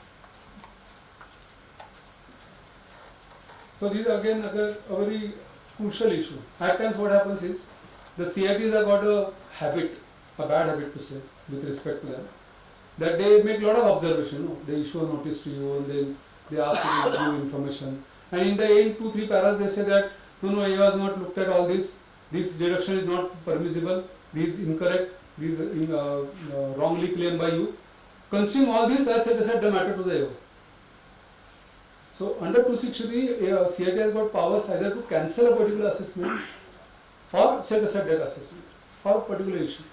Now if it sets aside that particular issue back to the AO with these heavy findings that your deduction is incorrect or your income agriculture, this is not agriculture income, how you can claim an exempt, and then matter is set aside. So this is not a real set aside, it is actually a holding in substance something and setting aside again back as a ministerial action. So the point is that at times we have got a view or at times we have got a habit of not filing an appeal against 263 order before tribunal on the analogy that just now 263 order has been passed, let us make the addition and then after I will go to CIT appeal, then if it doesn't grant me a relief, then I will go to ITAT. That analogy is wrong, because if the findings are substantive and the findings are saying that there is a wrong thing done or a mistaken thing done, then that is a substantive thing, you should appeal to the tribunal. At times 263 order by setting these are this was the issue.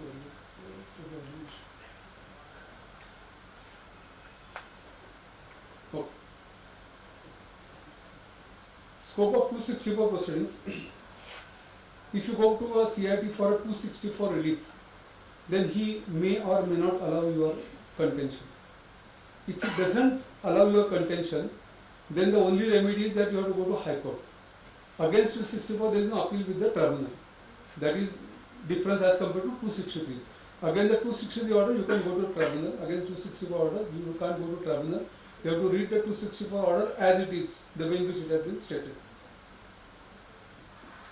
There is one more issue. If you go under if there is a CIT appeal which are done against a particular order, still a 263 can still remain and it can take place. So suppose there are 10 matters which have been disturbed by the assessing officer. Against 10 matters you have gone to the CIT appeal. And the CIT can disturb your order for issue number 11 to issue number 15, which have not been seen by the AO. 11 to 15 are open for CIT. Against that you can also go to tribunal. And 1 to 10 will remain with the CIT appeal. But once you go to 264 for asking for a relief, then you can't have a simultaneous proceeding with CIT appeal. So 264 eliminates the possibility of going to CIT appeal. So CIT and CIT appeal can't coexist for a 264.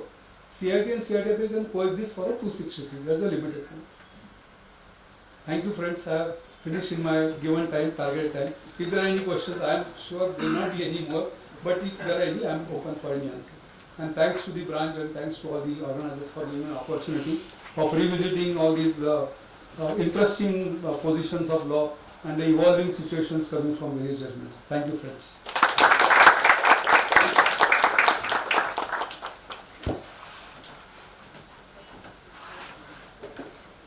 Thank you so much, sir, for taking time from your busy schedule and sharing the insights. Also explaining us the practical issues which we face during the faceless assessments and also the benefits which are being provided by income tax in a later way to the assessees also. Thank you so much. 2 months before I filed faceless appeal. By what time it is expected to come? Very difficult to answer. Very difficult. 19 appeals are still 19, 20, 21, 22. इतना first in first out लगाएंगे तो बहुत difficult है. Last in first out लगाएंगे तो आसान है. Can I request everyone to stand up for national anthem? Just one question. So in case of that unsigned notice, the notice which is not signed by the assessing officer, if I attend to that assessment, that doesn't mean that the notice is valid. Just because you have it doesn't get cured. Right. That 282 which 221 says that if you are attended to the hearing and all that, Yes. then no defect is there. That is with respect to errors like naam mein galti hai, address mein galti hai, all this prima facie type of issues. But this is a fatal error. Fatal error can't be improved. Friends, from morning, our MOC had taken a lot of effort. I will ask Mr. Kishor Phadke, our learned faculty, to give a moment or three. That's another reason.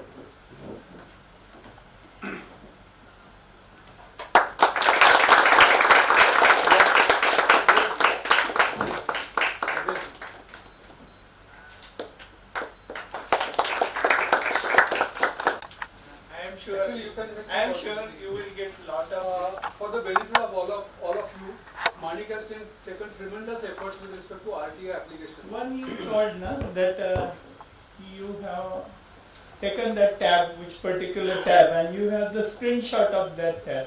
Then you can write a comprehensive letter. After that comprehensive letter, after a gap of 15-20 days, you can file RTI.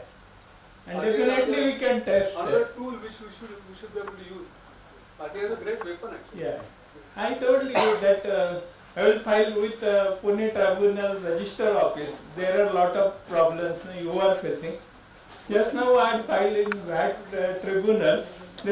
Now they are just saying no pendency. The whole files are transferred to the Bombay and within a specified time. Manik, if you can share your charitable trust for our story. Well, I understand charitable all 12 and 18 registrations applications are being refused en masse. So I think you only made a RTI, how many you have allowed and how many you have disallowed. And I think 90% 92% disallowed. 92%. That's a great. Yeah.